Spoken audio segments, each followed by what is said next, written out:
Raider Nation, what's going on? We're live here on the Raiders Report, day 2 of me getting my Raiders tattoo. We will be finishing up this bad boy today. So major shout out to Jeremy Chucks for sticking around on Friday. Major shout out to our tattoo artist, Mr. Sayer. And if you haven't already, it is the pinned comment on today's live show. Go give him a follow to show some love because he is from East LA, diehard Raider fan, and decided to pull up to the scene today. So coming up live on the Raiders Report, we're going to be doing the tattoo, obviously. You got some more interviews, Graphic Raider Cody. We're going to have Wasted Talent on.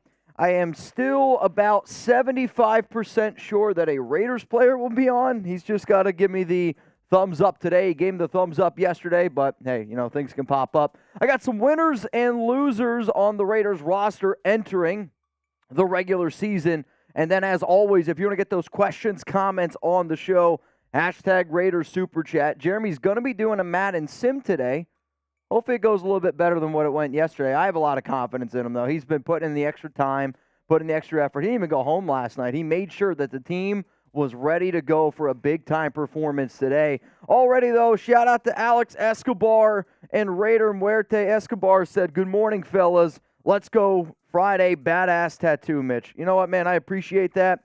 I think it's one of those things where you come up with an idea in your head, but to see it be brought to life, it's just tattoo artists. There's a reason why they're called tattoo artists and not tattoo drawers, right? It's absolutely an art. It's insane that people can do this kind of stuff, and I'm just happy that I had the opportunity to get a good tattoo artist. So shout out to Sayer. All right, man, we already got over 200 people in the building here. If you haven't already, click that like button right now, and I think it's a good time to give a warm welcome to my good buddy, my co-host, Mr. Jeremy Chugs. Good morning, Raider Nation! What's going on? Spam Raiders in the comment section. Daddy Renz and Uncle Chugs back on the scene. Let's go. Let's go. I read your comments. We see what you guys say about us. We see your believe comments. It or not. We do see Daddy what you guys Renz and say Uncle about us. Chugs. So we have the camera right here, which you guys can see. Would that make Sayer our cousin? Probably. Cousin Sayer? I've always knew my last name was Tattoo. And then we got Fever over here. Fever's like the distant uncle. Yeah. Like he's at family reunions. He brings potato salad with raisins once in a while, but that's how we know him. So no, it's all good, man. Shout out to William, Buzz-O-Matic, Gio, Depsy, Raiders fan, 007.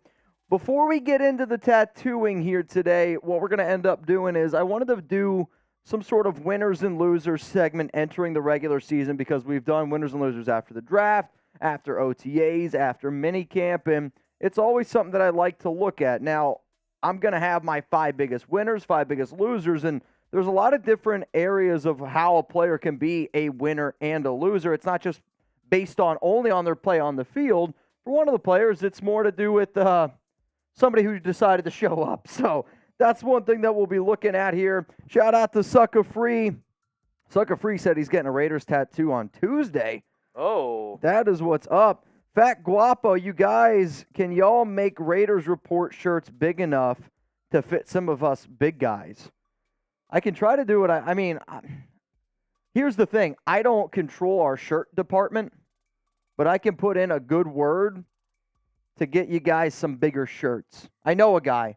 And if you want the shirt that Jeremy has on, and if you want the shirt that you see up on screen, it's the same one, chatsports.com/RO4L. It stands for Real One for Life. We also have one that says RO4L. It's kind of our saying here. We know Raider Nation says Raider Nation for life, and it's the Chat Sports Raiders Report brand. But we don't want just Raider fans. We want diehard Chat Sports Raiders Report fans here both too. Great shirts, but if I had to give my 2 cents, this one I rock all the time. Yeah, as you can see. Jeremy wears it very, very often. I also have mine, but to be honest, when you drink as many boots as you do, I got a medium, and now I need a large. So if I were to wear it, it's a little tight on me, and I don't think that you guys truly want to see that. So if you haven't already, again, hit that subscribe button. Today the tattooing is going to be about 4-ish hours of my leg, and then we might even get some more tattooing on the side. We'll see. It's kind of how the day is going to unfold. But if you haven't, shout out your city right now, Jeremy. Wait. Sarah Otto is pissed the hell off right now. 250 people watching and only 75 likes. I mean, I'm not a math guy. I'm not that upset about it. I'm okay. Sarah Otto is fuming right now. So, don't do it for me. Do it for Sarah. Do it for Sarah. What up, diehard Raider fan from Oklahoma City? Juan Hernandez always repping out in Las Vegas. Rock Springs from Buzz-O-Matic 69. Dempsey Griffin, Modesto, California. Newport Beach, Jared Gonzalez. El Raider 88 in Corona. H-Town from Raider Rick. Tracy, California from Ralph Ritchie. Palm Springs, California. In the house from Norman Hernandez. Annapolis from Brian Darr. Los Angeles from King Higgins. King Higgins, our guy Sayer, he's from East LA. Hey. We got San Antonio in the building from David. Jeremy Church. Selinsgrove, Pennsylvania. That's wild. Selinsgrove, Pennsylvania was one of our big-time rivals in baseball. I'm actually the last pitcher to ever pitch a shutout against that high school. So friendly. He said, timeout? Yep. See ya. Carson from Bakersfield, the Bay Area, California from Take Flight Task. So, Jeremy, yesterday was an eventful day, something that I'm still kind of mind-blown that it even happened, and I'm kind of even mind-blown that we're about to do this again today. But what was the most memorable thing for you yesterday? I think I know what you're going to say, and it has nothing to do with the tattoo, which is fine. Yesterday's live stream, what was the best part for you? The best part yesterday for me on the live show. What was the best part for y'all that are watching right now? Best part of yesterday's live stream, which was almost 9 hours. Oh, I would say, I mean, obviously, the Wasted interview was fun. Yeah. The most memorable, though, and not in a good way, is my play in Madden yesterday. It was awful. Yeah, Buddy Bear says the basketball trash talking, that Heat session yesterday was funny, which I think is the roast of you two. Oh, yep, the cleaning lady. Oh, here, hold on. I got it. You got it? The cleaning lady? Did you tell the cleaning lady?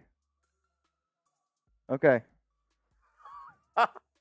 Well, she just walked by. We have so much garbage in our studio right now that we don't have anywhere to put any more garbage. So. Chugs versus Wasted, Wasted versus Chugs, Chugs versus Wasted. And Sarah, if you missed that part of the show, I clipped a bunch of memorable parts of yesterday's show. It's going to be on Mitch's Instagram and Twitter, so go check him out at Mitchell Renz 365. He put a bunch of them up yesterday. If you missed anything. Yeah, I mean we took some of the best highlights of some of the interviews that we did with some of the other Raiders content creators and some of the better tattoo moments as well, and kind of just threw it all together in a little bit of a montage. Let's go to one of our good friends here, Miggy Camacho. Good morning, fam. Coffee, Mitch, and Chugs. Great way to start the day here in Denver. Hit that like button. Raider Nation for life, man. Don't do it for me. Don't do it for Mitch. Do it for Miggy Camacho. Do it for Miggy Camacho, one of the real ones around here. DIFMC. Miggy, how long have you been watching the show for? Because I feel like recently I've been seeing you hanging out here a lot more, which obviously we appreciate. Miggy, can't you see? I wish I could pull off. I don't know what kind of hat that is. Is that a fedora? Like, I'm not man enough to pull off a fedora. Like, if I'm wearing a fedora, people probably think that I pee sitting down, which there's at times I do. We all do. Let's be real here. But I'm not man enough to rock a fedora. Miggy pulls it off. Like, he's got that badass fedora look. Oh, yeah. Like, if you were to blend the comedian Fluffy and then the kid from Modern Family, that's what I think of Miggy Camacho. I don't know. No? What, are you getting different vibes? Yeah, I'm getting a little bit different. But... Well, Miggy's a mobster. There's no doubt in my mind. He's my bodyguard. If I'm ever out in Vegas and I see Miggy, he's hanging out with me because nobody's effing with me with a fedora like that, especially with a last name like Camacho. Come on. No chance, man. And just a reminder, because this is the biggest, live show going on with Chat Sports right now, other channels are going to be coming in here. Yep. So I want to know, these are some of the channels these are some of the people I saw in there yesterday, excluding the Chargers. I just had to put them in there because Sure. FLAC. Yeah, absolutely. But who do you hate the most? Is it the Chiefs type FKC, the Chargers FLAC, the Ponies FDEN, or is it the Dallas Cowboys FDAL? I mean, I would say I should have added maybe FSF. does it change because the Raiders play the Broncos in week 1? Or another possible answer, FSAM. What up, Raider Rick? Says F the Cowboys, Buzz-O-Matic, F the Chiefs. I mean, there's a lot of FKCs in here from King Higgins. I see Queen Sarah Otto. Diehard Raider fan says all the above, which is probably the correct answer. Ishmael, F the Queefs. Yep. Andre says all of them. Jose, all of them. Kevin, get out of here. F Sam from the Proven One. We have, and I hope I pronounce this name right, a first-time super chat coming in from Jane Esqueda. That's your mom? Hey! What's up, Jane? Sayer's mom. How do I get the, wait, here, I have an idea. Wait. Here. You can say hi to your mom. How do we do this, Jugs? Oh, okay. There we go. Hello, Mother. Hey, Shout Mom. out to Sayer's mom. Obviously, she did a great job. Maybe a little bit more down. Yeah, we'll get there, Chugs. Yeah. It's going to be a marathon of a... Oh, Jesus. Oh, no. Oh, Nelly. A little bit more up. Alex tells me that once in a while. It's too Okay. much. If you This is a nightmare. no, what you're doing, you need to twist the back. Oh I think we got my it. God. You know. For the meantime. For the meantime. When you say twist the back, what does that mean? Like loosen it up? All right. Fair enough. Jeremy's going to hold down the fort here. Coming up, though, here on today's show, we are going to be getting into some winners and losers entering the regular season. And then if any other... Oh, man, we got a Chiefs... The Chiefs report is in the chat right now. Let's get rid of that. Let's get the FKCs going. I mean, I respect them trying to infiltrate, but at the same time, we got to get them out of here. We got to get them out of here. Proven One, Cody, what up, my guy? Matthew Yoakum, Mark, Zalesbo, Big SC, Raider, William Allen, Brave Raider. I got Mark here in the house. What up, Alex X, Greg Jones, Take Flight Task, and my guy, Sucka Free Raider. So we will be getting into the breakdown here shortly of some of the winners and losers for the Raiders entering the regular season. And then, obviously, if there's any other news that happens today, I will do my best to keep you guys up to date. Oh, shit. I didn't even realize this. Today is Aiden O'Connell's birthday. Happy birthday to Mr. Aiden O'Connell. I had no idea. Happy birthday, AOC. Let's get the AOCs going in the chat. I had no idea. HBD AOC. You got it. Did anybody else know? I had no idea. Jared Gonzalez. Thank you, man. First time super chat. We got it going. Is anybody going to take on Chugs today in Madden? That's the other question. Does anybody have a PS5 that wants to play Chugs in Madden? I mean, live here on the Raiders Report. Should be an easy dub. Well, you were here practicing last night, so you never know what's going to happen. You never know. What up, Bob? What up, Zalesbo? Susan Reyes, Rebel Montana, Elijah and Mike. I see the Proven One, Al Phillips, Jose Horo, hopefully I pronounced that right, and then Jaime Alvarado Sr. How long have you guys been Raider fans for everyone who's just tuning in right now? We're getting some of the graphics together, getting everything set up here a little bit, and then we'll get into the show, break everything down that I know a lot of y'all want to know. If you don't know some of the news that happened yesterday, the Raiders added 4 players to the practice squad and also released a receiver. So I know the Raiders have been kind of busy especially with the practice squad recently, the 53-man roster and They've whatnot. been getting busy. I mean, this is definitely the time of the year to make the moves and fill out that roster spot. I was hoping, really hoping Adam Plant Jr. was going to be able to make it, but unfortunately, doesn't look like he's going to be on this roster, at least not yet. I do think that he's going to get an opportunity. Brian Darr, what up, man? Kevin says 42 years, 32 years from Joseph, 20 years from Jay Rader. Brian Darr has been around since 10K, and when we used to say get a pick, that's an OG watcher. Mike, over 30 years, 49 years, I'm proud of it, from Nick. 30 years. 2002 from Vincenzo. Martin says 30 years this year, still don't know anything with the waving British flag. Well, hopefully, Martin, you're learning a little bit more now. 24 years from Elijah, 17 and going from Raider Rebel. What up, what up? Buddy Bear since 1991. I'm guessing that's where Buddy Bear was born. Where he was born? I meant to say when, but it came out where. It's all right, Judge. Raiders fan 007, 50 years. Mickey Camacho since 1979 and still going. Let's go. Ace, I still remember baby-faced Mitchell Renz. Hell, Joseph I still have Hammer a baby said, face. I'll play Chugs today. Joseph, do you have a PS5? That's the next question.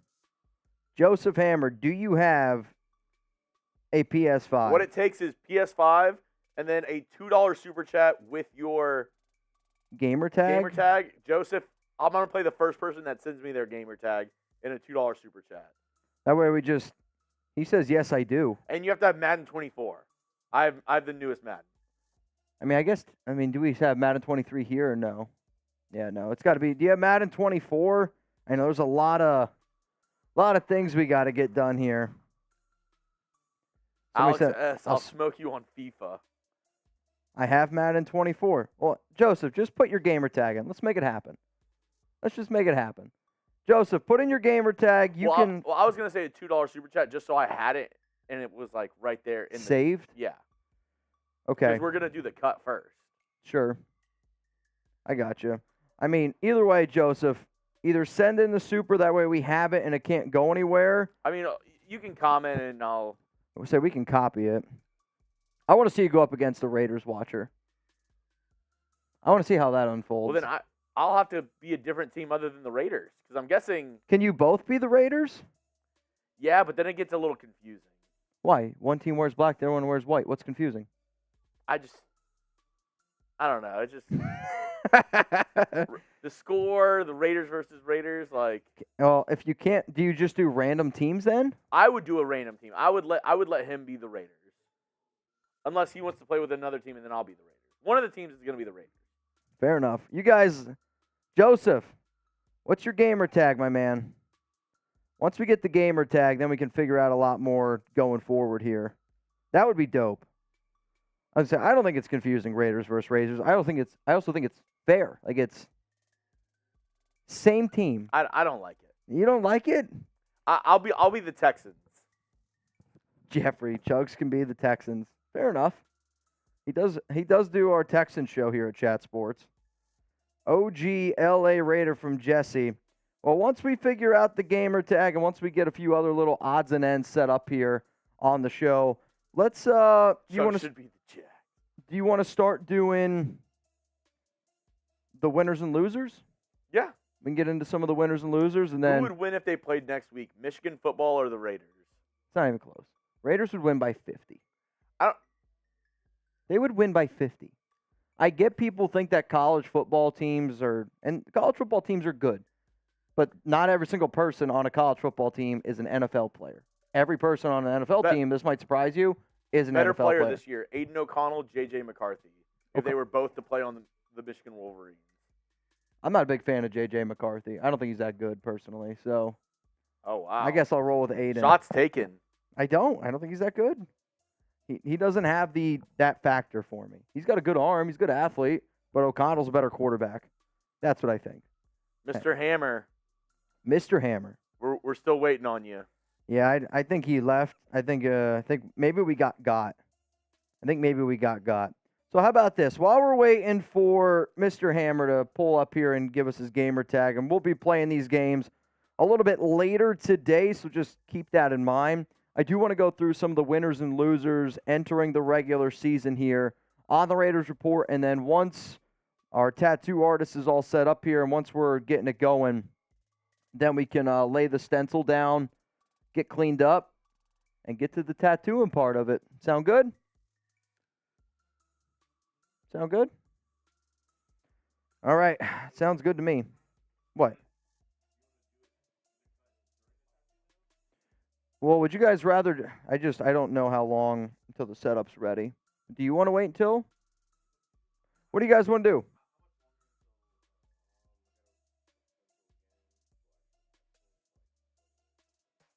25 minutes until the tattooing starts. Do we do the segment now, y'all, or do we wait for the tattoo? We'll let you guys decide. Yeah, let's do it. Let's do a quick little Q&A. Let's do it. That's fine with me. Hashtag Raiders to get those questions on the show, or you can super chat. What up, Brave Raider? Chugs, you can do Bo Jackson old Raiders versus Josh Jacobs current Raiders. I don't think that's a thing. I feel like that'd be a cheat code, though. Like, as good as Jacobs is. Oh, really?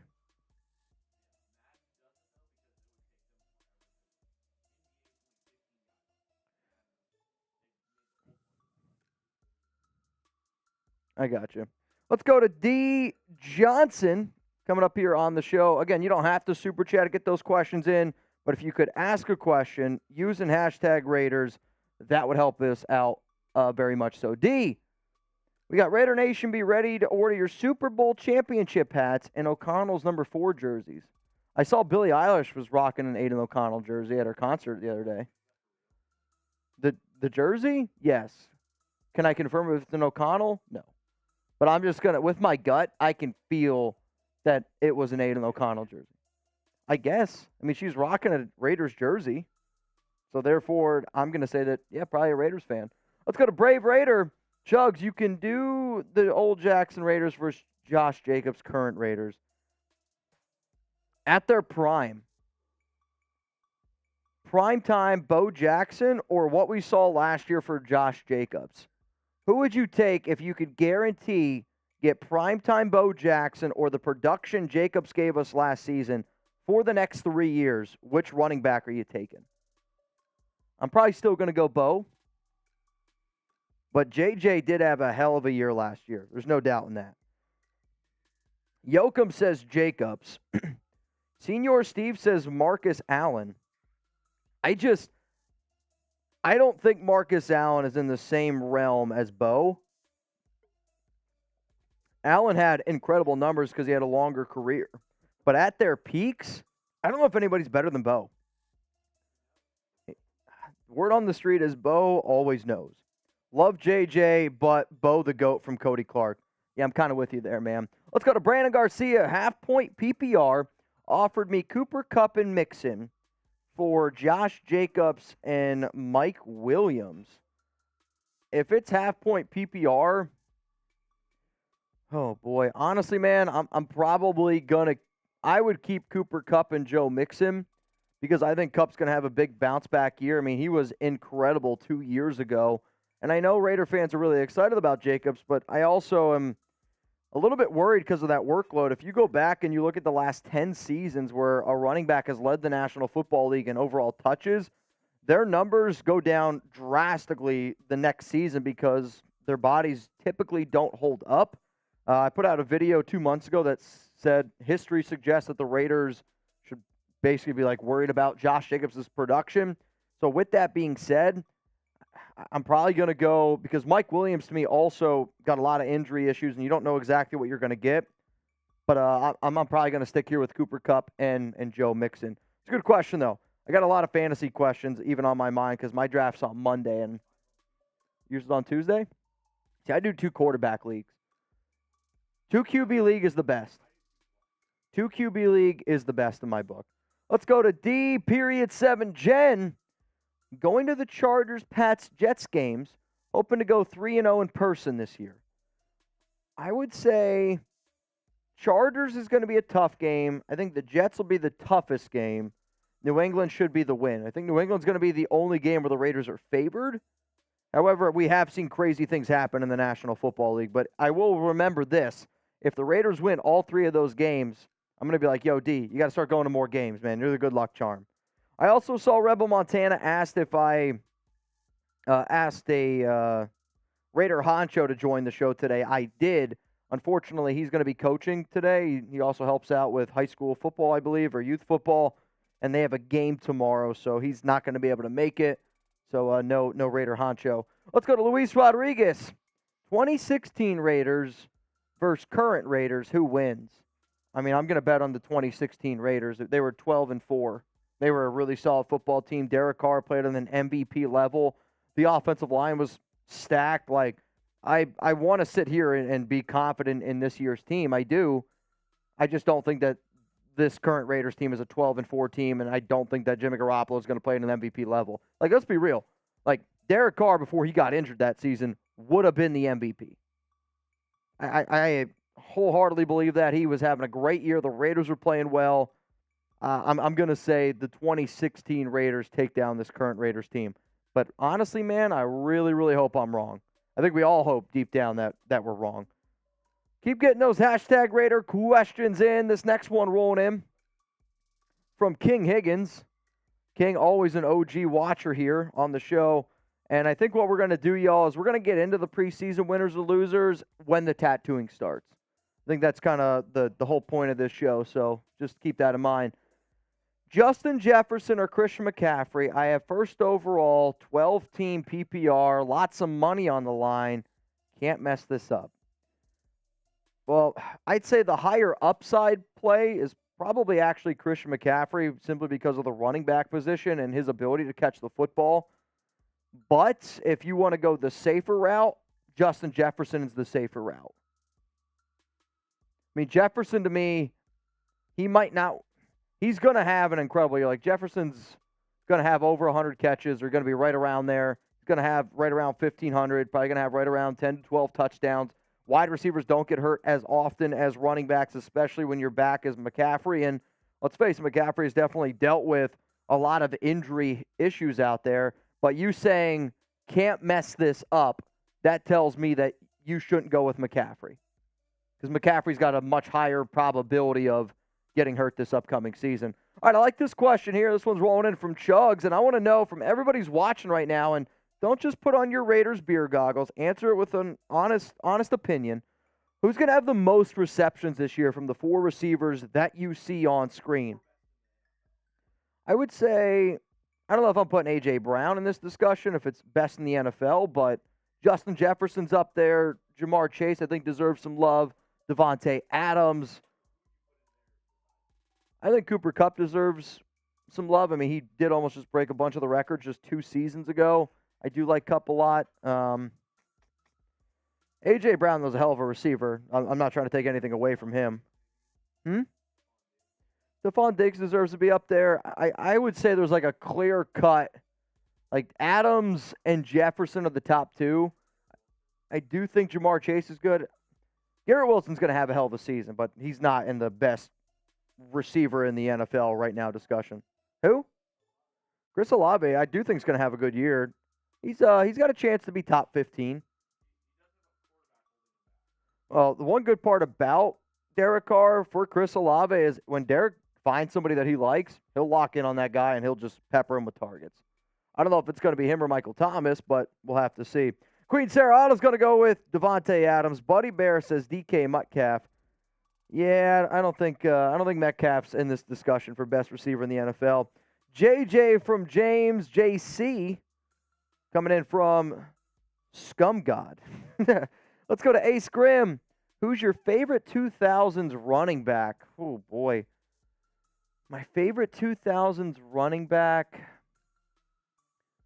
I mean, from a talent standpoint, you guys probably won't like this, but I always thought watching LaDainian Tomlinson run when because people didn't think he was going to be as good as what he was coming out of TCU, small school guy. What he did for the Chargers, obviously for a lot of Raider fans, sucked, but I do think like you got to be able to appreciate what he was able to do with a football. I mean, it was crazy. I'll always have love for Tiki Barber because he's the first ever player I ever drafted in a fantasy league all the way back in 2006. Adrian Peterson's got to be up there as well. I mean, the last player that wasn't a quarterback to win an MVP was Adrian Peterson in 2012. If it's a Raiders running back, I'll always respect Darren McFadden, and I'll always dislike McFadden because he got my dad a fantasy championship before me in my family league, which that one always just ate at me the wrong way. Yeah, I would say Sean Alexander was a fun running back for me to watch. Marshawn Lynch, when he was like full-on beast mode, he was incredible to watch. I mean, he would just beat the crap out of people. Deuce McAllister's a fun name. Darren Sproles, I loved watching Darren Sproles. He was super quick, shifty. I had Cadillac Williams on a fantasy team. I had Clinton Portis on one of my fantasy teams that I had really. Frank Gore, Jamal Lewis is another name. Brandon Jacobs. Brian Westbrook is another good name. He was like the original, like, let's catch Arian Foster. Oh, dude, I know. You got a soft spot for Arian Foster. LaShawn McCoy from Byron Hernandez. So, again, since I used to live in central Pennsylvania, the Philadelphia Eagles guy, when he would do like a breakdown, like if McCoy got the ball, he'd be like, Shady McCoy! And I can just remember all like my college roommates screaming at the top of their lungs. Marshall Faulk, Warwick Dunn, the bus. Oh, man, a lot of good OG running backs. The bus. Everyone knows. If you say the bus and you don't know who that player is, shame on you. What?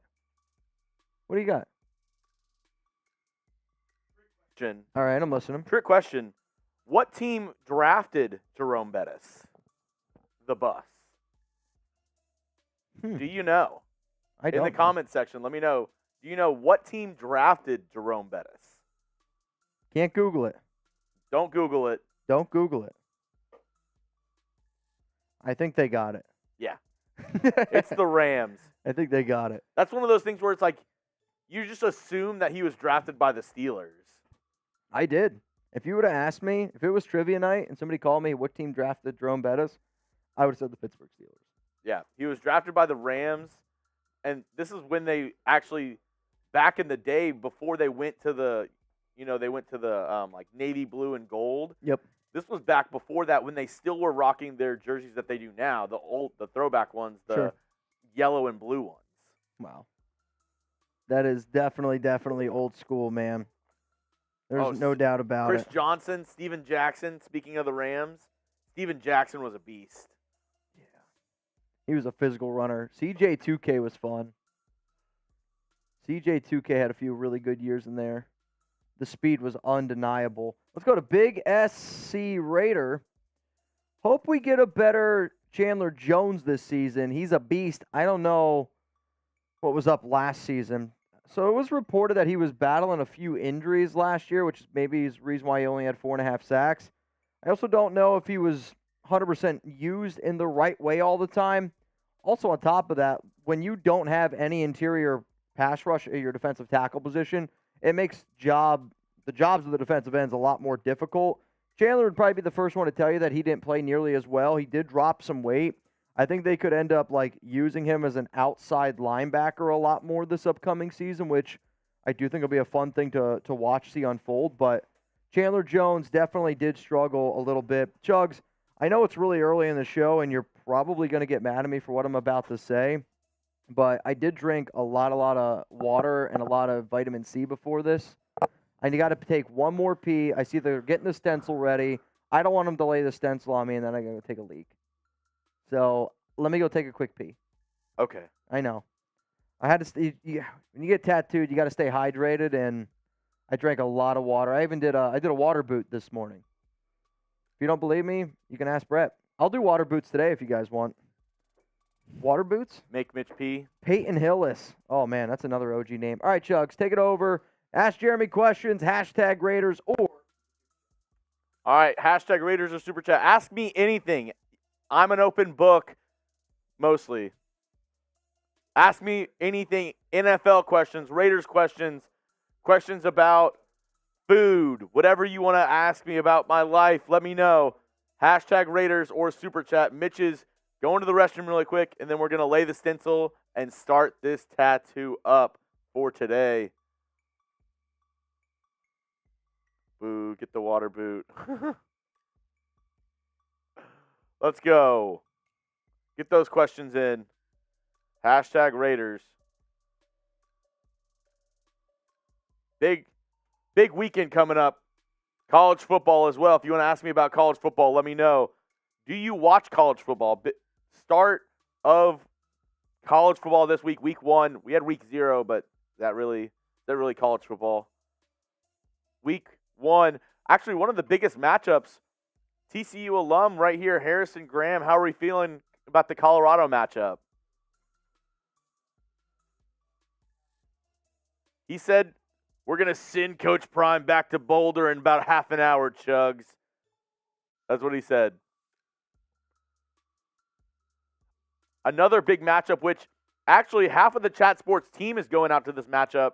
They're going to North Carolina versus South Carolina, the Battle of the Carolinas. That should be a good game as well. Let me know, are you going to watch some college football this weekend? A bunch of us are heading out tomorrow night to go watch some college football at a bar. I know Penn State, West Virginia is at the same time as North Carolina, South Carolina, so it should be a good matchup. Reminder, we're going to have Mitch's tattoo later on today. Going to set the stencil and get that going. I think we might have some questions.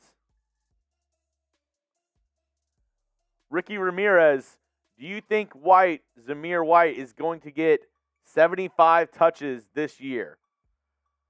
Ooh. I think there's a possibility, obviously. I think that he could, but I mean, it all depends on the workload of Josh Jacobs, right? Josh Jacobs, 340 carries last year. I think that might be a little bit lower. I think he gets around 290, 300 carries this year. But does that mean all of those go to Zamir, or do they pass the ball more, or do they get Brandon Bolden and Amir Abdullah a couple touches as well? 75, I think it'll be around that. I would take the under, though. I would say Zamir White, probably 60, 65 touches this season. That would be my guess, because I think Jacobs will have less action this year. He'll get less of the workload, but he's still the best running back in the room easily. So you have to look at it like that. But thank you for the question, Ricky Ramirez. Let's see. Diehard Raider fan 365. Uncle Chugs, who do you think will have the greatest impact on the team, not named Adams or Crosby? Good question. I mean, I think it has to be somewhat of a cop-out answer here. Jimmy G. Like, quarterback's the most important position on the team. If he plays well, the Raiders are going to play well. They're going to be a good team. If he stinks, the Raiders are going to struggle. So Jimmy G has the greatest impact on the team, maybe even more than Adams or Crosby. Definitely more than Adams, I would say. It would probably be Crosby, Jimmy G, and then Adams, because Adams, all he can do is run routes. He can't throw himself the ball. So if he doesn't have somebody who can deliver him the ball, if he's open downfield on crossing patterns, whatever, then it really doesn't matter how good Adams is.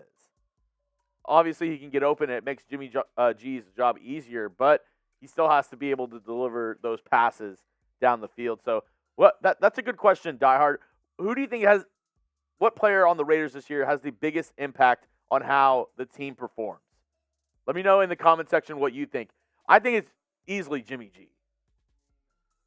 If we're not going to go with the obvious Garoppolo answer here, and we're not going to go with, I mean, you could say Josh Jacobs is going to be right up there with Devontae Adams, but besides the big four, which is kind of how I would look at it, on the offensive side of the football, I will continue to say that a player that a lot of people are sleeping on offense, like I get the fact that Devontae's got a lot of attention, but I mean, you're hearing a lot of players hype up Jacoby Myers, right? And I think there's a reason why the Raiders went out and got Jacoby. He knows the system.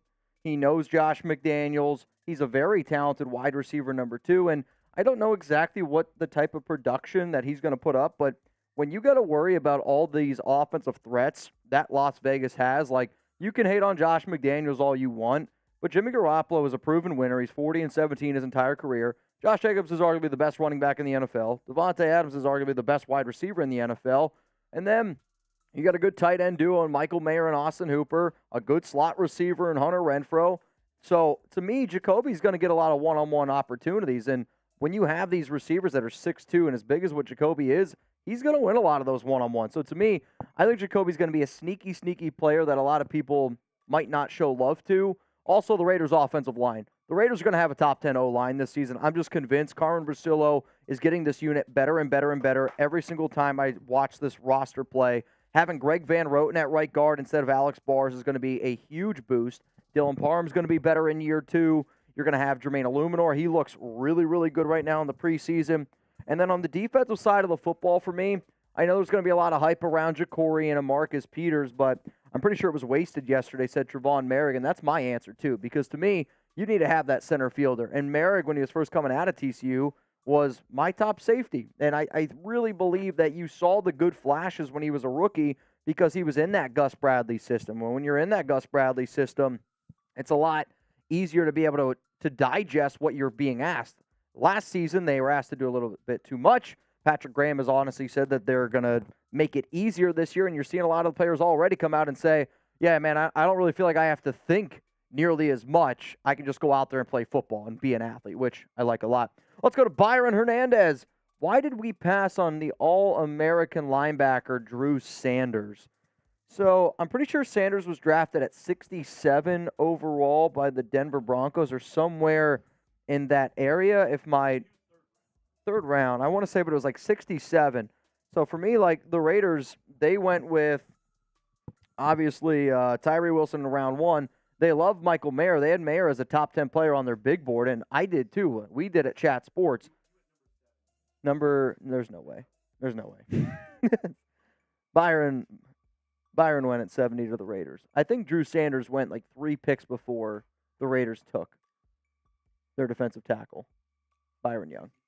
Yeah, I was going to say, I'm pretty sure Drew Sanders went 67, and like that, like for the Raiders, this is a team, Patrick Graham has just said, like they don't really value the linebacker position all that much, and maybe they haven't said it out loud, but I do believe that actions speak louder than words, and they continue to show me that linebacker is a position that they don't really truly care about. So they were able to find a tight end that they believe is going to be the next tight end in Josh McDaniels' offenses, and you know, there's a lot of talk about Brady. He's also done a phenomenal job utilizing the tight end position, and Mayer, to me, was the best tight end in this past draft. So I think you got 2 very solid players at the top, and then Drew Sanders wasn't there at number 70, so they also then were able to get a defensive tackle.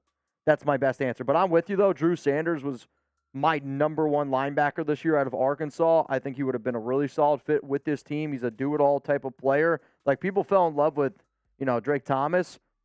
Drake Thomas is the Dollar General version of Drew Sanders. Drew Sanders is a phenomenal linebacker. Let's go to Sir Chai. What's up, my guy? Both Adams and Myers will have 1,000 receiving yards this season. All right, hang on. I got to get closer. We might have to adjust that. I think we're okay. Both going to have 1,000 yards. I don't know if that's going to be the case simply because are they talented enough receivers? Yes, no doubt about it. But also at the same time, like, Garoppolo's not that type of QB, right? Like, I don't anticipate Jimmy G this season going out there and just slinging the rock all over the football field. Like, I can be optimistic as I want, but I'm not going to sit here and tell you a lie where I just don't see Myers getting over 1,000 receiving yards. He's probably going to be closer to that 750, 800, 850 mark. Now, if a player gets hurt and he's going to be forced to step up, then that might be a little bit of a different conversation. If both of those guys have over 1,000 receiving yards, Jimmy G's got to throw for like 4,500. And the best year he's ever had, he threw for 3,900 and something. So I like the optimism, but I don't see them both having 1,000 receiving yards this upcoming season. somebody's got to get hurt, and I hope that doesn't happen. But Sir Chai, I appreciate you're always watching the show, my guy. We got 330 people in the house.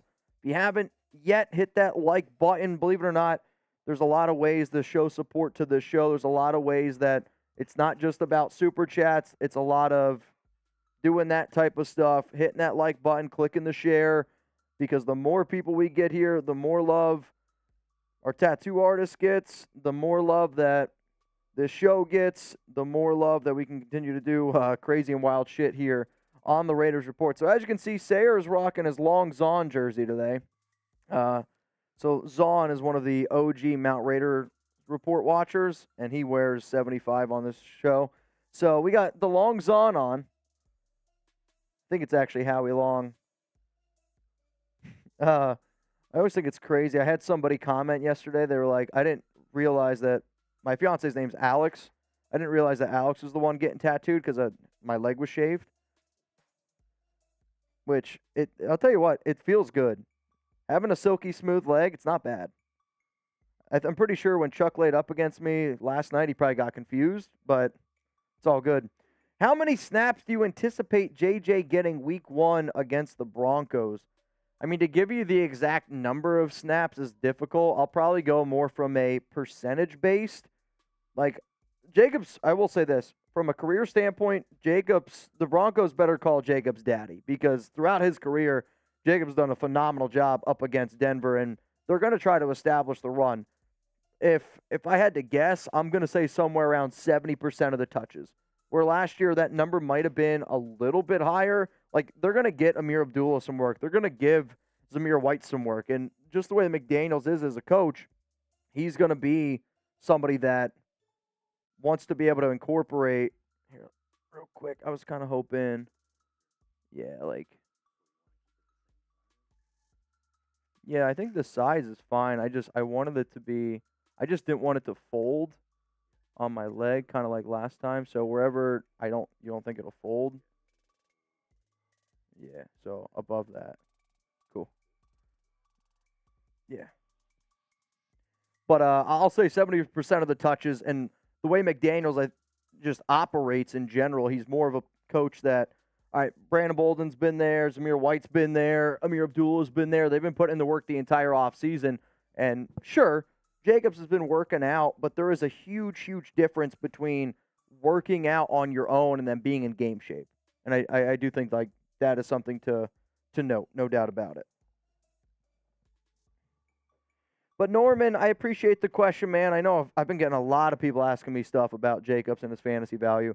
What's up, Raiders win? Will Devontae Adams get more yards this year than last year? No. Adams last season, I want to say, had just over 1,500 yards. I know he had over 1,500 receiving yards. I just, I can sit up here all I want and say Derek Carr wasn't a good fit in McDaniels' offense. He wasn't.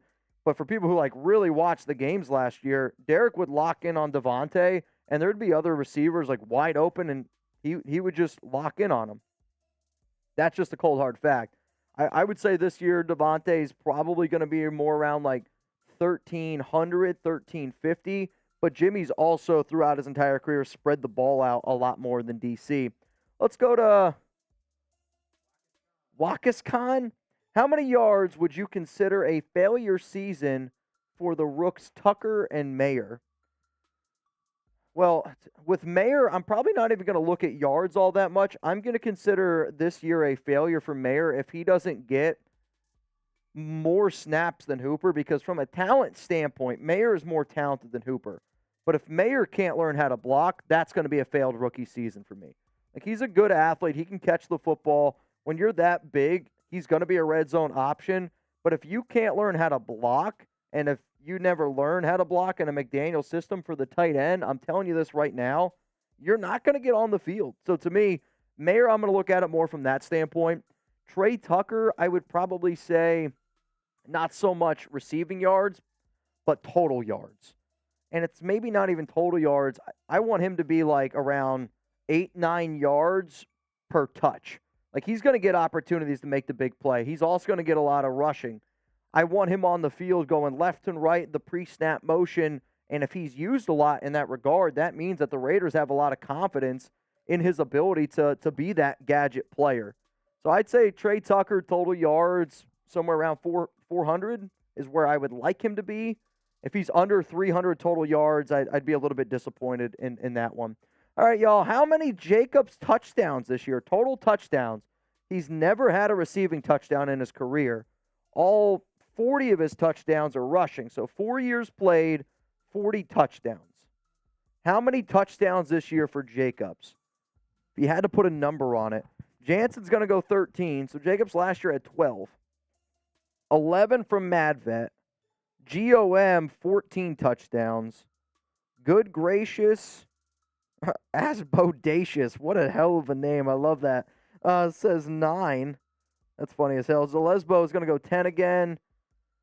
We got Ace Grim, 12 rushing, 3 receiving. That's a hot take, but I like it. Paul, 16. I would say if I'm Jacob's probably going to be around 10 to 11. If he doesn't get hurt. Let's go to Rabbit Kloss. Committed AF, Raiders tat, yeah, let's go. Does anybody else have a Raiders tat?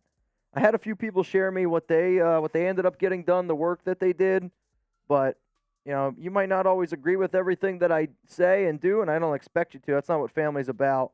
But I like to believe that there's no way people will ever doubt my commitment to excellence here for this team. So I just got the thumbs up. We're getting ready here to get this thing rolling on the Raiders report. So, yeah, 20 minutes, right? 20-minute stencil set. So basically what we're going to get here today, guys, as you can see, the Raiders logo is going to go up here on my thigh.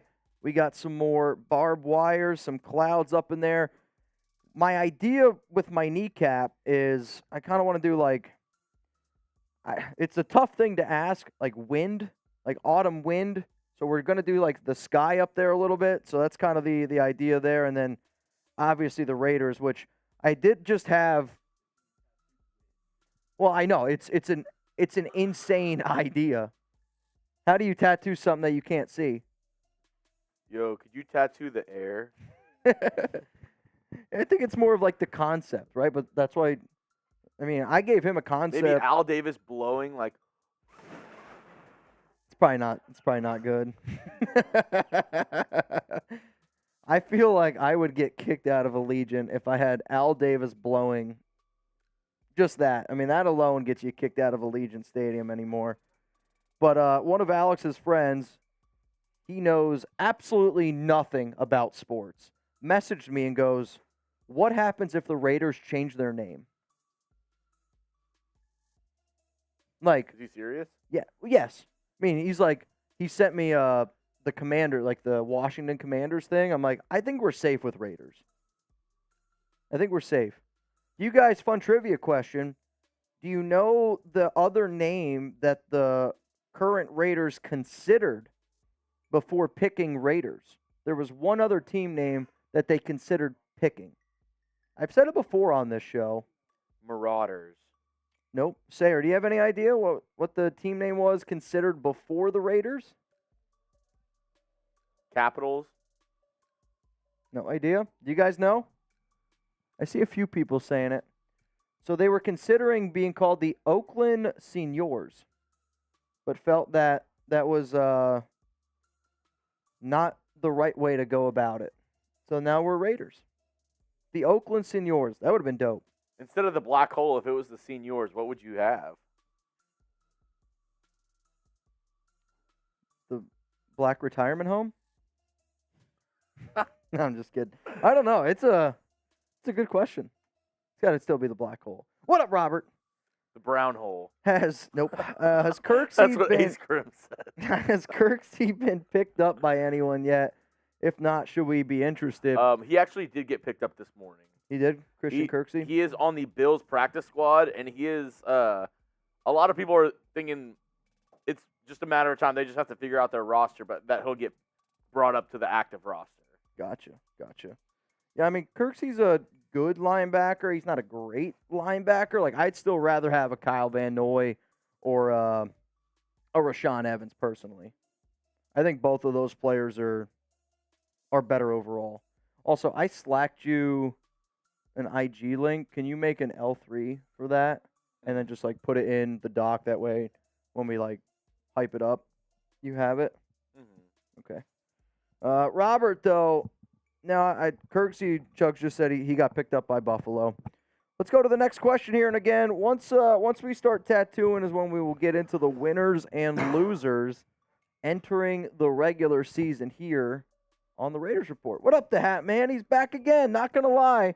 I thought you were getting another sleeve. Was surprised yesterday to see it was an entire leg. LOL. Mad respect. And the Chiefs suck. Yeah, I had a few people think that I was getting an arm sleeve, and that's because the picture that I posted, and also Sayer kind of like teased hey, like this is what I'm doing this week, and I shared it. So I had a lot of people hit me up. They were like, bro, are you doing your other arm? Like, what's going on here? And they thought that the picture that Sayer shared on IG, if you guys haven't already, give him a follow on IG at Sayer_tattoo for hooking me up. But people were like, oh, dude, I have that exact same tattoo. And I didn't want to be like, yeah, it's not the one I'm getting. Because, you want to hype it up a little bit. So we already got this. My leg feels a lot better than what I thought it was going to feel like because some of the past tattoos that I've had, but I said it yesterday multiple times, Sayer's got a pretty light hand. So if anybody's thinking about getting some work out in East LA, I saw somebody say in the chat, would Sayer travel to Arizona for the right price? I'm sure. Let's go to Search Eye. What's up, man? Is Dalton Wagner trending toward Robert Gallery? I mean, Wagner's hurt, so I don't think any UDFA player can trend in a negative direction. Yeah, it sucks that he's injured and that he didn't end up making this team, but, let's be real here. If you're a UDFA, you're not expected to make the roster. He showed glimpses of playing really, really solid, but also at the same time, he's injured right now. He's out for the year. Out for the entire year. Let's go to I'm Punchy. Oh, I don't know this. It's probably more of his question. I would say you can ask him on IG. That's how I would say that. Just ask him on Instagram at Sayer_tattoo. And then he'll probably be able to give you what he's willing to do. Because I'm sure everything is different based on pricing and all that. So just hit him up, give him a follow on Instagram at Sayer_tattoo. Say that you watched them on the Raiders Report. I mean, I've had a lot of really, really good feedback. People hitting me up that haven't talked to me in years, and they were like, "Bro, that shit looks sick." Actually, my boss Brett today, when I walked in, he goes, "Holy shit, man, that tattoo looks actually fire." He said that is dripping.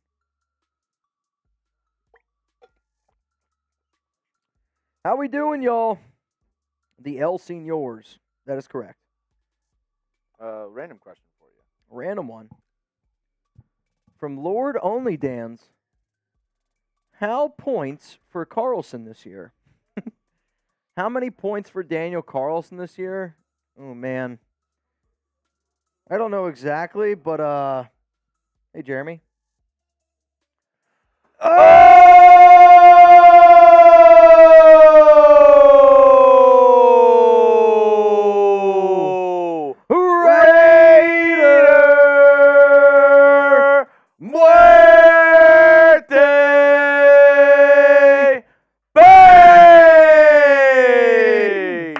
This is for Mitch and Chugs, the GOATs. Thanks for everything you guys do for the nation. And can I get a Raiders?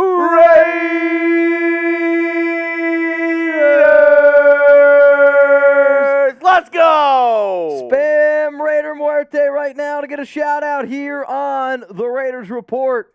We are letting the ink dry, and then we're going to get going here for the second session of my Raiders sleeve. Let's go. On my leg. Is it still Raiders? Is it called a sleeve if it's on your leg? Yeah? Okay. I didn't know what to call it. I didn't know to call it if it was like a pant leg or half leg. A beginning to a sleeve. Half calf. Half calf? Though, not much of my calf is covered. A half calf. Half calf?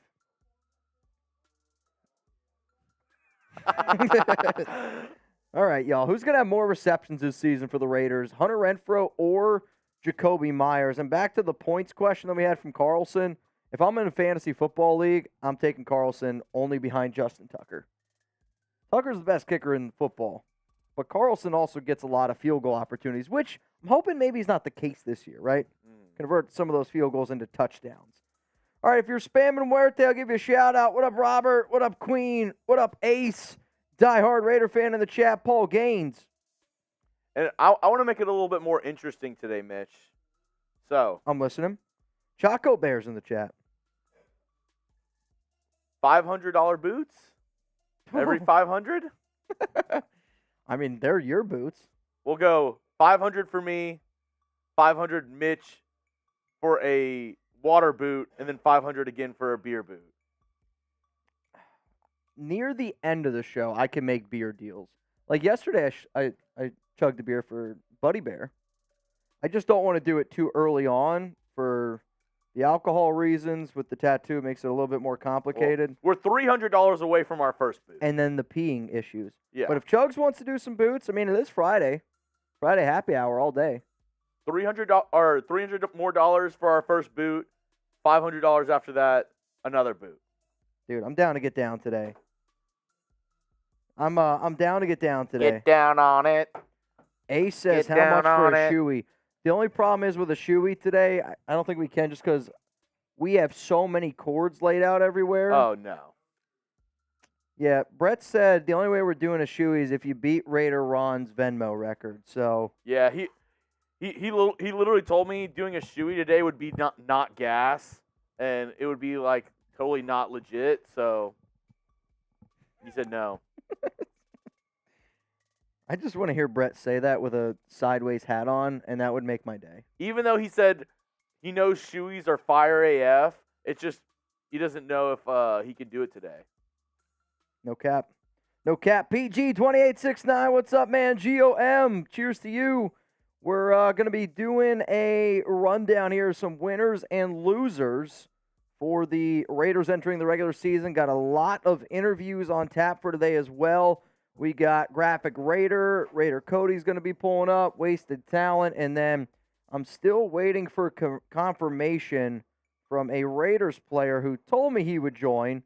But until I get the 100% confirmation this morning, I'm just going to be paused on that for a little bit. Let's go to Mr. Sancho. What up, Sancho? The 7th is my 40th birthday. Oh. Going to get my first Raiders tattoo.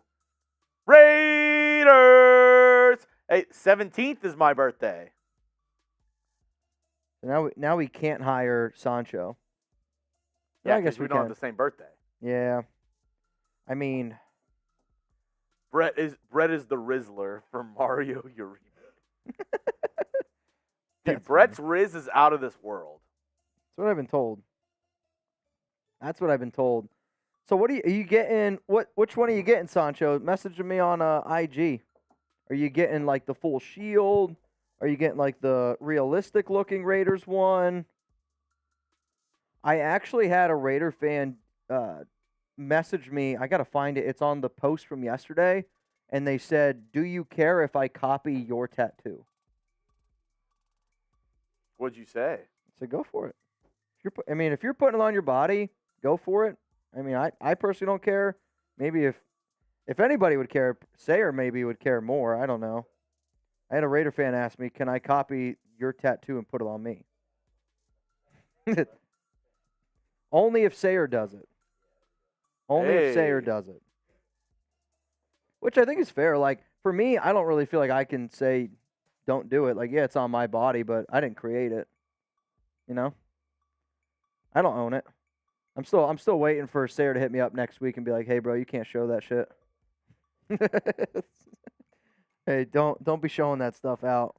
Every time you post a picture of that on IG, you owe me $100. Let me know in the chat, when is your birthday? When is your birthday? Chugs is September 17th, which I actually have something planned for that.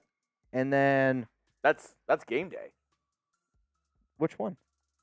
17th? Really? Week That's- 2? Huh? Is that week 2? I believe It's so. got to be week 2. Yeah. It's a Sunday. Bro, yeah. That's Bills game. Yeah, it's week 3. What? Wait, no. Yeah, you're right. That's week 2. Yeah, I was going to say. Week 3, we're out in Vegas. Will you go through a table for your birthday? Yes. Yes? Yes. So you're gonna go through a table. I'll buy it. We'll get a cheap table. That's what Bill's Mafia does. But You just have to find the right table. Will bought a table last year trying to do it, and he got like the most sturdy table I've ever seen. Will also weighs 110 pounds soaking wet. Yeah. I mean, Will. Yeah, with Will. All right, y'all. We're getting ready to get this thing underway, and as soon as the needle touches the skin, is when we're going to start breaking down some of the Raiders' winners and losers entering the regular season. I'm going to have to share this, though, on my IG. You guys ready to get this show going? Get down on it. If you guys haven't already, please give Sayer a follow on Instagram at Sayer_tattoo. Chugs, if you could do me a big favor and put his link down in the live chat. That way people can find him a little bit easier. That would be greatly, greatly appreciated. If you haven't yet, go give him a follow on IG at Sayer_tattoo. I was stalking Sayer this morning when I woke up, just seeing what he was doing. Saw that he was grubbing on some pizza, some good food last night. A little upset. No barbecue. Well, they were tired. Maybe today. I'm not gonna lie. I got home last night and I was exhausted. Yeah, I was tired this morning. I ate one of my factor meals last night and then just went to bed. Oh, really? I actually didn't eat dinner last night, which maybe, I don't know, wasn't the best thing to do, but I was too tired to eat. I went home. Chuck and I laid down, and that was about it. It's kind of wild. John Borelli! Bing! What up, Borelli? Mount Raider more. I'm going camping today, so next week, Madden match. Actually, Borelli, your son is in the studio today. True. Trizzy. Hey, yo, Triz. Yeah, your dad's here. You want to say hi? You can come over here. You maybe a deal for your son. I don't know. Hey, John, it's 12:09 here in Dallas, but it's 5 o'clock somewhere. $100, I'll do a beer bong. Damn. Okay. Well, Borelli, your son just gave you the deal. Let me know. $100 to make your son drink a beer bong. That's early. Rebel wants to know where his son is, Marshall.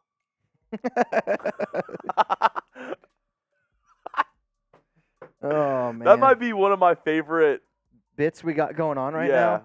He also wants you to go home, Marshall. Well, that's a given. That's always a given. Andres Yavarbo. Sick tat, bro. Appreciate that. Andres, one of our Cowboys report watchers. Oh, really? One of the big supporters over there. Andres, we appreciate you crossing over into the dark side, coming over to the Raiders report. Maybe you'll find a permanent home. We'll see. I mean, we know how to get down a lot better, I think. What's up, PG? Mitch, you could use a bedpan and do boots. I feel like that's not sanitary. Raiders! We got a bunch of real ones in the chat. John Borelli, Rebel Montana, John Scheffler, Raider Muerte, Robert Jansen, Jaime Alvarado Sr. Oh, that's dope. All getting it done. That's cool.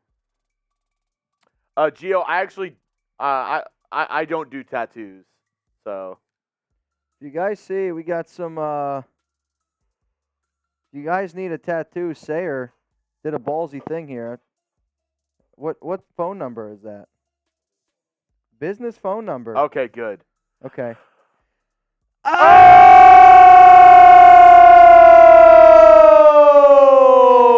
Get the beer bong, John Borelli!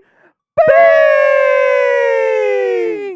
Go get it, fill it up. Drink up, Buttercup. Drink up, Mr. Borelli. If you're not spamming John Borelli in the comment section, you eat corn the long way. You eat corn the long way. Oh, Borelli, hyping up this show, man. Hyping up this show. All I need is a beer bong. You want to? Oh, here. Can you go, do the go behind Merbon- Mitch. Go behind Mitch, but be careful. Be very careful of all the cords. This is Very it's a careful. nightmare. Hey, no, Trace and cords Not a don't go good well. track record. Rolly. I'm free. Rolly kicked out a cord out of concert. I don't know, man. Just watch out over there. All right. All right, So come get over behind Mitch. here. Over here. Yeah, there you go. Trizzy Trace showing off the kneecaps. Make sure it doesn't pour on me. I'm not going to be happy if it. This one goes out to John Borelli. John Borelli. Not really. Bang. What's the time going to be? Less than 4. Wow. Make sure you drink it all. No drips. No drippage. These guys are walking by us right now doing beer bongs.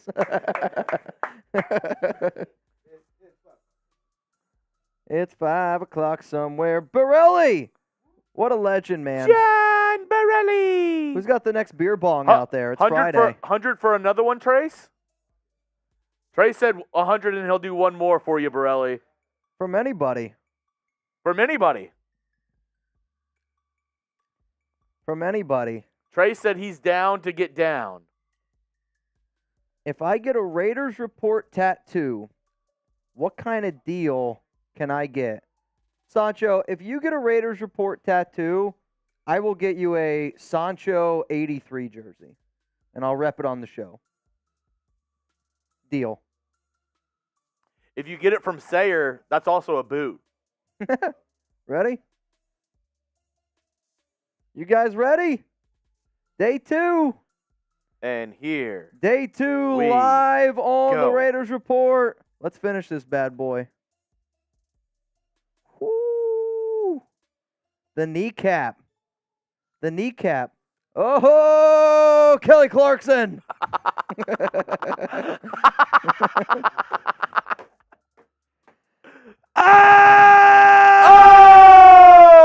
Oh! I can't see who it is. The one Hatman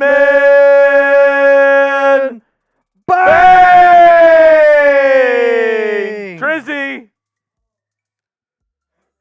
He said, hit that beer bong, baby. Chiefs suck. A lot of Chiefs in the chat, man. FKC. FKC. FKC. FKC. Which means we are 100 away from a Jeremy Chugs boot. Do we get a boot and a bong together? 100 more. Oh, man. Yeah, I can see the knee being a problem. The knee's tender. Little Tindy. Oh, yeah, I can't wait. I can't wait. It's going to be an interesting thing. There's no doubt about that. All right, y'all, coming up here on the Raiders Report, we're going to be doing some winners and losers from this past, we'll call it like preseason, going into the regular season after 53-man roster cut down day. I've been getting asked a lot, Mitch, who do you think going into the season is a player that some fans should be hyped about? Maybe some players that, even though they made the 53-man roster, that doesn't necessarily mean that they put themselves in the right areas going forward. We're going to be breaking down some of those names. That's going to be coming up here on today's show. Borelli, what did that say? Trizzy better have my jersey on week 1, and you know what that means. Hey, Trizzy, we did just order the jersey. I know, we just ordered it this week, Borelli, so maybe week 2. Whew. If we get one more $100 super chat, I'm going to be doing a beer boot The boot, 3 beers. with Trace's beer bong. Wait, what does that mean? How do you do a boot with the bong? No, like he's going to be doing the beer bong, and I'm going to be doing the beer I don't know boot. if we have enough room. That's the only problem. I'll have some room behind you. You'll have some room? Yeah. All right, man, if you say so. I hope that you're right. Who wants to see a boot? Who wants to see a boot go down here on the Raiders Report? We are one hundo away. It can be a team effort. It can be a team effort. I anticipate it to be a team effort. Trizzy Trace knocking back. Ooh, I got a little drip right there. I appreciate that. You usually hit my shoulders a lot better. That one got on my arm. Yeah, just don't get it on the face. That's the moneymaker. It's like a toaster strudel. Dude, I'm not gonna lie. Right now, I would f up a toaster strudel right now. Low key, like that's one of my favorite. That's one of my favorite like childhood desserts. A toaster strudel. Dude. You think?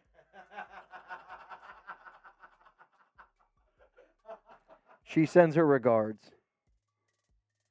Cheers to you, good sir.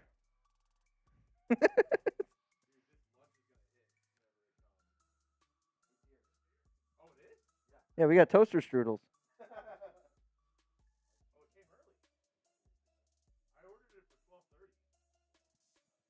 Wait, it's already out there?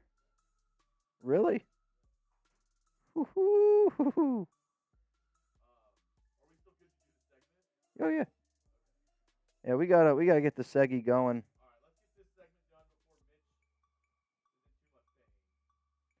Yeah, I mean, there's definitely certain spots right here that are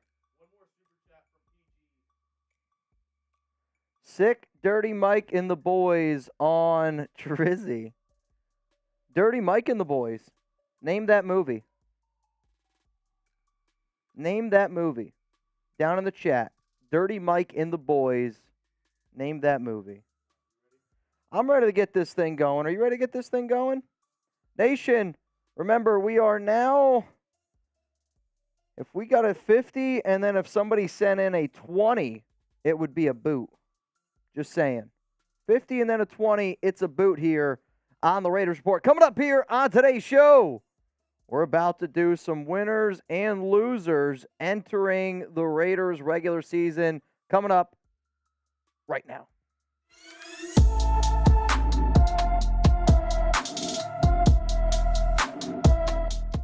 Raider Nation, what's going on? You're watching the Raiders Report. It's Mitchell Renz here from Chat Sports, and I am getting a Raiders tattoo live. If you're not watching this live, then hop on over here because we're going to be having one hell of a day today. Tons of special guests. Coming up, though, right now on this show, I'm going to be looking at some of the biggest winners and losers entering the regular season here for the Silver and Black. OTAs, mini camp, preseason training camp. It is all wrapped up after practice squad. 53-man roster cuts are done. But that doesn't mean that everybody is a winner entering the regular season. So let's go to the very first winner here on today's show. It's Jimmy Garoppolo. And the reason why Garoppolo is a winner to me is he's expected to start week one. I thought he did a pretty good job in his preseason game, was 4 for 4 for 39 yards, led a touchdown drive, and that's ultimately the most important thing. Garoppolo might not be the quarterback that puts up ridiculous numbers this season, but all I care about is can we be better in the red zone? Can you find somebody that's able to execute McDaniel's offense better? And I'm hoping that Jimmy G is 100% healthy because when the Raiders gave Garoppolo his deal, there was a lot of people out there that they were worried. And hell, I was worried. And every Raider fan should have been worried because we didn't know if he was going to be healthy or not. The fact that he's healthy, the fact that he's going to be out there starting at quarterback for Las Vegas, that means that he's a winner here in my book. Let's go to the next name here. It's another quarterback, and this is more has to do with the play during the preseason.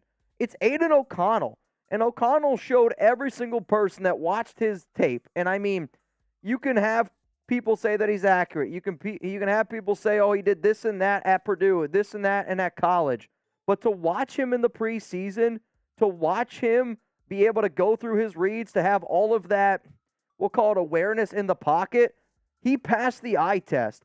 Aiden O'Connell has shown me that if, God forbid, Garoppolo goes down and the Raiders are trying to win football games, that Raider Nation's going to have the confidence in him to be able to execute this offense and to be able to do a lot of the things that we're hoping that Jimmy Garoppolo is going to be able to do for this team. So we got a few more names coming up here on this show, but I got to know, it's going to be the pinned comment on today's video.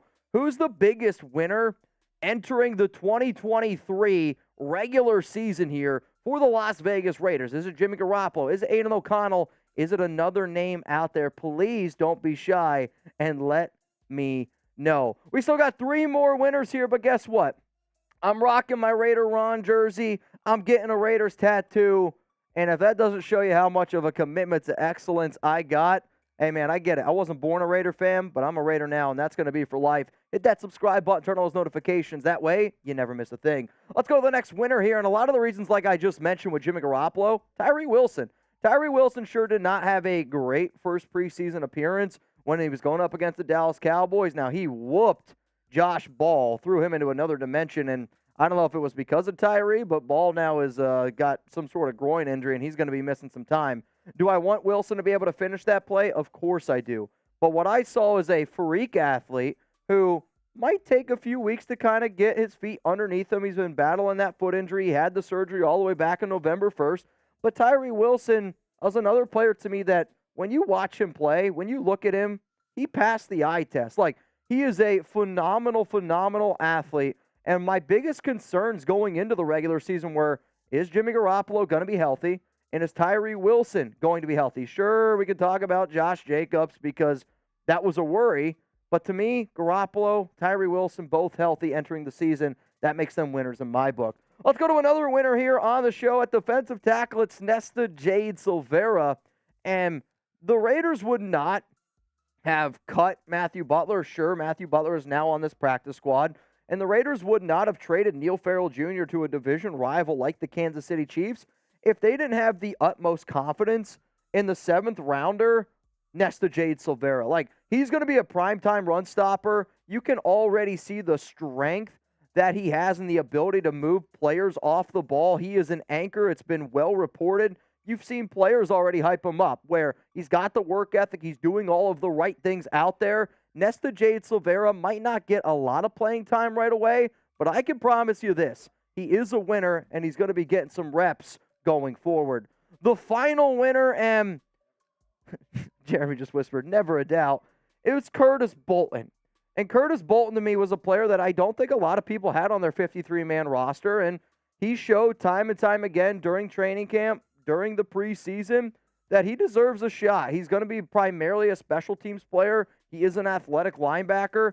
But when you're somebody that's buried on a roster that not a lot of people think that you're going to end up making the team, and you do end up making the team, I'm sorry, as far as I'm concerned, that makes you a winner in my book.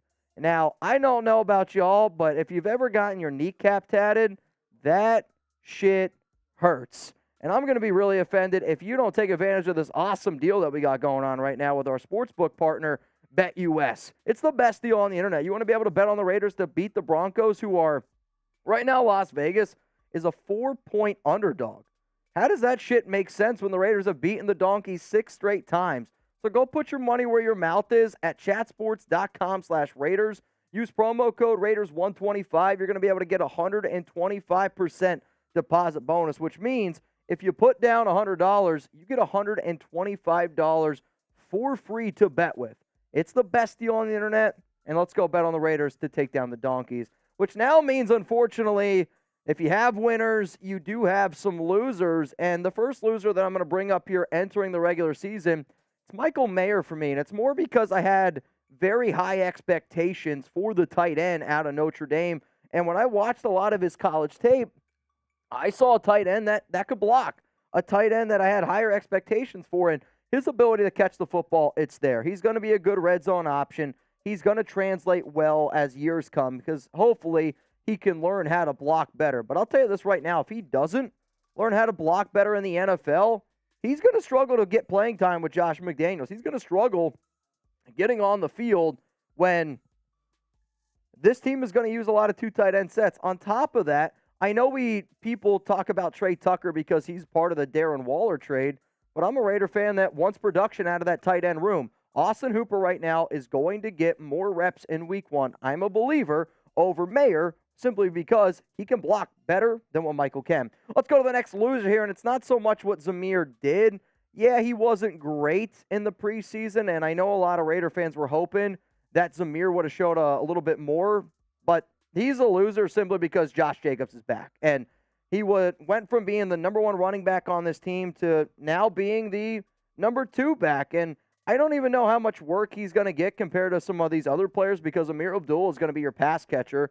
He's going to be working in and out during those third down rotations. Brandon Bolden, this coaching staff trusts him a lot. When it comes to Zamir, maybe he gets a few goal line carries. Maybe he gets a few short yardage opportunities. But overall, you got to consider Zamir White a loser because Josh Jacobs is back.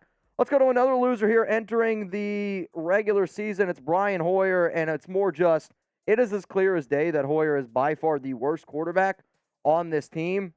Jimmy Garoppolo might not have the arm strength, but Aiden O'Connell is already light years ahead of Hoyer. The reason why Hoyer, though, was kept on this roster was simply because to be that player coach during practice, to be that extra body on the sideline. Now, I know a lot of people out there well, then you should have just handed him a clipboard and taken the helmet and the shoulder pads off him, which maybe I don't totally disagree.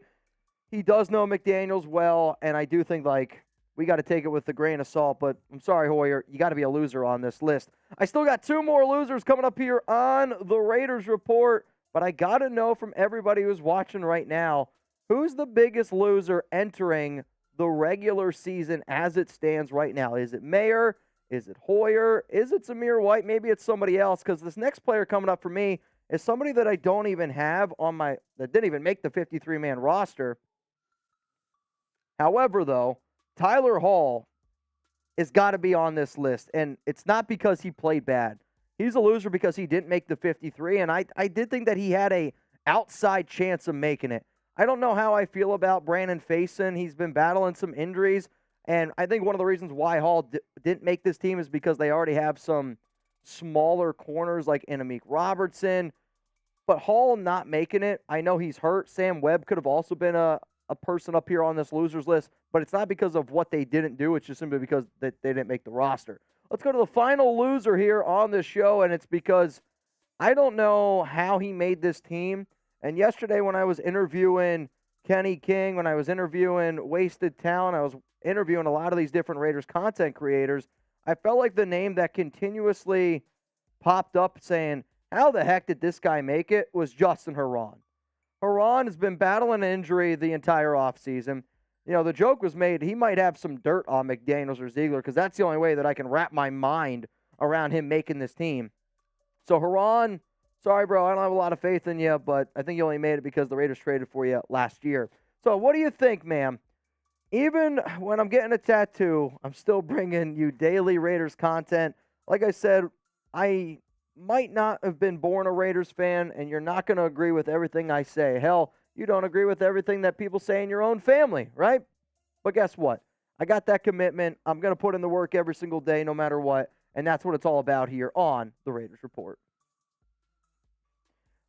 All right, man, we're going to keep this tattoo going. Chugs is going to push out that video in the meantime. Chugs also, you owe us a boot. Chugs owes us a boot. We'll get those supers on screen after. You want to do it now? Okay, sounds good. Sounds good. What up, Sancho? Deal. I'll send you a pic on Insta. I guess, are you going to get the same one like Taino ended up getting? Because Taino ended up getting the Raiders Report logo. I'm curious to see what it looks like. Are you going to get the Just Win, baby? Is that Lightning? Yeah, okay. I got you. Autumn Wind is a Raider. How would you tattoo Wind? I have no idea. That'd be a tough thing to figure out. But Sancho, deal. I'll get you a Sancho 83 jersey. What up, Sir Chai? I wish they didn't discontinue the cinnamon strudel. Not discontinued in the Renz household. Probably not. I'll say cinnamon strudel does sound really good. Also, if I'm eating a Pop-Tart, the old school cinnamon maple sugar, brown sugar, that's one. I love that. That's probably one of my favorite Pop-Tarts out there. Alex is more of a s'mores fan, but I'll go for anything, to be honest. Seabass, Going to the Raiders game next week, section 100, row 30. Nice brag. It's the fiance's first NFL game. Go Raiders. Well, hopefully, if she's not a Raider fan, this definitely converts her. But if you're going to go to like your first time game, she's going to remember that for the rest of her life. So shout out to you for getting good tickets, because I am a big believer that NFL games, she's not going to remember the score.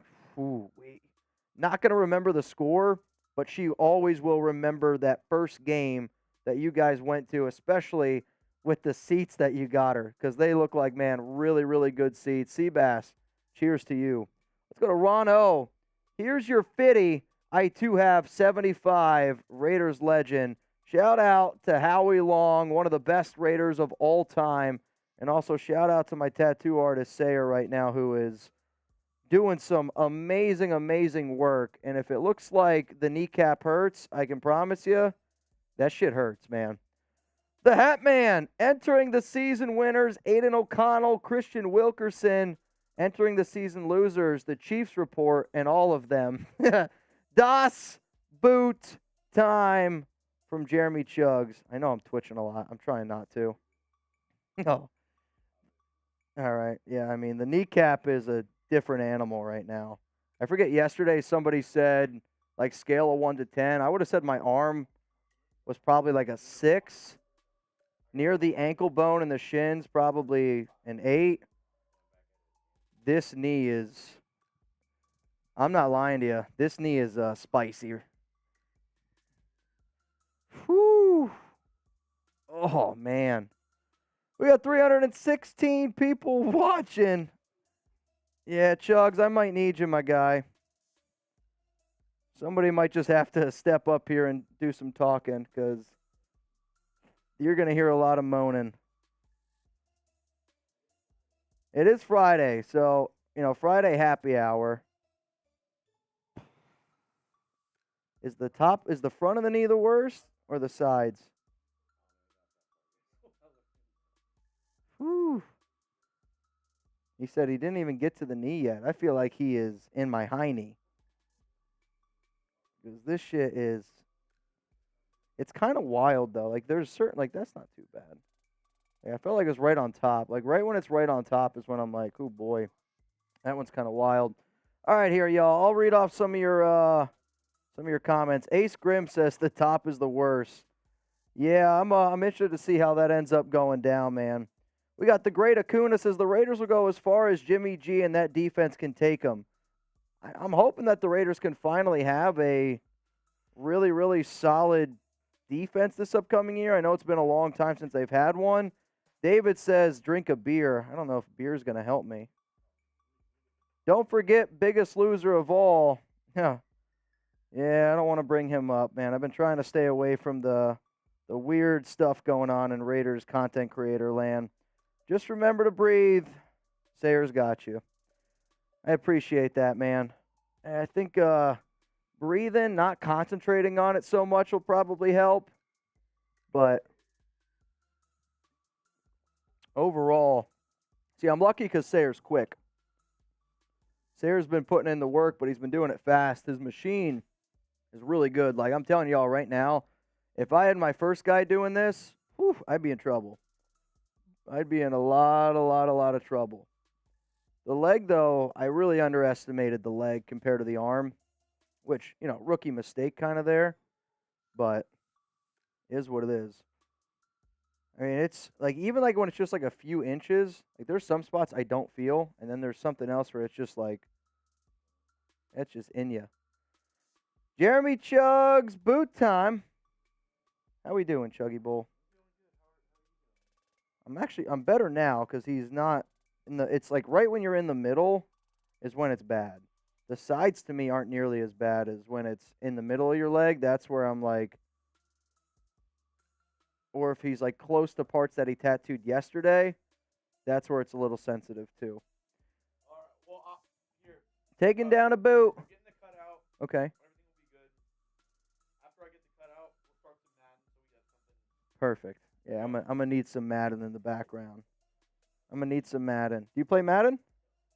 No Madden? You can play Madden. I'm ready. Are you ready? I think so. Jeremy Chugs taking down 3 beers, 36 ounces. Oh, this is going to hit you? I don't blame you whatsoever, man. Tacos, that sounds pretty good right now. Over under 8.5 seconds. Type O for over, U for under. Jeremy Chugs, boot time. Chuggy Bowl, when you're ready, man.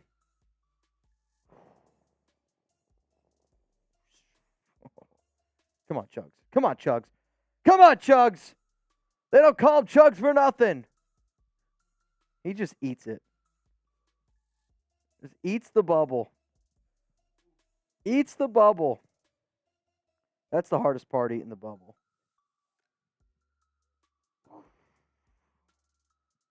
Wow. All right. We'll try to answer some more Raiders questions here while I can. What do we got here? If we got anything in the comments, y'all should do a Raiders Broncos sim to distract yourself with doing some commentary. Yeah, Jeremy's about to hop on Madden here real quick, and he's going to do some of that, and he's going to do a lot more of the commentating. My shin and knee was the worst spot of my entire body from VT Holmes. There was definitely parts of my shin that I was like, holy crap. Couldn't believe how bad it hurt. And then there was other parts that honestly really weren't that bad. Closer to the bone, it hurts more from Ace. Yeah, no doubt, no doubt. All right, guys, ask me literally anything just so I have something to talk about. Take my mind off it. That would be very much appreciated. Also, as you guys can see here on the bottom screen, you can literally see exactly what he's like tattooing on me, and that's kind of what we wanted to have here. You can see the work that Sayer's been putting in. The Great says, if the DT step up and generate pressure up the middle consistently, I do think the defense with Mad Max and Wilson, you think we can crack the top 20? I actually think I'd be really, really disappointed if the Raiders didn't crack the top 20 this year. Like, I know it doesn't seem like a lot to probably maybe some fan bases out there, but the Raiders haven't had a top 20 defense since literally like 2011, and they haven't had a top 10 defense all the way back since 2002 when they ended up making the Super Bowl that year. So I understand that it's going to start up front, and I hope that this defensive tackle room is ready to get going, because the more one-on-ones that Crosby and Chandler Jones end up having, you know, the more opportunities that this defense is going to have to truly be great. Your life must suck, Trey. Yeah, probably. Trey King. I don't know who Trey King is, but watching a Raiders Report show on a Friday, it's a wild thing, man. Get those FKCs going. Oh, man. Anthony, what's up? What up, JK? What up, Jesse Rodriguez? I see all of y'all, man, watching and repping. I think so far today's MVP has got to be the Hat Man. Also, huge shout out to John Borelli for showing up. You want a shout out here on the Raiders Report? Spam FKC down in the chat. The Hat Man, what up? How many yards will Jacobs have this year? If I had to guess, total yards, let's go with 1,650 total yards. Whoo! Oh, man. What up, Chuck? What up, Giovanni? Jugs, hurry it up. Steven, Jaime. Sancho. Giovanni Tejada. Oh, my God. Just. Acura. Take a knee, Mitch. Man, I might be taking a few knees. You guys are going to see how much my leg is twitching right now. That shit is. Is it? You like seeing me in pain? That's the content you guys want? Kinda. I'll tell you this right now. I would eat the world's hottest chip over doing this knee tattoo. No doubt in my mind. The hottest chip's easier than this knee tattoo. There's a few spots that, oh man, when that hits you, that's unbelievable. Do you think Wilson will be able and decent if he's lined up at defensive tackle? I think when you think about Tyree Wilson, he does have a lot of strength. He's an extremely talented player. I don't know how often they line him up at DT. Like, he might, if they go with like a 3 front, he might be like next to like a guard or something like that. But overall, if you were to ask me between him and Chandler, who has a better shot at playing DT, I would say Tyree Wilson definitely has the better shot. I would say Tyree. Yeah, Chugs, I need you. Oh, Oh, man. yeah. That's awful. Oh, Mitch. Wow. Oh, yeah. Kelly Clarkson, I get it now. That's brutal. Oh, yeah. There we go. That's freaking brutal. Chugs, you got to talk, man. Never made it as a wise man. Oh. Oh, Mitch. This is great. Hey, good thing we didn't do the slap deal. Dude, there's no way. Hey, Sayer, just give him a little flick on the kneecap. Christ. I'd rather Sayer flick me in the dick right now. I would rather him do that. Oh, my God. Yeah, Sayer said you'll have to pay extra for that. Right now, it's so far in my body. I got 2 belly buttons right now. Hey, and if you haven't already, give Sayer a follow on Instagram. It's on the bottom of the screen. I'm also going to put it in the chat right now. Been a real one. Came all the way to Dallas, tattooing Mitch. It's in the chat. Give him a follow. Mitch, laid back right now. Hey, just lean back. It's okay. I know. It's okay, buddy. I'm trying. You're good. I know I'm okay. Well, we're going to get through it, but son of a gun, does that hurt. It's unbelievable. What's up? The what? Oh, that sounds good to me. All Sayer's going to go take a pee, but I think he just kind of was like, hey, I'm just trying to save you, bro. Yeah. Again, y'all, if you haven't already, give Sayer a follow on Instagram at Sayer_tattoo. Now, this won't be divisive at all. What?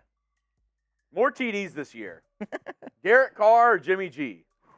Dude, that looks sick. Harry, did you say they forgot something?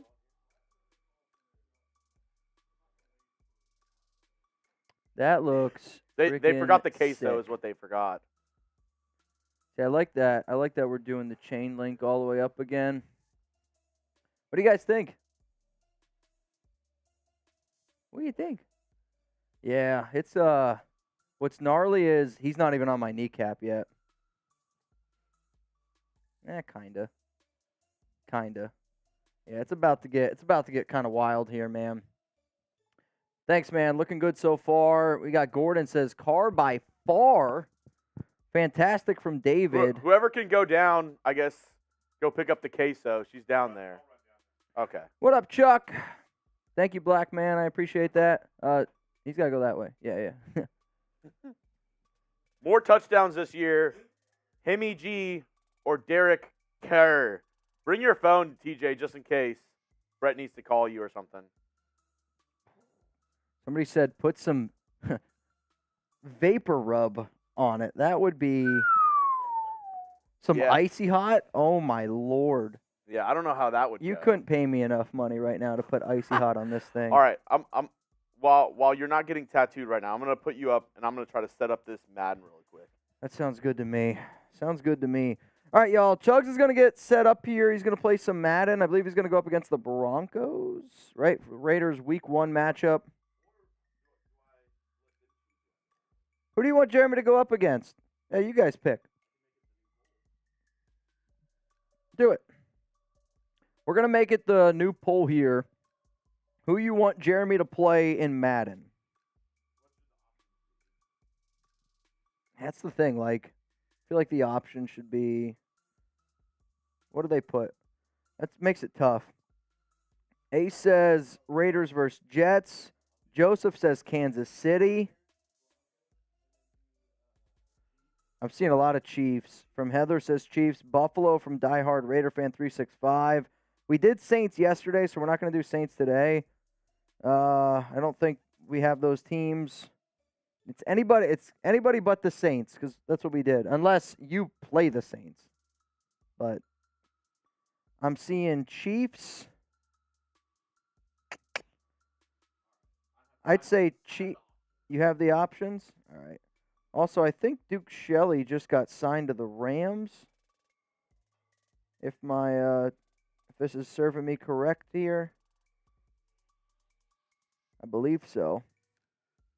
Yep. Duke Shelley going to the Rams. That one kind of stinks. I was really hoping that he was going to be a member of this team for a little bit longer, but hey, is what it is. Wish him the best of luck. Hopefully it just doesn't turn out to be like a Rasul Douglas situation. What up, Michael? What's up, my brother? Check it out. I'll be stopping in my white Max Crosby jersey next week at the Donkey Corral with my son, drinking some beer and yelling, Raiders! What up, Mike? How many people are going to the game next weekend? I mean, I'm super excited for college football this weekend. Like, there's a lot of really, really good football games. I don't know if I'll be able to, like, go out tomorrow. I'll probably have to ask, but we'll have to see. But, man, who's going to the Broncos games? Is anybody going? Is anybody going to the Broncos game? In Denver? Mile High? Who's going? PGA? I don't want to see golf. That I know.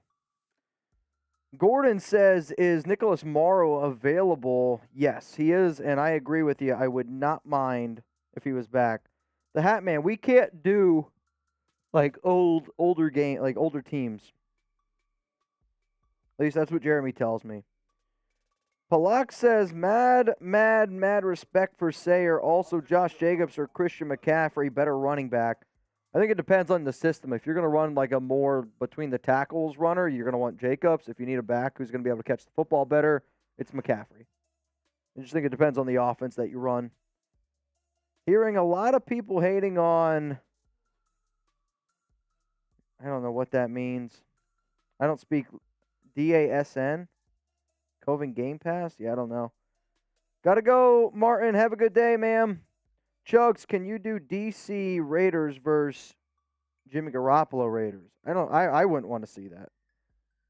Derek's not a part of this team anymore. Mitch, how would you rate our defense right now?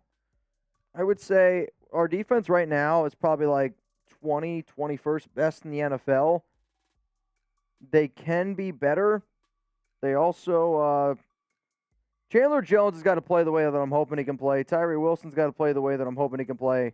If they can get a lot more pressure, they have a lot more depth, I think, than what people are going to give them credit for. But overall, I'd say the 21st best defense in the NFL, somewhere in that regard. I'm not putting the Raiders top 20 until I see it, right? Like, I can sit up here and I can say, oh, it's better this and that, but I'm not going to also sit up here and lie to y'all and say, oh, yeah, they're definitely going to have a top 20 defense. See you, Martin. Will the Raiders make the playoffs from Serene? If I was a betting man, no, I'm not going to bet on the Raiders to make the playoffs. I mean, you're hoping that they're the third best team in their division. I know we can say what we want about Justin Herbert.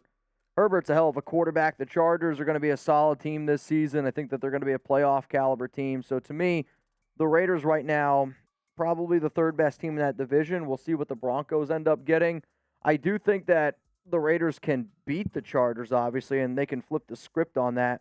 But my projection for Las Vegas is 9-8. 8-9, they're somewhere in that realm. If they get lucky, if they get a few good bounces, sure, you can win 10 games. You can win maybe 11 games, but you got to get really lucky and finish them off. I also know that the Raiders could be a 6-win team again. So it's all about the execution, especially in the red zone this year for Las Vegas. Does Devontae Adams get 10-plus touchdowns this season under Garoppolo? Yeah. I'm going to bet on Devontae. Devontae's played with a lot of bad quarterbacks before. Like, you go back and you look at his numbers when he didn't have Rodgers, because I know Rodgers got banged up a few times. And even when that's been the case, he's still put up numbers. Devontae is quarterback-proof, in my opinion. We haven't had a dominant defensive tackle since McLaughlin. RIP 91. Pretty sad. Our defensive tackles worry me.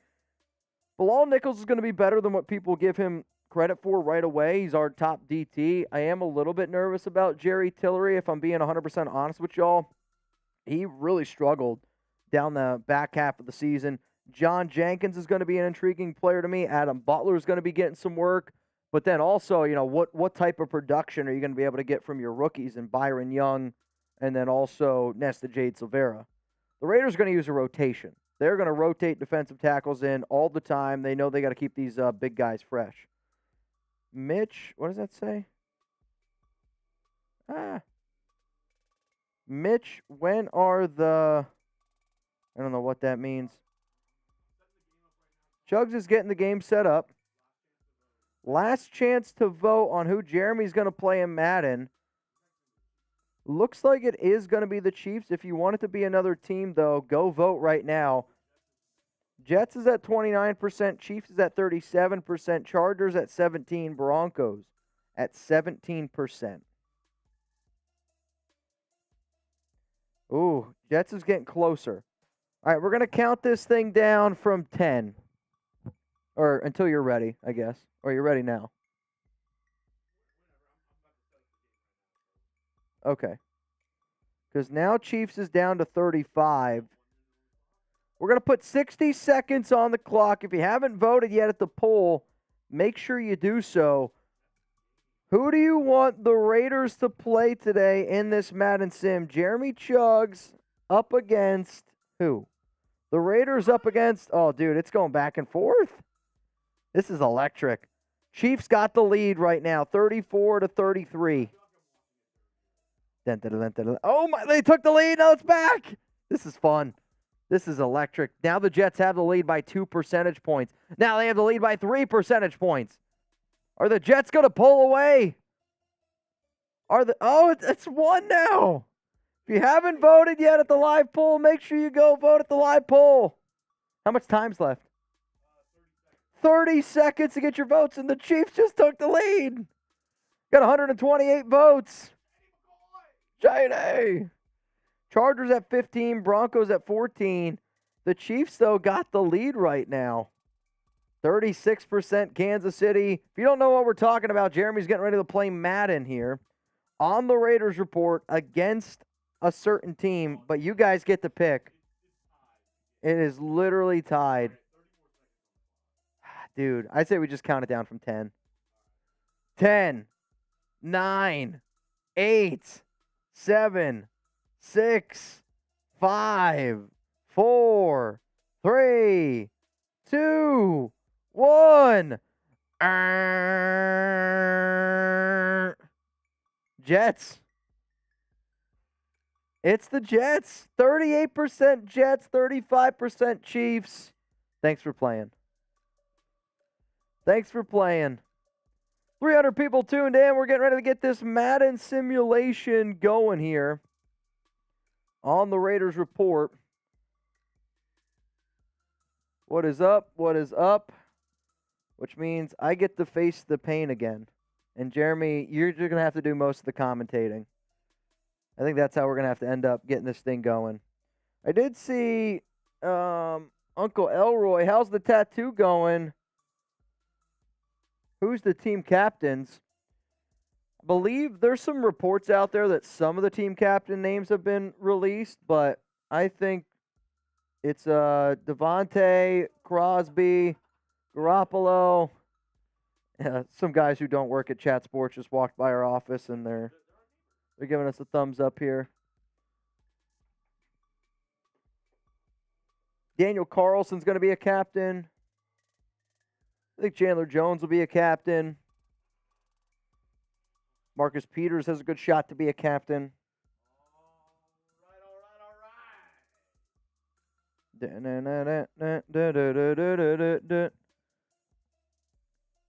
I don't know if you have that numbing stuff, but yeah. Because that's Never made it as a wise man. Yeah, that one it feels good. Never made it as a poor man stealer. And this is how. Does that stuff, when you put that on, does that impact it at all? Or? And here we go. Raiders, Jets at Allegiant. Oh, they got the fireworks going from the ceiling right now. Aaron Rodgers, Dalvin Cook, Garrett Wilson going up against Himmy G, Josh Jacobs, and Davante Adams. This is Raiders Report Madden. Let's go. Honestly, that was really good. Running out of the tunnel. Who's that big guy? Is that Sayer? No, it's Colton Miller. It's Colton Miller. Let's go. Who you got? Do you have me or the computer? Type LV for the Raiders. Type NYJ for the Jets. This might be the only time a lot of Raider fans are not rooting for the Raiders. Why is that? Or not confident in the Raiders today because I'm playing. Never a doubt. Never a doubt, Chugs. I believe in you. All right, have a new live poll going up. Are you going to go to a Raiders game this season? Yes or no? Oh, and the kickoff. Oh, I didn't even realize. Kickoff. I'm getting the ball first. DeAndre Carter back to return. Gets immediately taken down. All right. I have to redeem myself from yesterday. This is me playing Robert Jansen. I have to redeem myself. Raiders, Jets. All right. Let's go, boys. Let's go. Strong formation, handoff to Jacobs along the right side. Oh, come on. Give me the truck stick. 2nd and 1. First down run. A solid first down run.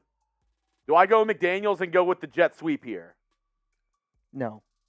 The jet sweep's never the answer. Jet sweep. I got to go with my boy McDaniels. Jet sweep. Jacoby Myers takes it. We're going to get a first. We're going to get a first. That's all that matters. That's all that matters. 5-yard gain. That's good. For a Raiders.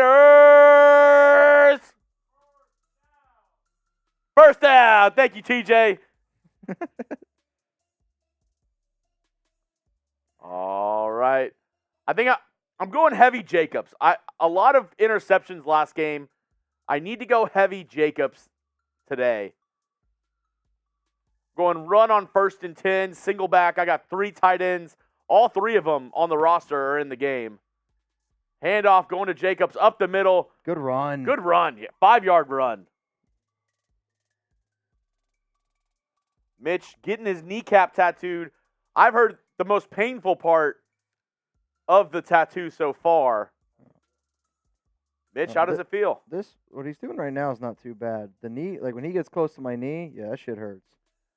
John Borelli, $5 super chat. Chugs, make me proud. Don't make me go home and fire up Madden, please. I don't want that to happen, Borelli. I want to make you proud today. Another run. Jacobs in the strong formation. Can we get a first? Good run, right side. Get going. Jeremy's. Oh, solid no. running. Who's hurt? Mayer's hurt. That's your guy, too. I don't know what I'm going to do. 3rd and 2. I got to keep on going with Jacobs. Yeah, keep feeding the hot hand. 3rd and 2. I trust Jacobs more. There we go. Get the first. Get the first. He will not go down. Josh Jacobs is a man. He's 40. He's not really 40. Thank God. Imagine paying a running back that's 40 years old. Dude, the franchise tag would have been a steal for him if he was 40. Okay, 1st and 10. Sorry, guys. They keep on putting Dorsett in. I got to put my guy Trey Tucker or Hunter Renfrow in there instead. It's just not right. All right, there we go. And DeAndre Carter at 6. There we go. Okay. We're good now. We're good. I refuse to throw to Dorsett on this play because he's not on the team. He's a Bronco. All right, here we go. 1st and 10. Oh, man. And broken up on 1st and 10. Nope. Chuck, he is just in a little bit of pain right now. All right, got to go back to the run here on 2nd and 10. I know it doesn't seem conventional, but I got to get Jacobs the rock. He's been my workhorse. Not good passing the ball with Jimmy G so far. Oh, only gets 2. It's 3rd and 8. Got to come up with a play. All right, here we go. Hopefully I can get Jacoby on this crossing pattern. He's going to go in motion, go across the middle of the field. Need him for a first down. Like and subscribe. Mitch is getting his Raiders tattoo. I'm playing a little Madden to pass the time. Jacoby, let's get this going. Get the snap. Jacoby, I have him. And he gets it for a first down. Let's go. 16 yards to number 16. Spam those ones. Jacoby Myers, first down. Spam your ones. Show Chug some love. Got to redeem myself from yesterday. Let's go. Let's go. Get those ones in there. Sergeant Fighter, the one hat man. Let's go.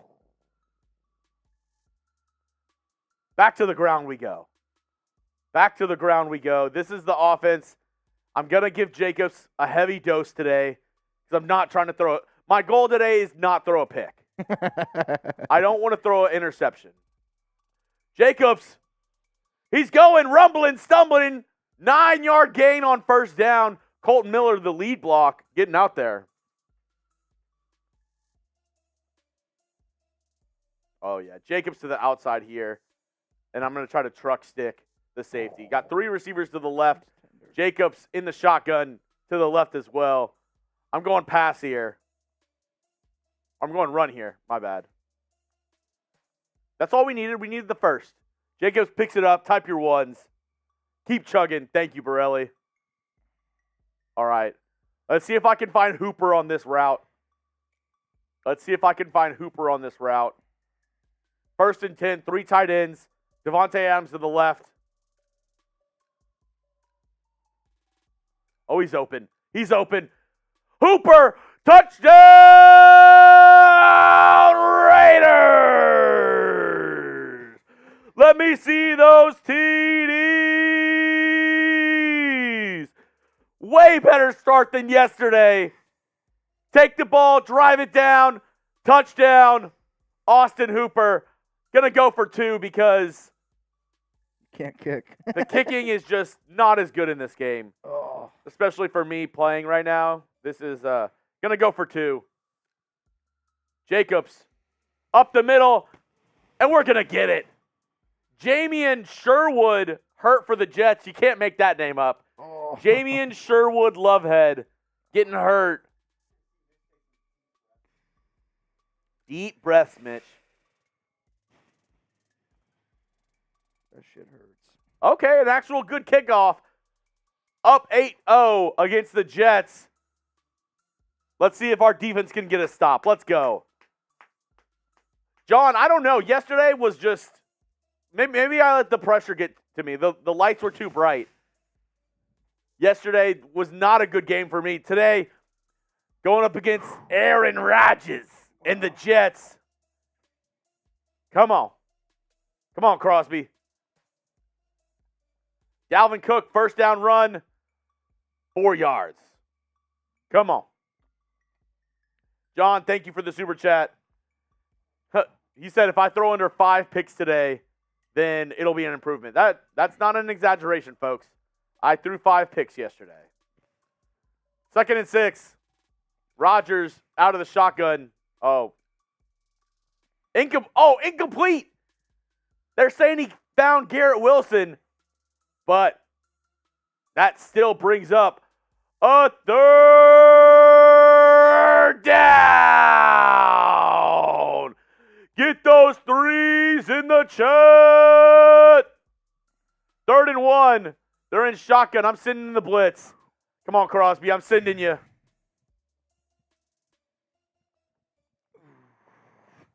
Oh, they get the 2-yard completion to Conklin.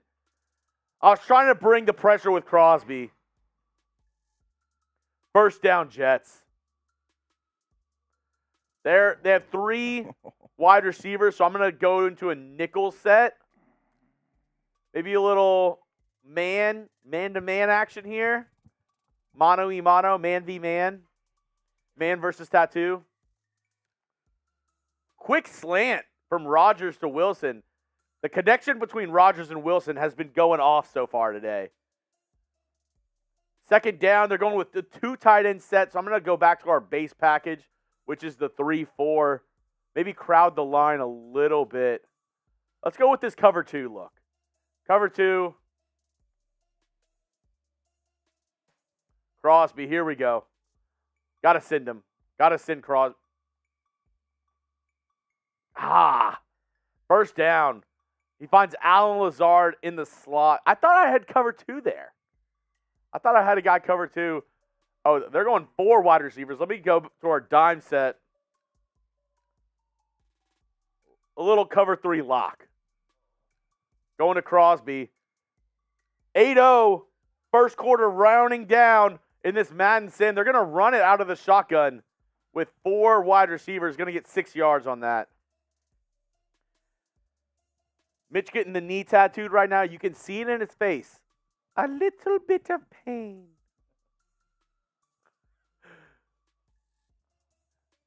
I heard laughter is the best medicine for pain. I need to laugh a lot. Hey, Mitch. Spicy wiener. Third down, folks. Incompletion on second. That brings up third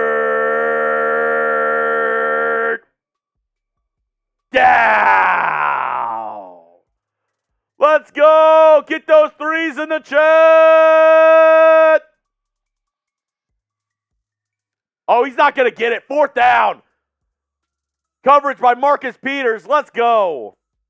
Let's go. Couldn't find his target, Randall Cobb, and they're going for it on 4th and 4. Okay. They're going for it on 4th and 4.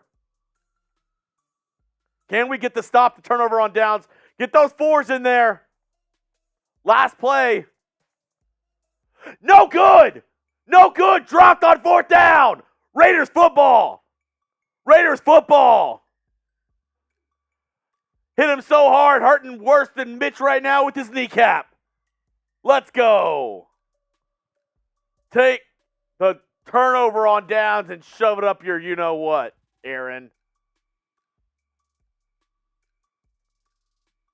1st and 10, Raiders football. I'm going to go with the pass with Jimmy G. They're kind of crowding the line. Gotta get a short pass. Hopefully I find Devontae on this drag route. Here we go. Oh, he's open. He's open. Give me Devontae. First down. Great route by Devontae Adams. I think I got my swagger back. Ooh. Here we go. 1st and 10. I'm feeling good now. I'm feeling good. I'm feeling in control. First down run. Nowhere.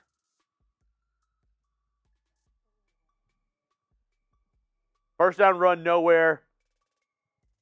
Let's go with a little play action on 2nd down. I threw an interception on this play yesterday. Can I redeem myself? Nobody open. Throw it out. Throw it out. Okay. I saved it. 3rd and 11, still 3rd and long. Couldn't take the... That's what hurt me yesterday. I took the long sacks. Giggity.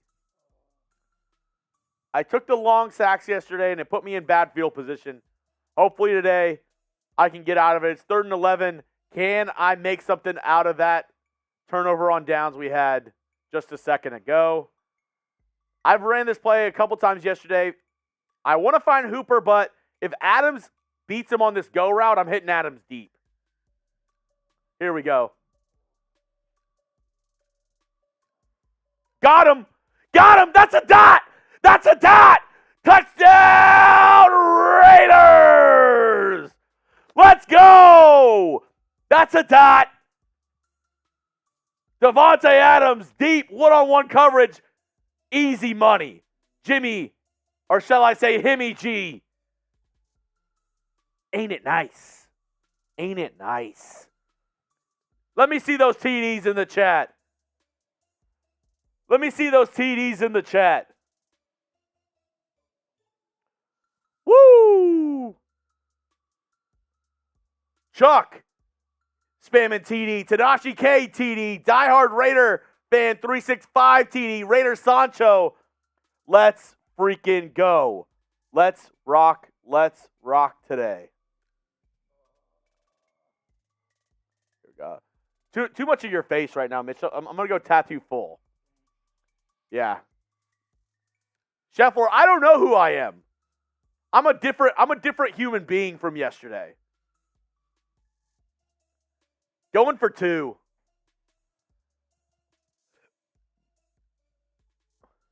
I think I go to a run here. Only 6 guys in the box. 2-point conversion. And it's good. Raiders up 16-0. Let's freaking ride. Oh, Josh Jacobs. The boys, they're feeling it. Let's go. Diehard Raider fan, it is not on rookie level. It is not. I think I go with the squib. Here we go. Okay. Squib kick. And we get him down at the 23-yard line. Can we stop Aaron Rodgers once again? Can we stop Aaron Rodgers once again? I don't have it on All Madden today. I have it on All Pro. All Madden yesterday, it did me dirty.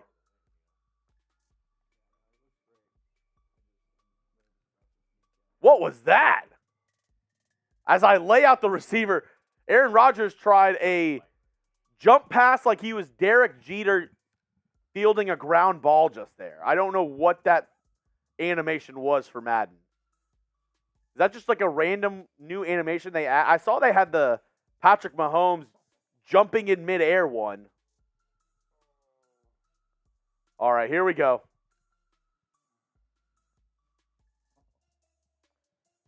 Great stop on 2nd and 10. Rodgers tries to find his running back, Dalvin Cook, on a swing route. Nowhere. Great tackle by Spillane. And that brings up a 3rd down. Raider fans, get loud. Come on. No way. Great coverage. We get the 3 and out. Let's go.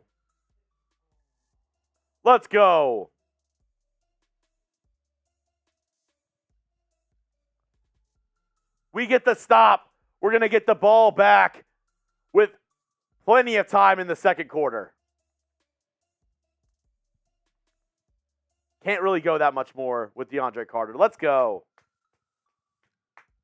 John, I told you, I tried All Madden yesterday. It wasn't fun. Nobody enjoyed it. I didn't enjoy it. Sayer didn't enjoy it. It was just an all-around not enjoyable time playing Madden yesterday. All right. Inside. Oh, Jacobs. I thought if I went in and then went back out, I would have been able to find the hole there with Jacobs.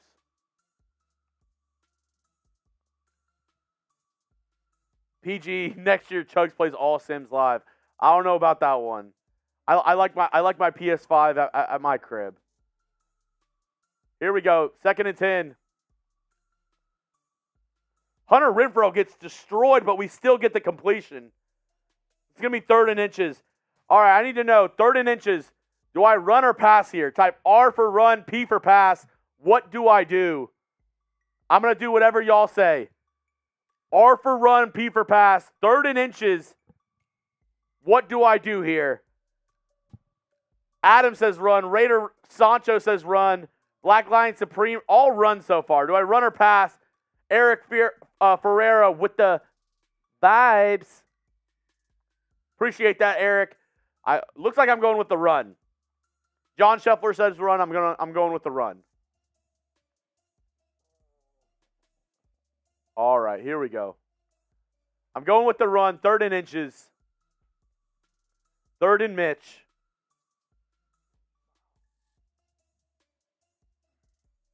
Gets the first down.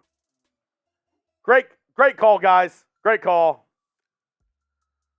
Alex says, keep on running, suck up the linebackers, and go play action. I don't hate that. I don't hate that idea. Let's go with the stretch run to the open field side to the left. Going to be in a strong formation.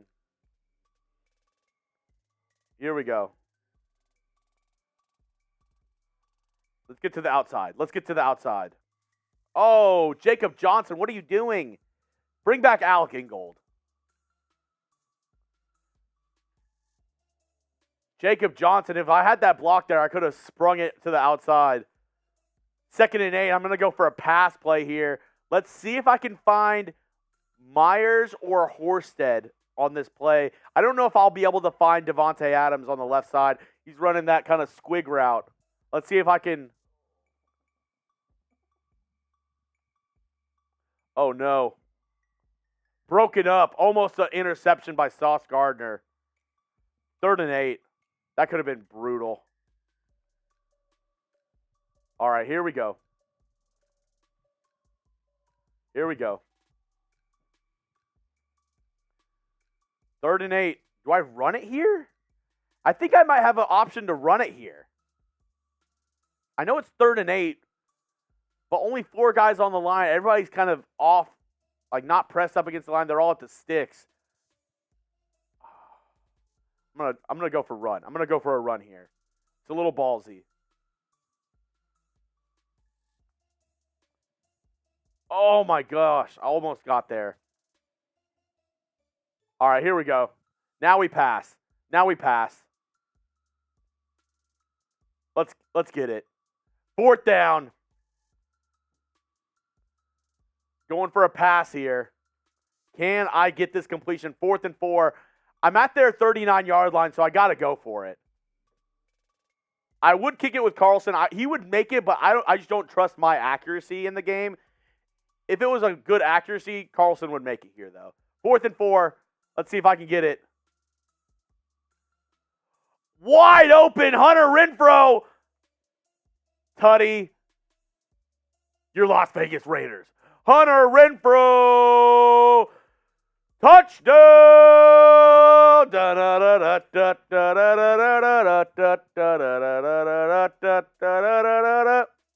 It's Renfrow. Let's go. How are we feeling, Mitch? The kneecap sucks. The kneecap sucks. I honestly wish I would just get rid of my kneecaps right now. I don't even know why they're here. Mitch said the kneecap sucks. Let's see if I can go a little fade route to Devontae here. He's one-on-one on that side of the football. He's not up against Sauce Gardner. I think I go with the fade route to Devontae. I want to test this corner, see if I can get Devontae on a little fade route.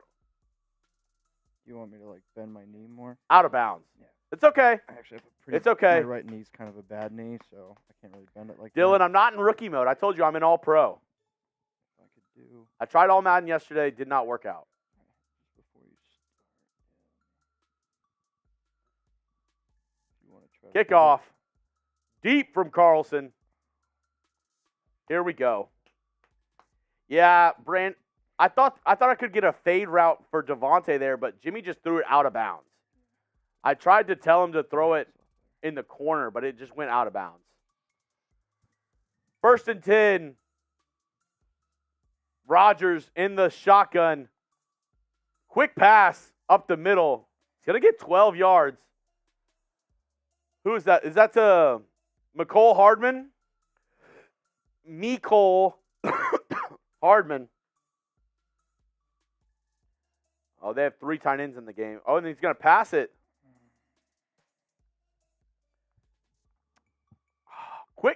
Rodgers getting me on the quick passes now. He's getting those quick passes in. Snuck in the 3 tight end set there. 2-minute warning, though. Can I stop Rodgers from scoring? Y for yes, and for no. What do you think? Can I stop Rodgers and the Jets from scoring right now? 2 minutes left in the quarter. Let's go. Rodgers with those quick passes is just getting me right now.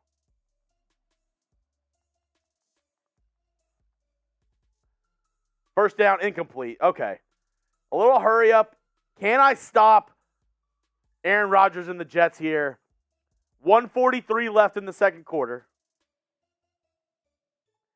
Oh, game update for Madden just installed. Maybe they updated the rosters? We shall see. Oh, great breakup there by Trevon Merrick. It's 3rd and 10. Get those 3s in the chat, boys and girls. Get those 3s in the chat. Let's go. 2 receivers to the right, tight end to the right. Aaron Rodgers, 3rd and 10. Max Crosby. Oh, my goodness. Oh, my goodness.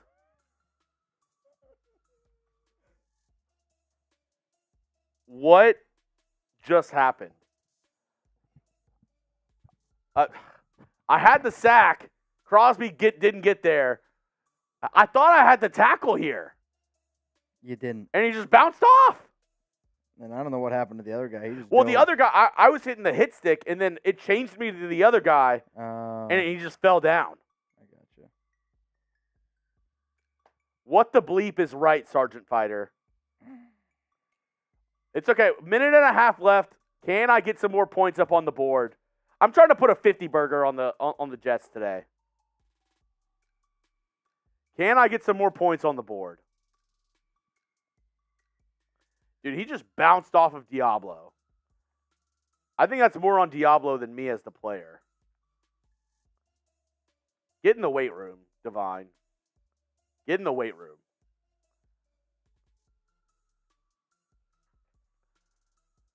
Ooh. Okay. Let's try to get a little deep pass game going. Austin Hooper. Let's leave you into block. And then all right, there we go. Here we go.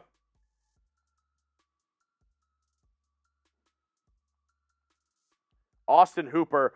Oh! Breaks the tackle down at the 50. Let's go a little hurry up. Here we go.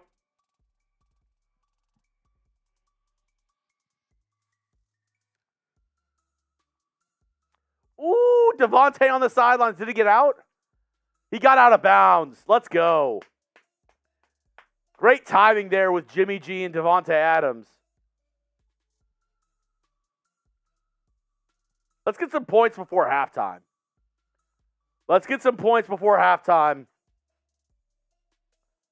I wanted to shut out the Jets. That didn't happen. Let's try to put a 50 burger on them now.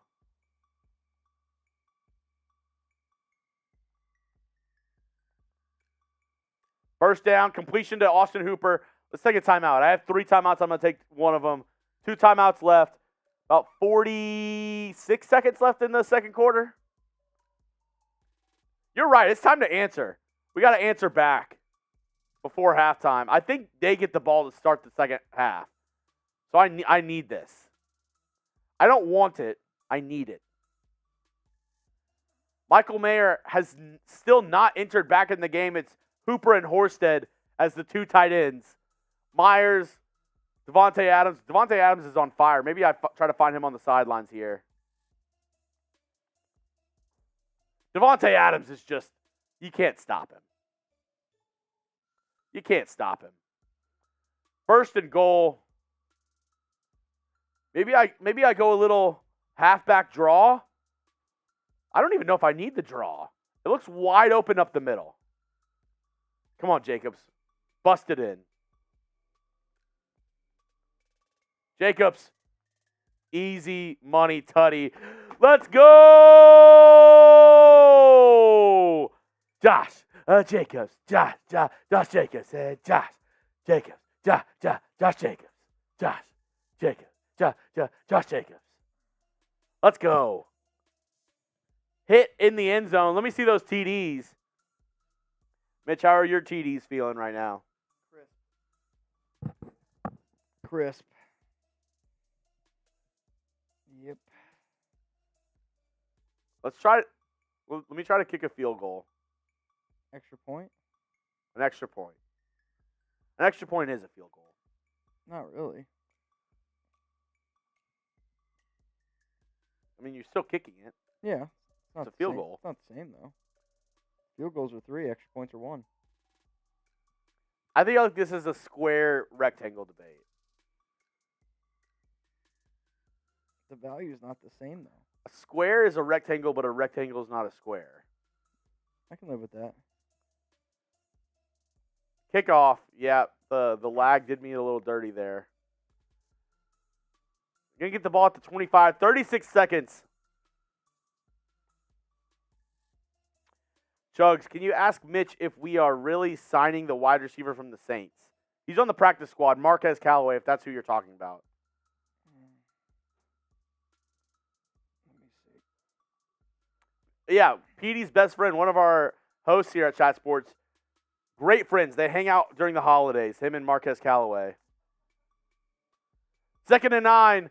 Going to go a little flat route to Cook. Nowhere. Spillane is on fire. Can I get a sack with Crosby before the end of the quarter? No. Oh, yeah. There we go. That's the end of the half. End of the half. Halftime. Quick pause here for Chugs. If you guys haven't already, give Sayer a follow on Instagram. Seriously, Chugs, put the link, if you could, down in the live chat real quick. Also, Seriously.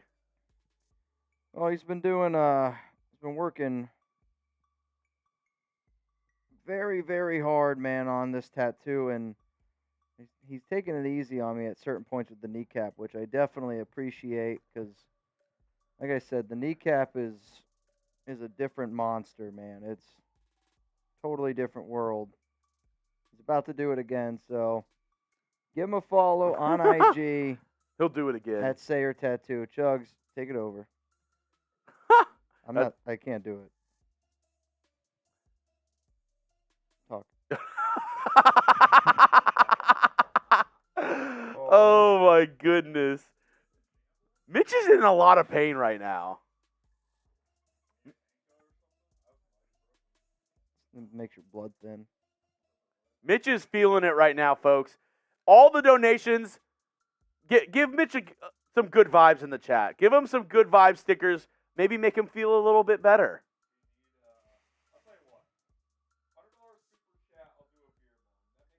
$100 super chat beer bong.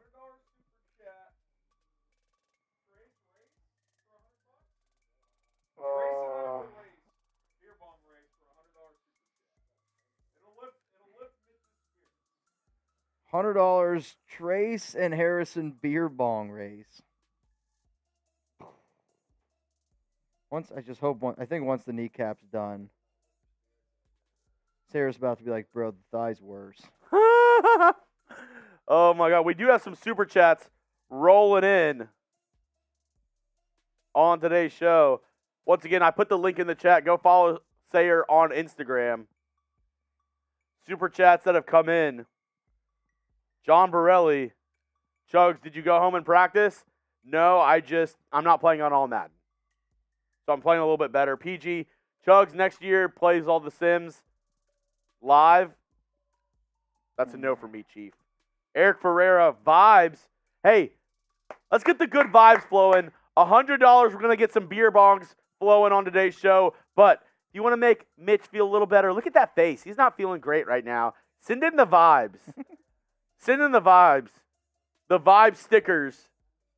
Mitch, he's a little hurting right now, so send it in. Help him out. Let's go. Eric, getting the vibes going. John Scheffler, Borelli, I'd rather see him play all-pro than Madden because it's much more enjoyable because yesterday he sucked. Thank you for the analysis, John Scheffler. Appreciate that. James Guevara, Mitch, I have both legs done. Be glad you avoided the back of the knees. Fight the fight, brother. Stay strong. From Freedom, California, LFG Raiders. Appreciate that, James Guevara. Send in those vibes. Send in, thank you for the roses. Mitch, thank you for the roses. Oh, God. Don't do that. Oh, Mitchell Renz. Mitchy. Yep. Did you expect this to be the worst part, Mitch? Yeah. Yeah. Yeah. Especially when we met yesterday, Fever was like, wait till you get to the kneecap.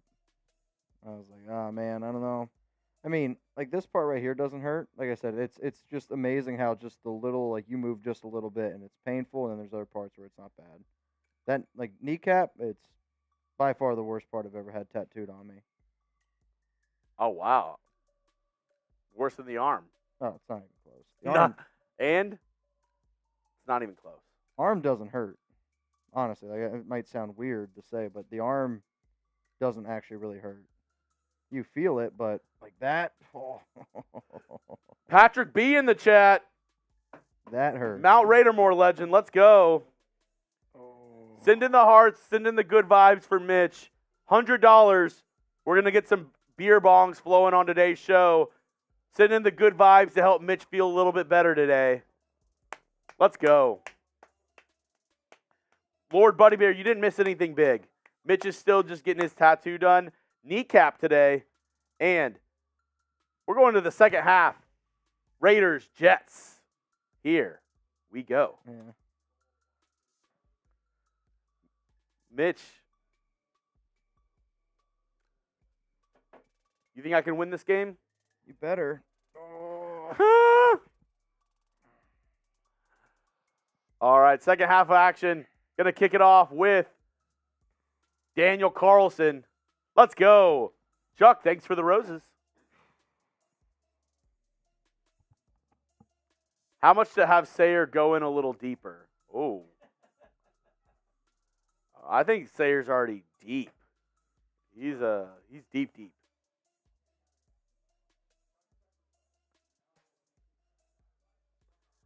Aaron says the sternum is a B. Eric, thanks for the vibes. Mitch, you feeling better already from the vibes? Yep. Mitch said he's feeling a lot better from the vibes already. Eric, thank you for the vibes. Always sending in the good vibes. Eric Ferreira. If you want to help Mitch feel better, send in the vibes. Caught a vibe. Baby, are you coming for the ride? 2nd and 8. Rodgers in the shotgun. Crosby. Oh, stop him. All right, first down. First down, Jets. Sayer is knee deep, literally. Yeah? Yeah, he's knee deep. Y'all are funny. Sick tap, Mitch, from Peak Boogie. Appreciate that. Thanks, bro. Coming up after this Madden Sim, we're going to get Graphic Raider on for a little interview.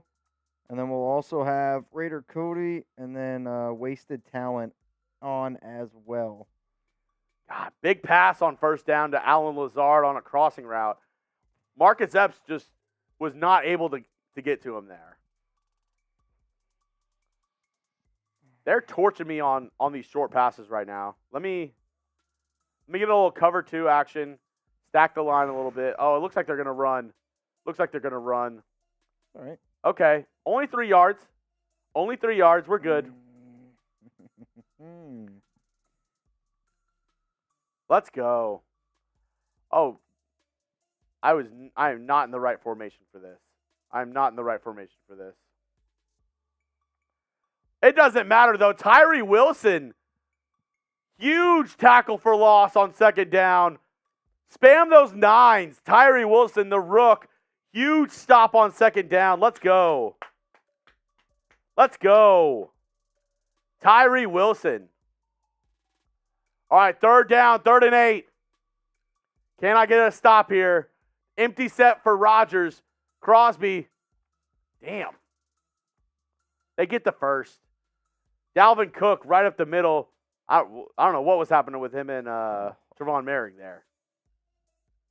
That's my favorite stuff in the world. Oh, just dicing me up the middle. Alex might come home and I might have a whole bunch of tissues and that stuff later. That is the greatest thing ever. All right, gonna send some pressure on first down. Lord. They're at the 11.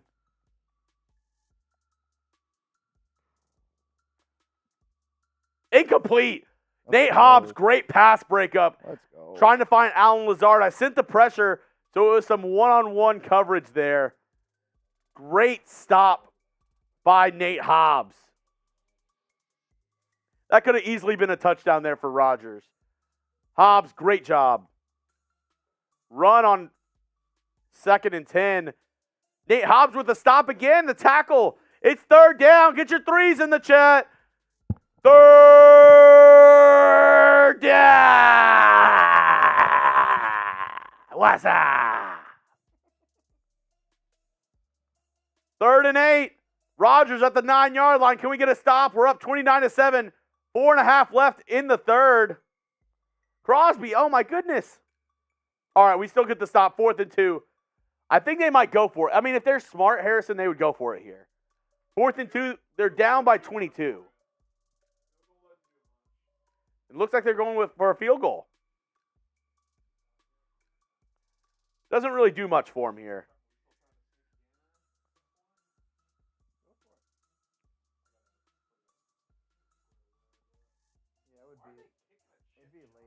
I don't know why that was a dumb move.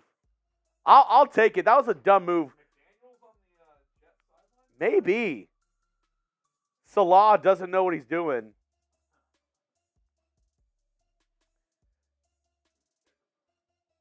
DeAndre Carter. Ooh, if I bounce that out. That would have been good. Yeah, why? I don't get why they go for it or why they don't go for it there. They drove the ball all the way down the field only to not try to score a touchdown. They're still down by 19. All right, first down. Zamir White in the game. Let's get a run here with Zamir. Let's go, Zamir. Is the kneecap done? Oh my God! All right, you were talking about it yesterday. Michael Mayer just got worked. Yeah. Oh, my goodness. Well, if you're going to ask a rookie tight end to try to block a defensive end in the NFL, you're... Yeah, 2nd and 13. I'm going to go for another run here with Jacobs. Try to pick some yards up. Come on, Josh. Oh, busted up. Maybe the field goal was a good move. I need to... Is it 28-10? 29-10. 29-10?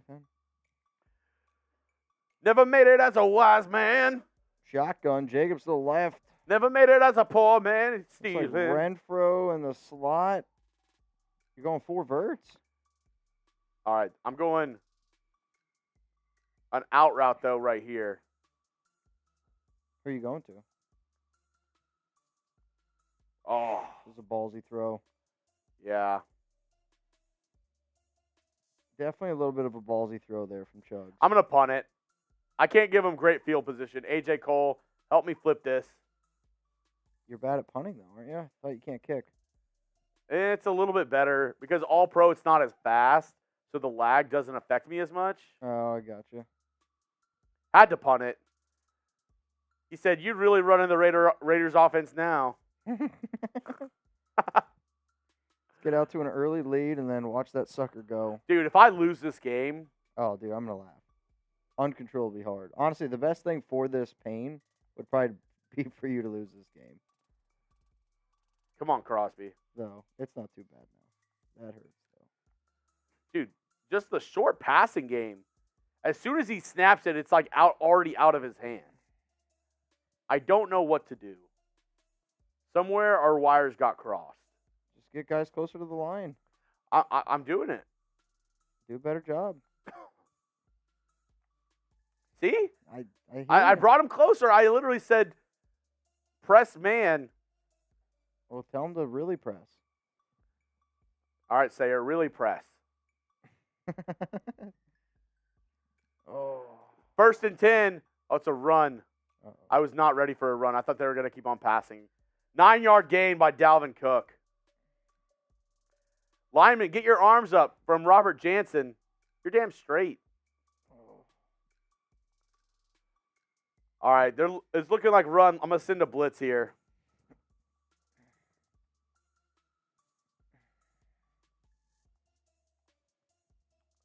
Good breakup by Marcus Peters. Not in his house. Not in his house. Third down, they're going 4 receivers. Go a little dime look. Cover 2. Press underneath.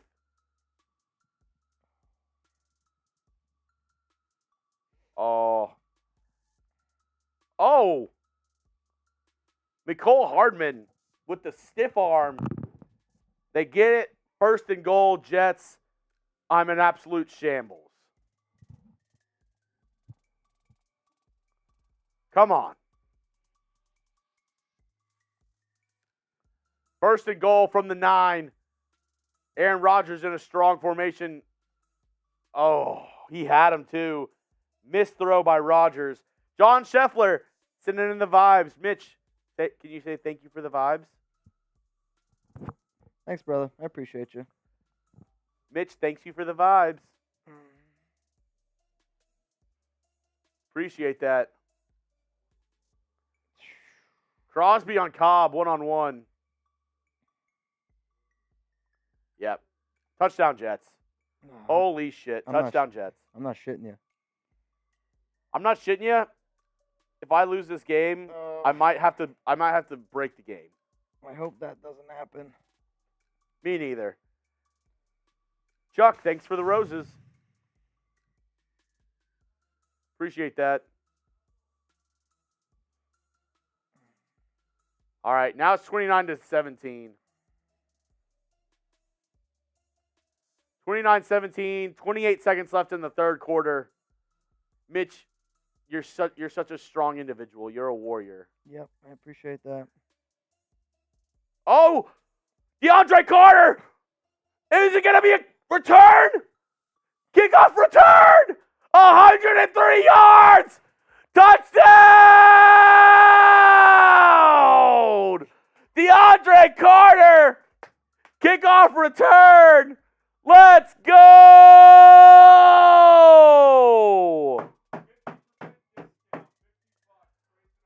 50% discount, $50 super right now, and we're beer bong racing. Till the end of the quarter. There's only about 7 seconds left in the quarter. 17. Hey, discount right now, 17 seconds left in the quarter.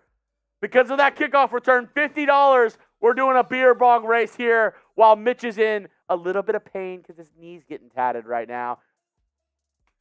Let's go. Let's go. I paused the game. I mean, I can't believe that just happened. I can't believe that just happened. Holy crap. Oh, we got it. We got it. And it's from Trace's dad, John Borelli. Bang.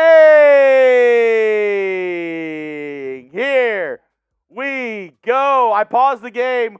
We're going to get the beer bongs flowing in just a second. Let's go. Let's freaking ride. A little better view of the tattoo. Oh, Chef is in. Chef is in. He said, oh, hell yeah. Yeah. Can I get a Harrison beer bong? Yeah. We're coming. Chefy with the $50 super chat. Oh, hell yeah. Oh, hell yeah. Never made it as a wise man. Never made it as a poor man stealing. Here we go. We got 250, so maybe we add one more person into this beer bong race. Harry, we got 250s. Can we do a 3-person beer bong race? Do I join us?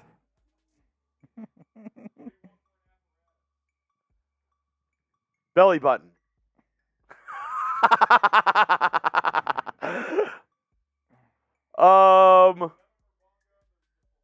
I'll do the Merbonga. Giggity. Here we go.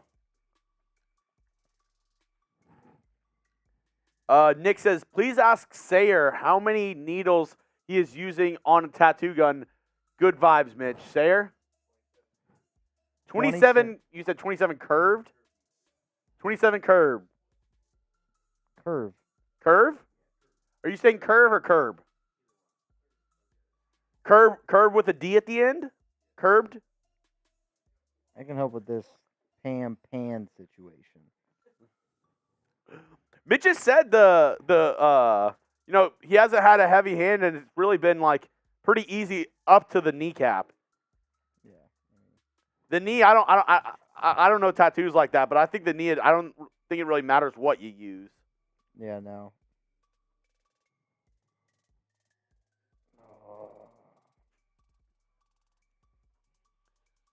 Woo! Mitch, all right, I'm going to get my beer set up as well. I do got a pee soon, though. Okay. Mitchell Renz. Well, you tell me when you're in a good spot. Yeah? All right. I'm gonna go pee real quick. Mitch is going to go pee real quick.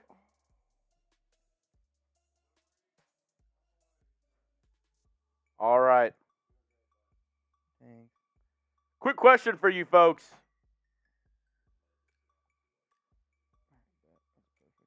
What is the Raiders' strongest position group this year? We're going to get back into Madden in a sec. More Mitch tattoo in just a sec. He's going to go take a quick bathroom break. Let's go behind there.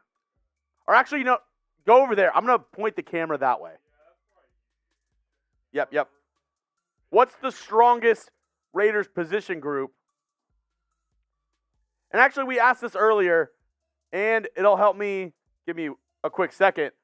Who leads in receptions this year? Devontae Adams, Justin Jefferson, Jamar Chase, or A.J. Brown?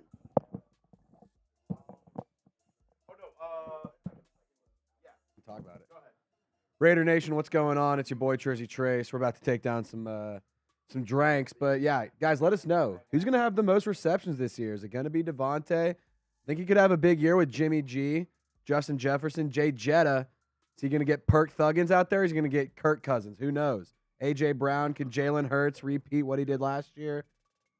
Jamar Chase, can he get Joe Brr? Can Joe Brr keep it cooking or what? What's gonna happen here? Who knows? We're about to put these down. I'm still on. We're gonna keep it moving. What's up, guys? How's it going? Is it that camera right there? What's up? How's it hanging? Got the Freedom Funnel. Happy Dad. Yeah, we have some tacos and chips and salsa, chips and queso and whatnot. So help yourselves. Jeremy Chugs. Yeah, it's already pointed to us. We're on. Oh, that one. Yeah. All right. Cheers. All right, real quick. C for Chugs. T for Trace. H for Harry. Let's go. But I do have to say, Harrison is a dad. Yeah, which means I get, 10-second head start? You probably. All right. 3, 2, 1, go.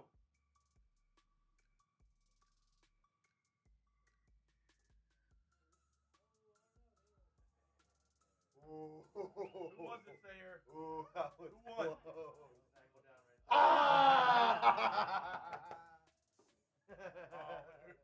Stay here for just one more second. Oh, that was close. Hey, Chuck, when we play later, loser has to do something. Loser has to do a beer bong. Open the idea. Loser has to do a funnel.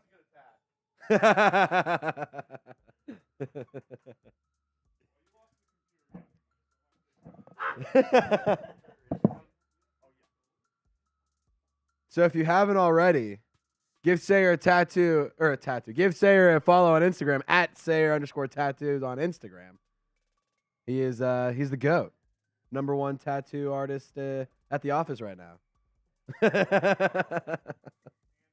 And in the world. But definitely number one in the office and in the world, for sure. Hey, man, I was really good at drawing stick figures back in the day. I could whip up some stuff. I'm not good at – I have really bad handwriting, though. Am I still on, Chuck? We do. Looks like – oh, yeah, I still am. What's your on. IG? Hgram NFL is the one to use. What's a good time frame to play? Like, how long are y'all staying live, Jeremy? We're gonna end with hopefully an interview with Jermaine At what time? at 5. So As- probably what, like before then or after then? If you're free. Cool. If you're free. Hey, look, there's a kid at the office today. That's interesting. So, Jeremy, 35-17. This is a little bit of a bloodbath, man. Actually, I have a question, Chris. If you could step in for a second, because Yeah. Yeah, I can I have get a question over that it. I think shit. a I'm gonna. lot of Raider fans would want to hear from you. From me. I think a lot of Raider fans would want to hear from you. You can leave that over there. You can Okay. just take this. I think a lot of Raider fans would want to hear about this from your point of view. I can promise you they ain't gonna like my answer. Hashtag Raiders to ask Crazy. What's up, Raider Nation? How's it hanging? All right, so let us know who's gonna have more TDs. Is it gonna be Jimmy G or Derek Carr? I'm gonna have to say it's DC4. I just think that the Saints offense has quite a few weapons. I think that the Raiders offense is gonna be great this year, but I think that Jimmy G, if he stays healthy, he's got to stay healthy.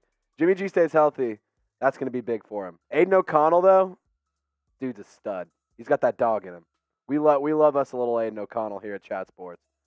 Gio says, hopefully Jimmy G. Martin says, Trizzy, what's up, Martin? How you doing, brother? Scott Land typing Jimmy G. Lord Buddy Bear says AOC more than both of them. I don't know if I disagree with that one. AOC, if he can be the starter, could be a stud. PG says, Tricky Triz, what's good, buddy? How you doing, from? How y'all doing, family? Who's better looking? It's got to be Jimmy G. Got to be Jimmy G. And who's better looking than Jimmy G? Sayer, 100%. Sayer's a stud. Robert Jansen, hide the gong. Hey, you know how we do. I hit that gong all morning, all night, every single day when we're here at the office. Malachi B, Jimmy G, Gio AOC is that 70s guy. That's pretty funny. He does have a killer stash. He has a really nice stash. We Out Here Entertainment says Jimmy G. PG's Jimmy G. We Out Here Jimmy G. All right, so here's the deal. What's the super chat menu looking like today? I know y'all went through some stuff. Is there a super chat menu? Actually, real quick, before we do that, I'm going to tell y'all why you should subscribe. You guys should subscribe right now for Raiders videos every single day. We go live, as in Jeremy and Mitch, go live twice a week, every week, without fail. It's an interactive YouTube channel by Raiders fans, for Raiders fans, and the more subscribers you get, the more videos you get, and it's 100% free. So if you haven't already, lock us in. Lock in the Raiders Report, because there is not another channel that does what they're doing today. Guys, keep on letting me know. Who's going to have more TDs? I have 4 accounts subbed from Buddy Bear. That's pretty incredible. I like that one. I'm going to let's take a look at what's here. All right. Who wants to get the comment section moving? Let's get the comment section popping. Let's get it going. RO4L. I need you guys to spam it in the chat. Spam it in the chat if you want a shout out. We're about to get Mitch back up on the bed, giggity. He's about to get that work, giggity. Ivan, Lord Buddy Bear, Geo, Fartsicles, that's a great name. I shouldn't be laughing. I'm 25 almost, but I shouldn't be laughing. That's a pretty good name. Lord Buddy Bear, John Molina, diehard Raiders fan. Come on. Keep them coming, giggity. Keep them coming, giggity. We're doing swell. Mitch, how you doing, my man? I'm doing good. I'm glad people are hanging out. We do have some special guests getting ready to come up on the show today. We're going to have Graphic Raider tuning in for a little bit. Where's Jeremy at in this Madden Sim? Almost done with the third quarter. 13 seconds left on the third All right, quarter. well, I want to get Graph on, so is there a way we can just pause this game and come back to it? Hey, Choogs. Is that possible? phone. I don't have my phone. Hang on. I need my phone to give them a call. I need my phone. I need my phone.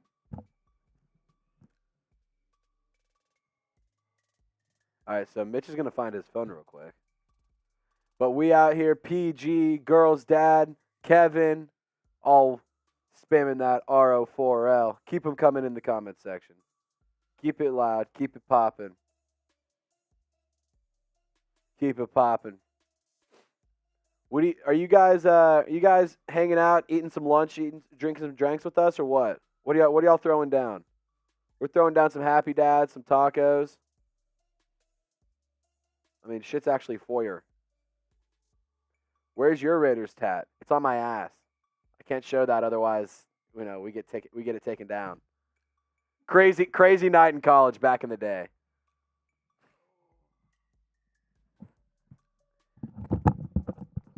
Realist Raider. That's a good comment, man. That's a good one.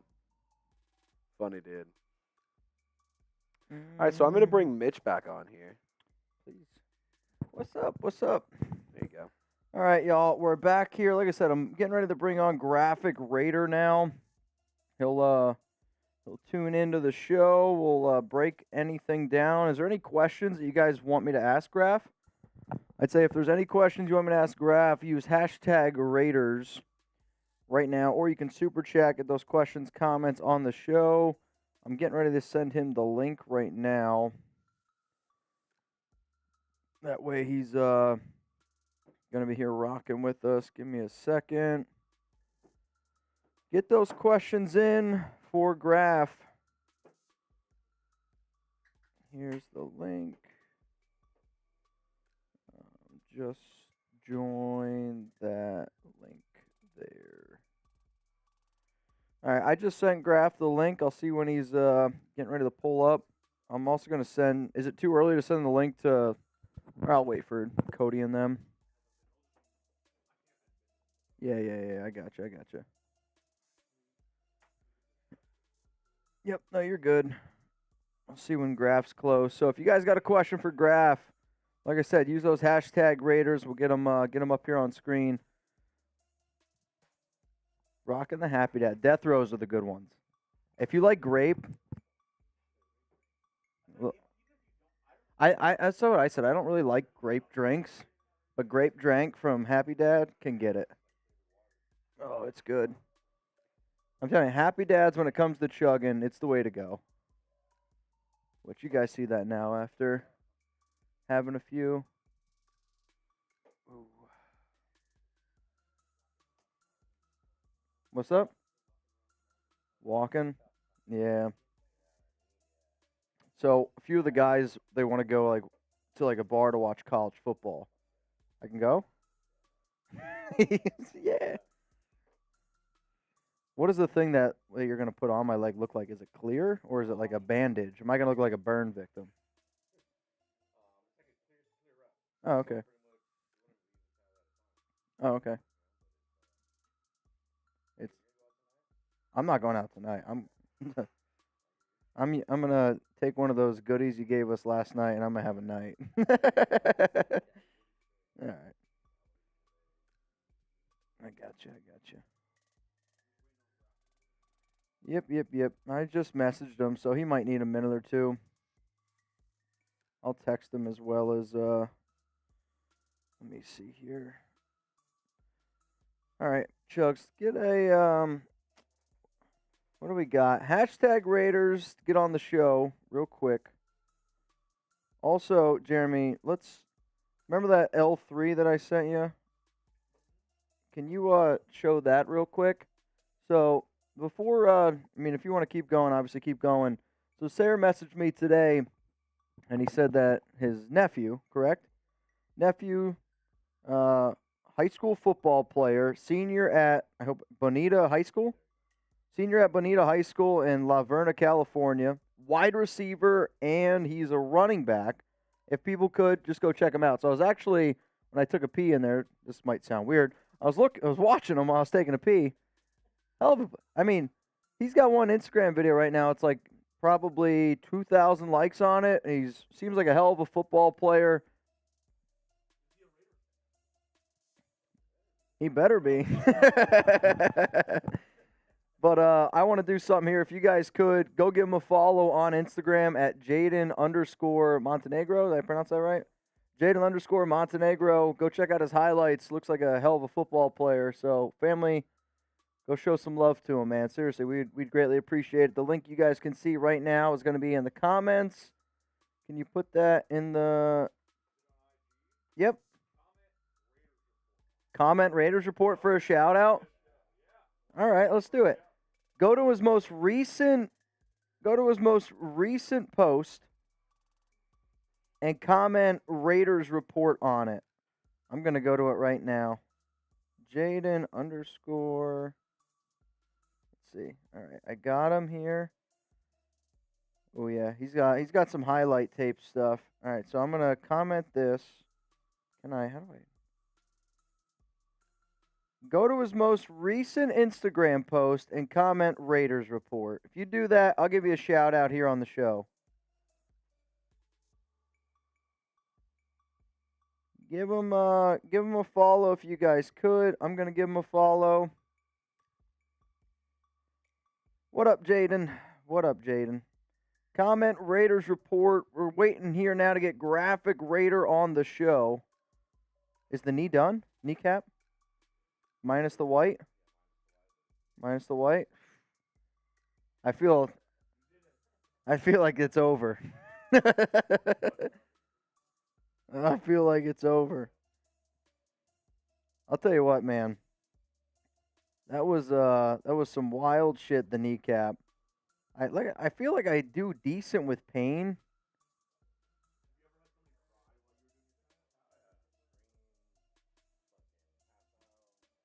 Pass out. I'm listening.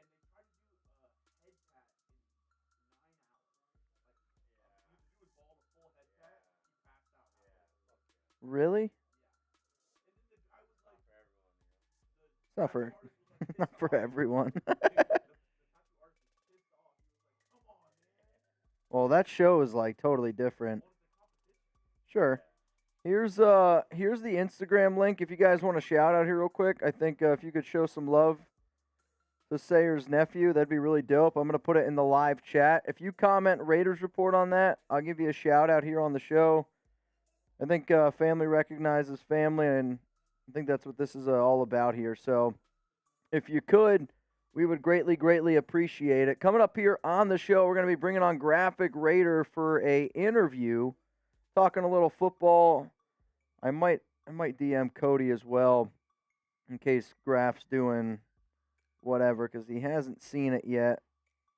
So let me see if Cody's available or Wasted's here.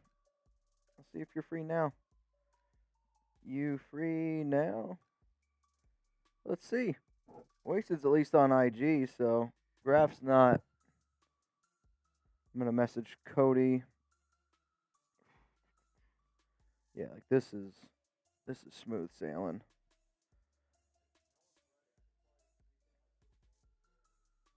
Well, I know one guy's going to be ready. I just don't know if the other's quite here yet, but Chugs, if you could, just put some questions up, even if it's just comments. I don't know if it's possible. Who we got? I'm going to go to Instagram here and give some shout-outs as promised.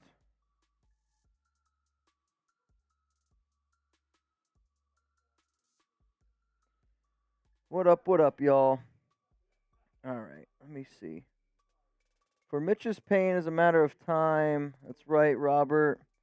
Not familiar with Happy Dad. Is that a girl beer? It's a seltzer. I don't really look at it as, like, to me, if you're going to drink a lot in one day, Happy Dad's the way to go. Like, it's easy to chug, keeps you hydrated, which if you're drinking beer all day and if it's hot, it's definitely an important thing to be able to do. So I think that's important to keep in mind. All right. You good? Can you talk at least a little bit with me? Thanks. Here we go. Best game day food. Let me know. What? Game day. What are you eating? What are you eating on game day? Let me know. All right. Graf just liked it, so I'm guessing he's about to pull up now. He's about to enter the room. Graphic Raider. What questions you guys got for Graf? Get them going right now. Use hashtag Raiders, or you can super chat to skip the line and then join. What up, Patrick B? Heyo. Ceviche pizza, barbecue ribs, some of the Ceviche pizza? ceviche and pizza. Oh. I'm like, what the is ceviche pizza? You've never had ceviche pizza? I mean, it doesn't sound bad. I love ceviche. Patrick B, Mitch and Chugs, give us your predictions on our offensive rookie of the year and defensive rookie of the year. Free agent signings count too. So for us, give us your predictions on our. All right, so I'd say offensive rookie of the year for the Raiders. If you want to like actually make some money, like a bet to make would be Aiden O'Connell if you like wanted to actually make money. If you're like, I just want to put a small bet down and make sure I get a good return, I'd say Michael Mayer over Trey Tucker. Offense. Defensively, Ja'Cory Bennett. Offense, I'm going Trey Tucker. Defense, I'm going Chris Smith. Chris Smith over Tyree Wilson. Chris Smith. I know you like Chris Smith. I almost made him a loser today. I don't know how much playing time he's going to get. I don't know. It all depends on if his dad hits me up on Twitter or not. Mr. Smith, if you're watching. If you're watching. Only if you're watching. I think, obviously, Tyree Wilson's going to be the popular pick for a lot of people out there. However, I don't know. To me, I think Ja'Cory's going to get more snaps. Yeah. Ja'Cory's going to get more snaps, and he's going to get more opportunities. Also, Venom. Because people are going to throw towards Ja'Cory before they throw towards Marcus. Venom Sosa. What's up? What's up, Venom? Is Graf in there yet? You didn't say what's up. Is Graf in there yet? Graf? I don't feel him yet. He's He's not in. You ready? Wasted said he's ready now. They said he's on his way. Dun dun dun dun dun dun dun dun dun dun dun dun dun dun dun. Graphic Raider. Graf's a little ready or a little late, but I'll tell him that Wasted's going to join now. People are saying that they're being sent from Graph. Oh, okay. So I guess he was doing something. Maybe he's live. Yeah, we just got 100 more people in the chat. That's what's up. So I think Graph might be coming on any second now. Giggity. Oh, boy. That's what's up. We just left there, and now they're here. All right, that sounds good to me. If you send them, they will come. That's usually how Raider Nation gets down. Do not come. Please do not come. I'm going to come. I'm going to come. If you guys want to get a question here on the show, hashtag Raiders, or, yeah, Graf's going to come now. You can pull up after. Let me know, everybody new in the chat, we were just talking best game day food. On game day, what are you munching on? Let me know. Oh, man. Best game day food. I like tacos, personally. We had tacos today. I eat tacos Pizza, wings. multiple times a week. Somebody said, I feel like ceviche for me, at least, isn't a game day food. No way. You can't eat ceviche on game day. Imagine us eating ceviche at 110 degrees like we did the other day.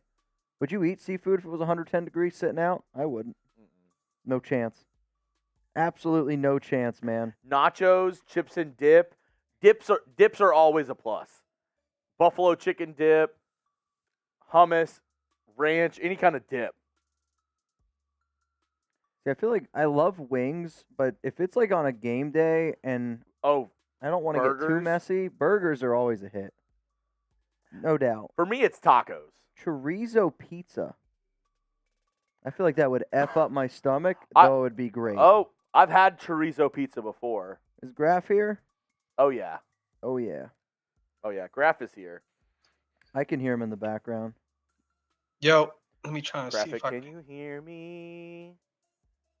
What's Yeah. up, bro? Let me change my background real quick. You're good. Chugs will push you on when you're ready. All right, here we go. Let me We're Oh, starting That is close up.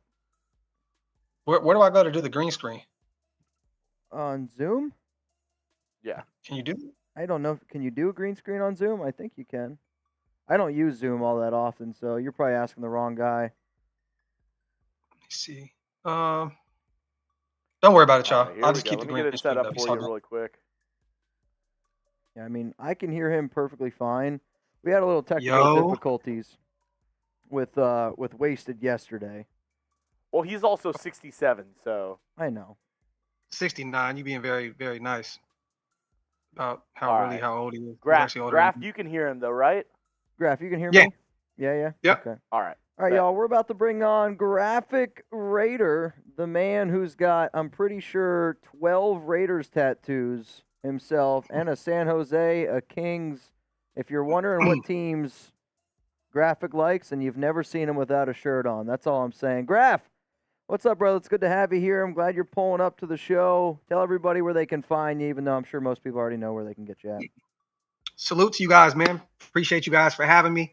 Oak Las Vegas Raiders Network on YouTube, Graphic 916 on Instagram, Graphic Raider on Twitter. Also, PlanetRaiders.com and OakLasVegas.com as well. There's so much going on, man. But salute to you guys, man. Hey, I gotta say this. The first thing I wanted to say coming on the show, right? Everybody, you guys can stop with the whole Mitch ain't a Raider now. Stop it. Stop it. Trolls are going to troll, man. Haters are going to always hate. And, I mean, you see it, too. I'm sure people are going to get mad at you for making money now doing content and all that kind of stuff. People who get mad at that are just people who can't make money off content. That's just God honest opinion. That's like somebody getting mad at Sayer for being a good tattoo artist. You know why they're mad? Because they're not a good tattoo artist. This is facts, man. How's the tat coming along? Look good? Yeah, man, it's we're actually getting really close now to getting into the shield part. I don't know if you have your kneecaps tattooed. If you don't, you probably don't need to. The knee, Yes, it's like the hands. It's the bones, man. It oh, hurts. bro. My foot was twitching everywhere. My kneecaps going left and right. It was it was some wild shit, man. There's no doubt about it. So, all right, y'all, let's get some of those questions going. Again, the way that you can get featured here for a question is by using hashtag Raiders or by super chatting to skip the line. So, Graf, I asked all the guys yesterday. Obviously, you were busy. You got kids and all, so I totally get that. Out of the 53-man roster, who's a player that you're like, man, I can't believe that they freaking kept this guy? And then give me another dude that you're like, I can't believe they let him go. A guy that I was confused by letting go was Tyler Hall. I know that they were really high on him. A guy that gave us some reps at the safety position in preseason, plays in the nickel, played pretty high for us, pretty good for us last season. Thank God he dropped, to the practice squad, so he's still around. A guy that I was kind of surprised, I was like, what was initially was Jordan Meredith. You know what I mean? I thought he was just a practice squad candidate, period, but he did play really well for us in preseason. So it makes sense. He did outplay Alex Bars. He played, it made sense why he made this roster. Sure. But the only guy that I was kind of like, wow, probably was Tyler Hall. And then I was big on bringing over Duke Shelley. I know he didn't look good in preseason, and I heard some good things about him out at camp. I think he's going to do some good things with the Rams.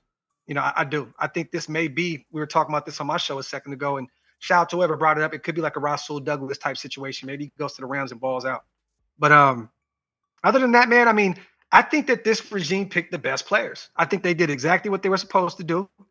Greg Van Rotten made this roster. He'll probably start at right guard. Yep. I kind of questioned the David Long thing, but they must see something with him.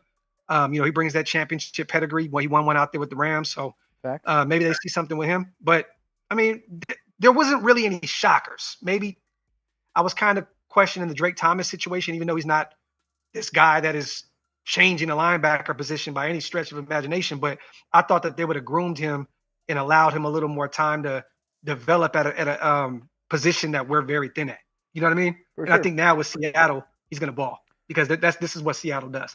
They develop these guys, and he'll probably end up balling over there. So, but not really any surprises, not really too many shockers. I think Tyler Hall, to me, was maybe the only thing because it was like these guys were high on him. They brought him back really early. I think they gave him $1 million to come back for that was on a 1-year deal. In January, before the season even ended.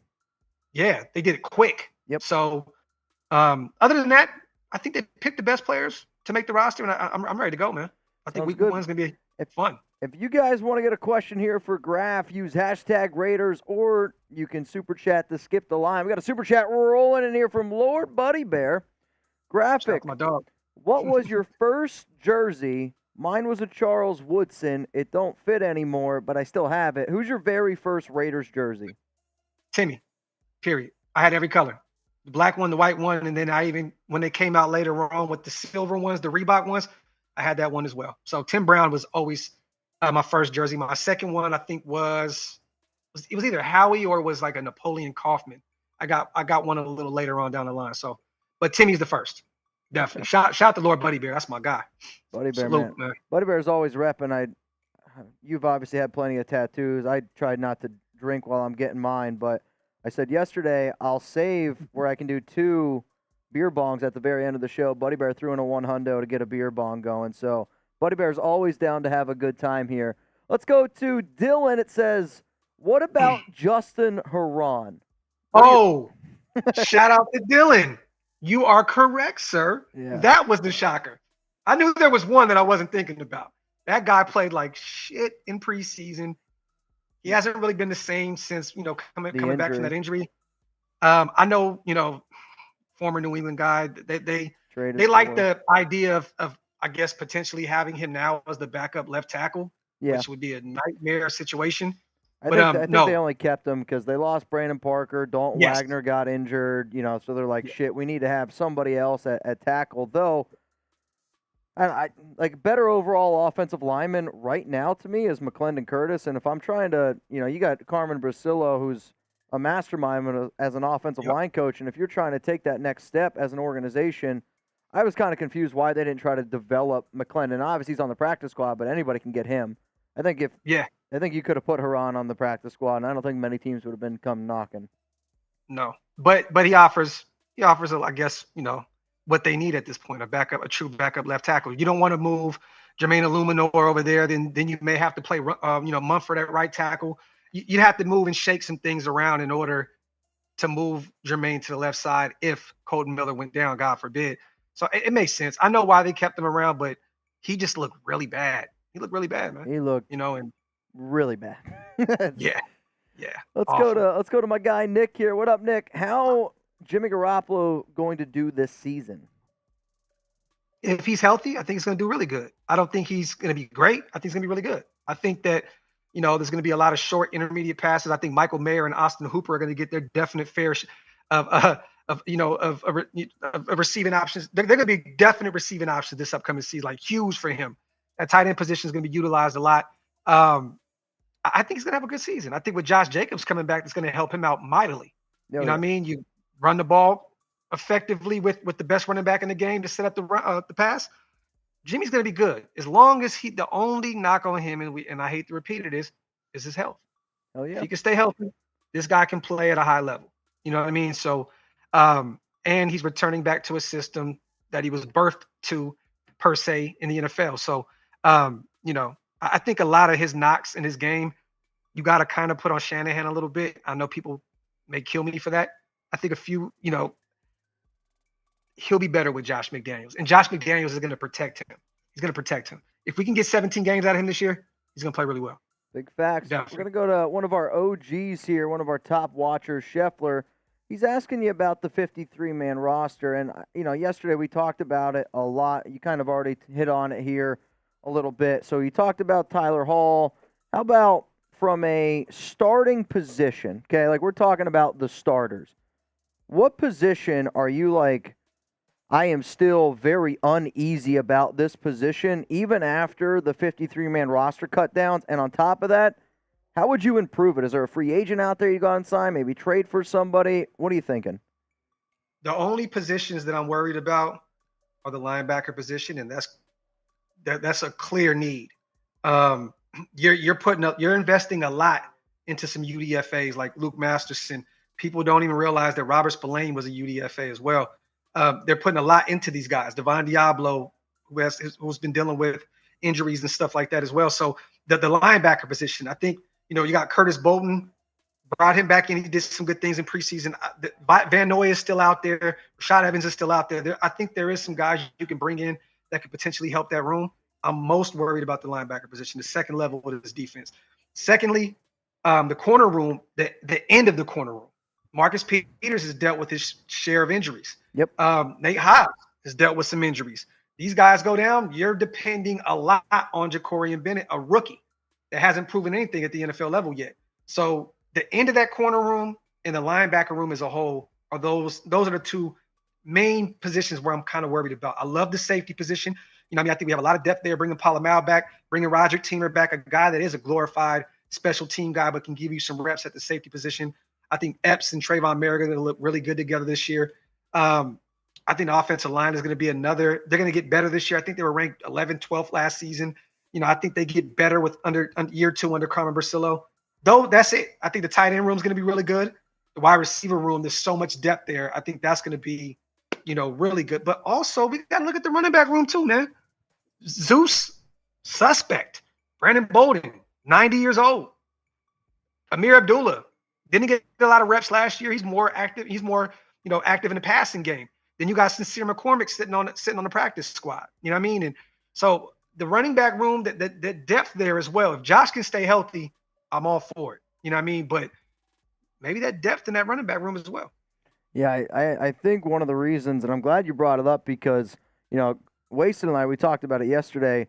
People wanted Zamir to be this running back to take over for Jacobs because during all the drama and all this and that. Mm-hmm. I mean, if I learned anything, it's Zamir cannot be the top running back on this team, right? Like, I mean, he can be a good bowling ball. You might be able to give him some touches here and there, but I'm telling you right now, if you're going into next season and you don't have Josh Jacobs as your running back, it is what it is. You can't go into next season and say, hey, it's going to be the Zamir White show because you're going to be very, very much so let down. He just doesn't have the ability. He can go north and south, but you got to be able to do a lot more than that in the NFL to be successful. Yep.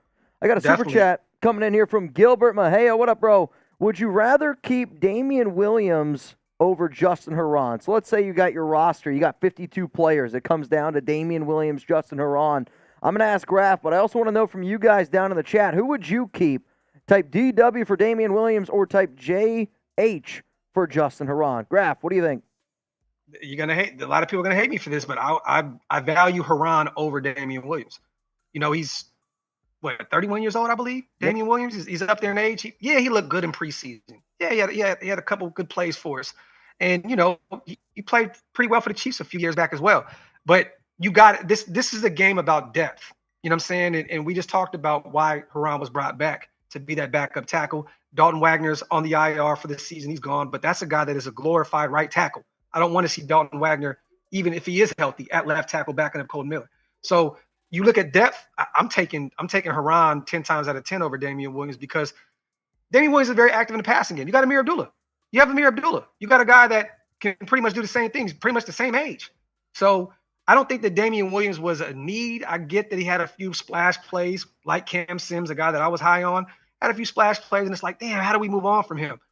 I don't think we're going to miss Damian Williams at all, to be real. See, I like that you bring up Williams. I like that the idea of Herron. Like, I think Damian's an interesting player to have like that inside look at Kansas City, but you are right where one of the most important positions, and that's why I said when the Raiders lost Brandon Parker, it hurt because he can play swing tackle, and obviously we don't want to think about the idea of Colton Miller going down, but if he goes down, you got to be able to have something. And I'm not going to sleep well at night if Herron's over there. And to be quite frank, I think one of the reasons, and I messaged Jermaine Illuminor this after, I want to say it was the second preseason game, I said, you just earned yourself some money because he played left tackle. Like, I honestly believe if Colton Miller goes out, it's going to be Jermaine Illuminor playing left tackle over Justin Herron, and they probably would move some players around to get people on that right side. You kick over Thayer Munford at right tackle, and you keep it moving like that. But the Herron and Damian Williams debate, it's definitely a good one. Let's go to John Scheffler. Docs and Mitch, what about the defensive tackle room? It could be good, but it's very unproven. Yeah, it is. And until proven otherwise, it's just that. I'm going to be worried about the defensive tackle room until it's better, period. I just think that they brought Tillery back. They're high on him. That's a guy that can get to the quarterback. He's suspect against the run. I Very think Bilal sus. Nichols, if he can return to that form in Chicago, he's healthy now. I think that they think that he can be the guy to help really get some push in the interior of the defensive line this year. Byron Young, I like him a lot. I think he's going to look totally different surrounded around starters. I'm definitely worried about the defensive tackle room, but there's so many things that you can do, even with Tyree Wilson, the guy. If you need to kick in, you can utilize that strength in the interior. He can definitely kick in and give you some reps. You know what I'm saying, at defensive tackle if need be. I'm worried about it, definitely am, but I just think it's improved from last year. That's why I'm not too much worried. The linebacker room is not improved to me. Yeah. You added Robert Spillane and got rid of Denzel Perriman. Like, you know what I mean? Like, until proven otherwise, it got worse. I think the defensive tackle room, I do think the depth's better, right? Like I think the depth's better, but linebacker, I agree. Anytime you go into an off season and you get worse at a position, and it's not like the Raiders have had good linebackers for a while. I mean, I think it's just Patrick Graham, this defense, they must not value the linebacker position all that much, which I get it. I mean, I've said before, it's kind of the running back of defense. Let's go to Hug D's, Sup Mitch and Graf. If there's one area of concern on opening day, what is it, and how do we overcome it? Predictions on score. So basically, score prediction from you, score prediction from me. What are your concerns going into week 1 against the Broncos?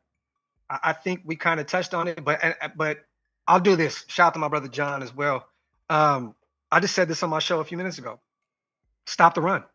The defensive tackle position. You guys got to stop the run. We got Tillery and Bilal Nichols in the interior of this defense. Denver's going to have to run the ball a lot. They have like 3 wide receivers on their roster at this point. They got Marvin Mims, a rookie, and they have, Sutton, which is a dog. You know what I'm saying? But you got to stop the run. If you stop the run and you make Russell Wilson pass the ball, you know what I'm saying? It's going to be a long day for Denver. So me personally, the starters got gashed in that one series, right? In the run game against the Rams, I believe. Who was it? It was the kid Walters that ran all over us that one series when we had a few of our starters out there in the defensive line. And I don't know if that was like a thing that like that's going to happen with all of our starters out there. I don't know, but you got to stop the run. Yeah, got to stop the run. Period. Point blank. And I have us winning, John, by double digits. I got us winning by 10. I'll say 31-21. I'm going to go – Raiders also are going to beat the Broncos. I'm going to go 27-23. I do think it's going to be a closer game in Mile High. I mean, the Raiders are the better team to me on paper. Like, I truly, truly believe that. Obviously, it's never an easy game. The biggest wild card in that game, we could talk about Jimmy G being the biggest wild card, but I mean, I think it's what does Russell Wilson look like with Sean Payton, right? Like, it's on the other side of the football. If Wilson goes back to looking like Wilson – that's a different story. If he looks the way that he did last year, I'm really not too nervous about it. Let's go to Skrilla. Yep. What up, Skrilla? I got as much confidence in Jimmy Garoppolo as Chicken French. Is that a joke?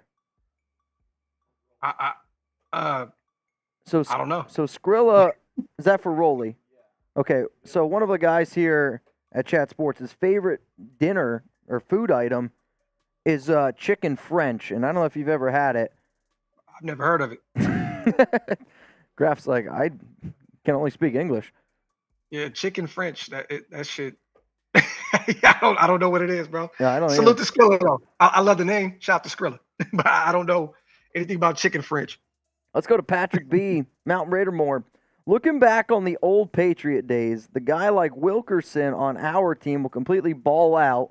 They will always have these under the radar wide receivers that come out of the air. How do we feel about Wilkerson? I think he's going to be... Ball out is a stretch to me. If he gets 200 receiving yards this year, I think somebody got hurt. Yeah, he's the sixth option pretty much. You know what I'm saying? Like, I think every player ahead of him on this roster is going to have more statistics than him. I think DeAndre Carter. I think that Trey Tucker, even in year 1, is going to have more reps.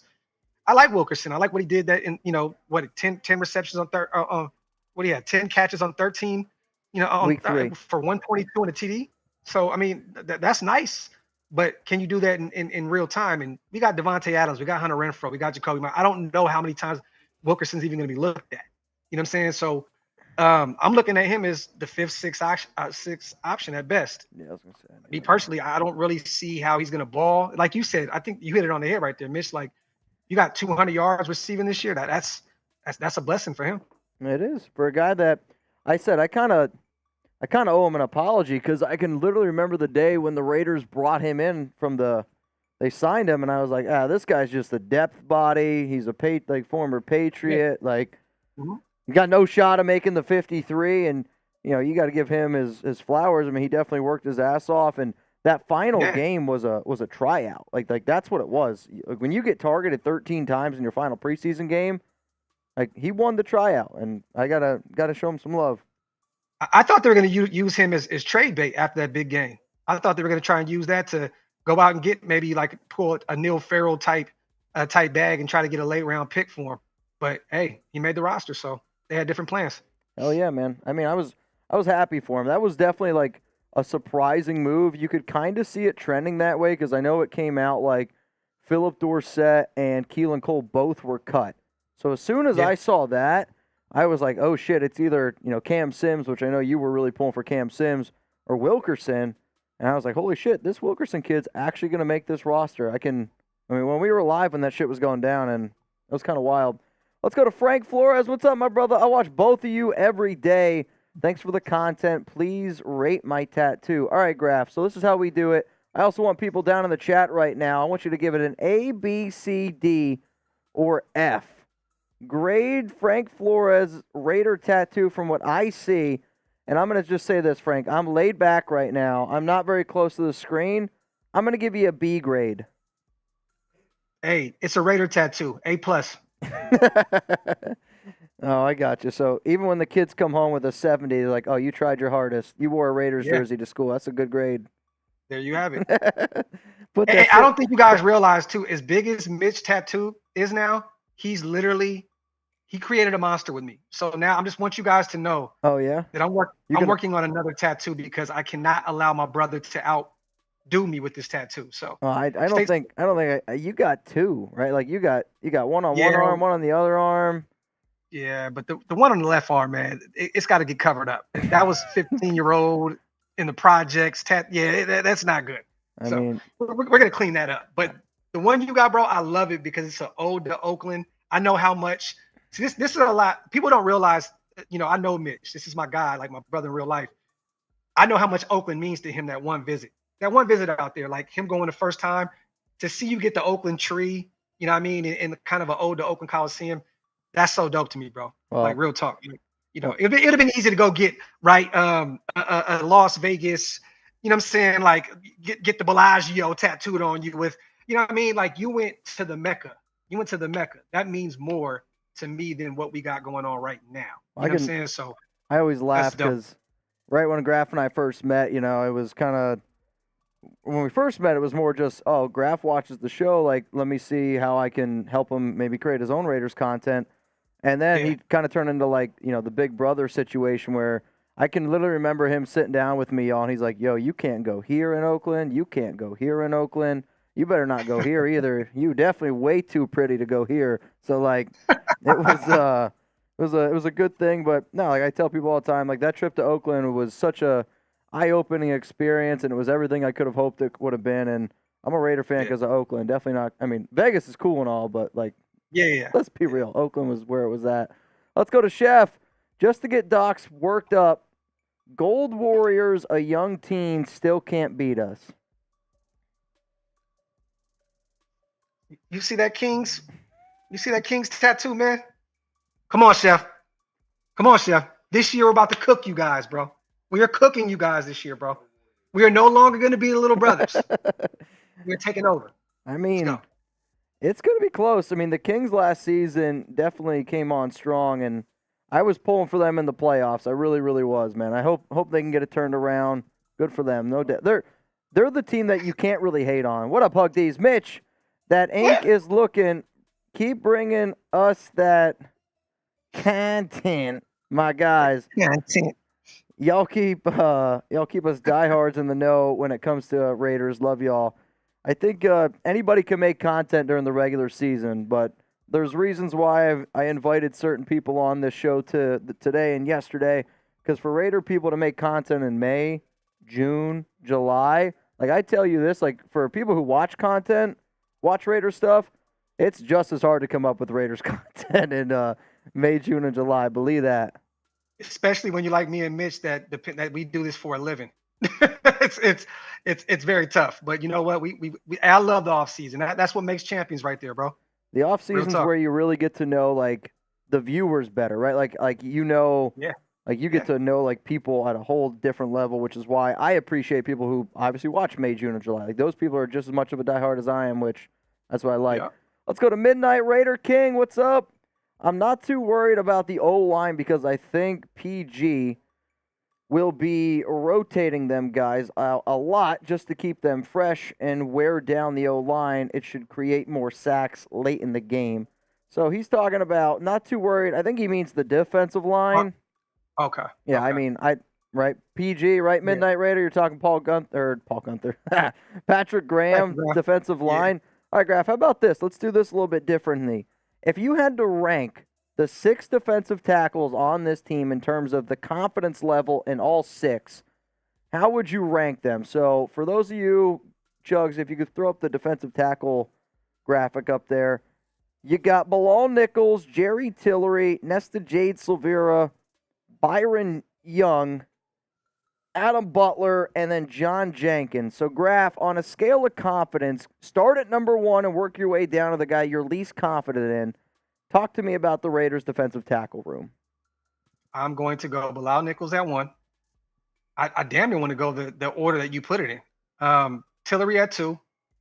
I really like Byron Young. Going back and watching this tape at Alabama, I know it's at the collegiate level, so I don't want to get too, hyped up on it. But Bilal, Tillery, I'll go Adam Butler, I'll go Jade, Byron Young, and then I'll go John Jenkins because he's the OG. You know what I mean? So that's how I rank him. Okay. That's how I got it. I like Adam Butler. I think that was a sneaky pickup in the offseason. People don't realize if you go back look at his stats and what he's done in the NFL, he's a pretty good serviceable player, man. So, and he looked pretty good in preseason as well. So I got it in that order. Okay. I think when I think of Adam Butler, I'm trying to think of like a defensive tackle that's been kind of like that old man. Quentin Jefferson comes to mind, but I think Butler's going to be a better version of Quentin Jefferson overall for everyone out there. Let's go to Skrilla. He's back with Michael Mayer and a healthy Renfro. Does it hurt or help Devontae's production on the field? Does this feed the mid-season trade rumor thoughts? I think that is bullshit, and my apologies. I'm watching my mouth. I just think that this is the media once again. I literally just said this too. This is the media. They know what kind of fan base we have. We're insane. We love this team so much that they can throw stuff out there like that, and they know that we're going to share their articles because we love this team. We're so passionate about them. Oh, yeah. There's no trade talk about Devontae. He's not going anywhere. He will be a Raider. He's already paid for next year. Yes, it doesn't make any sense. Sometimes we just got to stop watching. That's why I don't watch anybody that's not a fan of this team. Like I just watch the guys that cover this team that actually like this team because there's no reason for it's just clickbait stuff. But I don't really care, and this may be a hot. I don't care about Devontae Adams' production as long as we win. I don't really care. But I also don't know how Renfro being healthy and Mayer and Hooper being out there takes away from Devontae. Like that spreads the offense and it helps us as a whole. So, I don't care if Devontae has 800 yards receiving this year. If we get 11, 12 wins, I'm cool with it. I think he'd be cool with it too, honestly. Yeah, exactly. No, he definitely will. You know what I mean? So like Devontae, to me, Devontae's going to get his, right? Like if Devontae, I'm not worried about his production. He is absolutely quarterback proof. He has proven that even when he was, out in Green Bay, putting up numbers when it wasn't just Aaron Rodgers because he was out for a few seasons, Rodgers, with injuries. But to me, like if Devontae, if he goes from 1,500 down to 1,250 and you're able to disperse some of those yards to Jacoby, a little bit of Hunter, some Mayer, and it results in more touchdowns, I think that's not a bad thing. He had 1,500 yards with wide receiver 2 being Mac Hollins. I mean, you're going to have to throw the ball to Devontae Adams. And a lot of the times, DC was forcing it to him because that was his guy. You know what I mean? Like his stats are definitely, I believe, going to come down this year because of how much depth we have in that wide receiver room. I want to get everybody involved, man. I want to see Trey Tucker out there. I want to see all these guys get their fair share of reps. As long as we win, you guys, that's all that matters to me, man. I don't really Devontae is a team guy. He's a leader. I figured. And like you said, Mitch, I think he doesn't care too much if we win. As long as we win, Yep. you know. This one's for you, Graf, from Rebel, Montana. You got to marry one, you got to kill one, and you got to F one. Raider Cody, wasted talent, and then me. Hey, Rebel, I love you, brother. I will not answer this question at all. Pause, and pause. There you have it. He's like, I just kill wasted. Definitely. You know, now that DC's no longer a part of the team, I don't want to kill Cody. So I keep Cody around. Mitch is my dog. You know, yeah, I'd probably just smoke wasted. I know. I saw you and Wasted rob that store the other day. That was ballsy to take a picture of it. Yeah. You know what's funny? Actually, B was the one that took that picture. Oh, really? Mr. Toilet Bowl himself. I should have known, man. I should have known. Yeah. Let's go to Raider, man. We need a linebacker for depth. Zeus is good as a backup. So he's saying Zamir's okay as a backup. Need more depth at linebacker. How about this?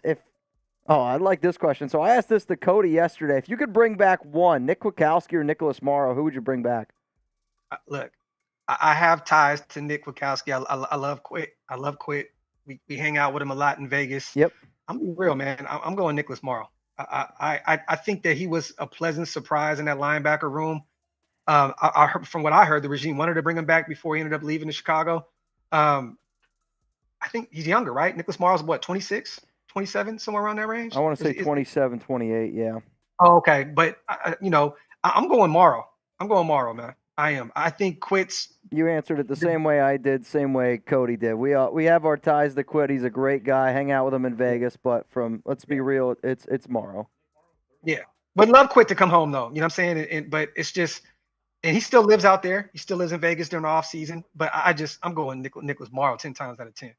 Oh man, since we were talking about the linebackers, I kind of want to hit you with the same question that I did with the defensive tackle. So out of the 5 linebackers that are on this roster right now, you got Robert Spillane, Divine Diablo, Amari Burney, Curtis Bolton.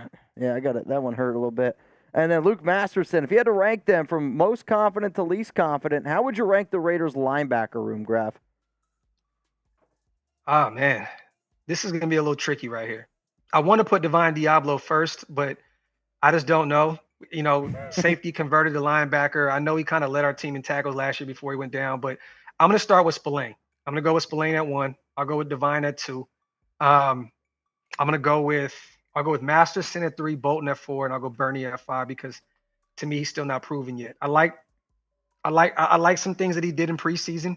I've heard some good things about him at camp, but until proven otherwise, I'm gonna have him last. My leg is twitching. Oh yeah, bro. That's one of those spots right there, bro.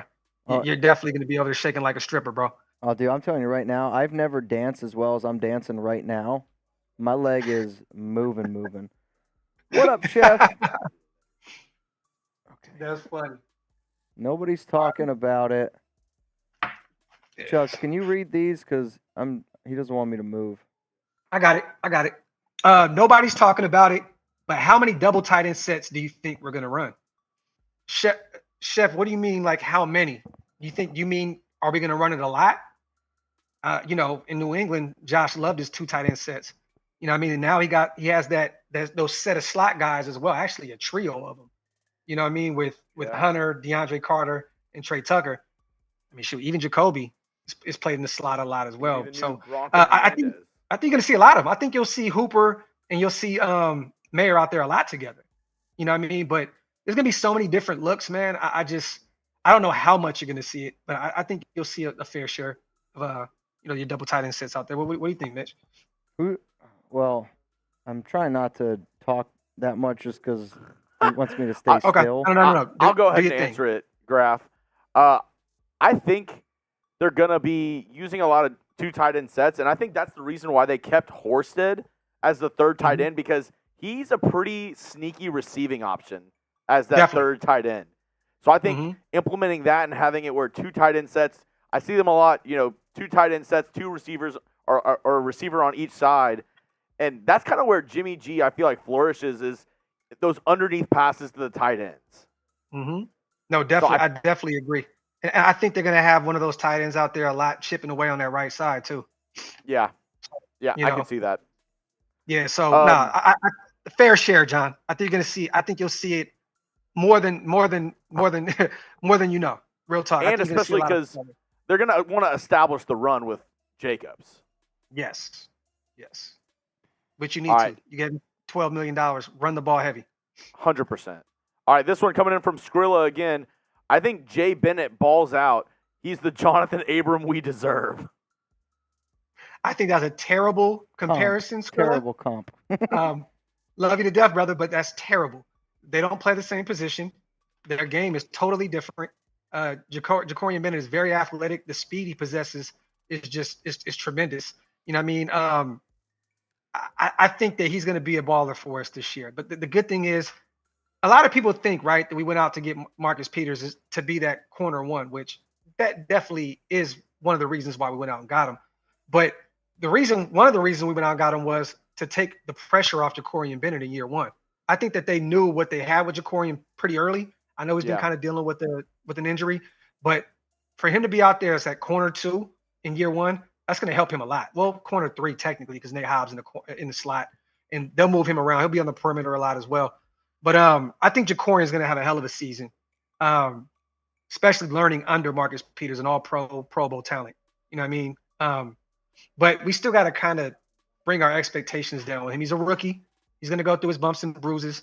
You know, the AFC West does have their fair share of these speedy guys, right? Like you look at the Kansas City Chiefs receivers.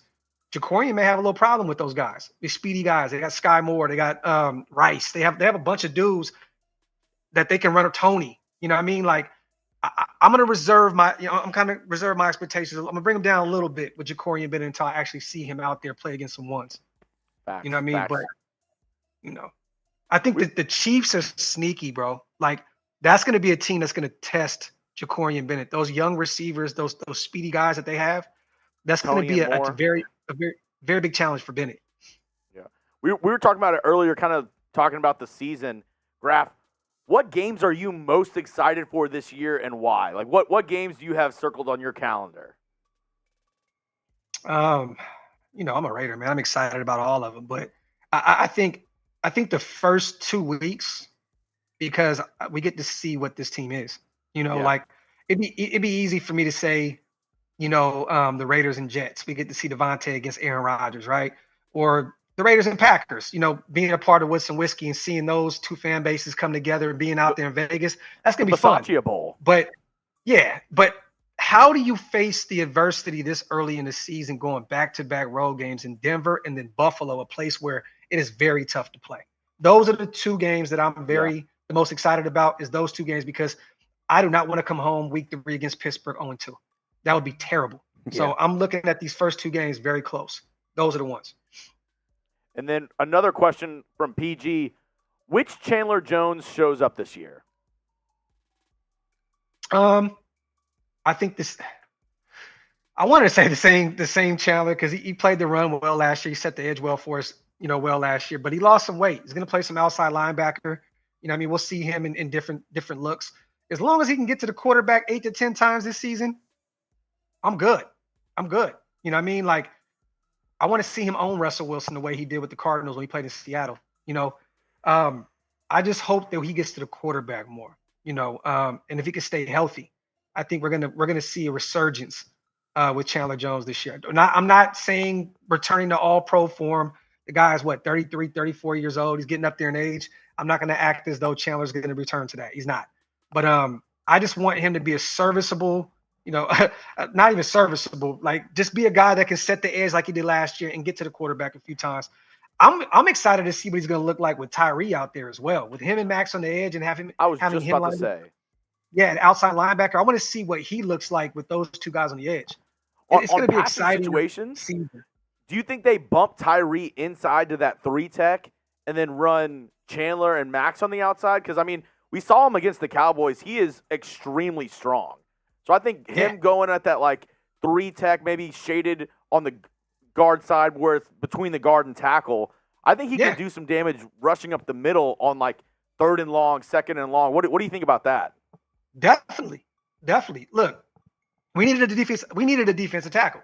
We waited until the third round to go get one with Byron Young. Then we got another one in the 7th with Jade. 2 guys that made the 53-man roster. We all were. I think most of us were screaming for Jalen Carter. I think there's a reason why they went and got Tyree. I think that they imagine him kicking in and kicking out. You know what I mean? So I definitely see him playing some 3-tech and kind of moving him around in the interior of that defensive line. So yeah, I mean, bro, you got that kind of strength. You have to utilize him all over the place. Definitely put him over those guards. Shade, like you said, shade over that guard and that tackle. I would love it. Yeah. I would love it. And he's got the big V that we look for, right? The big V. Hold on. What do you mean, Chugs? Dude, chill out. Versatility.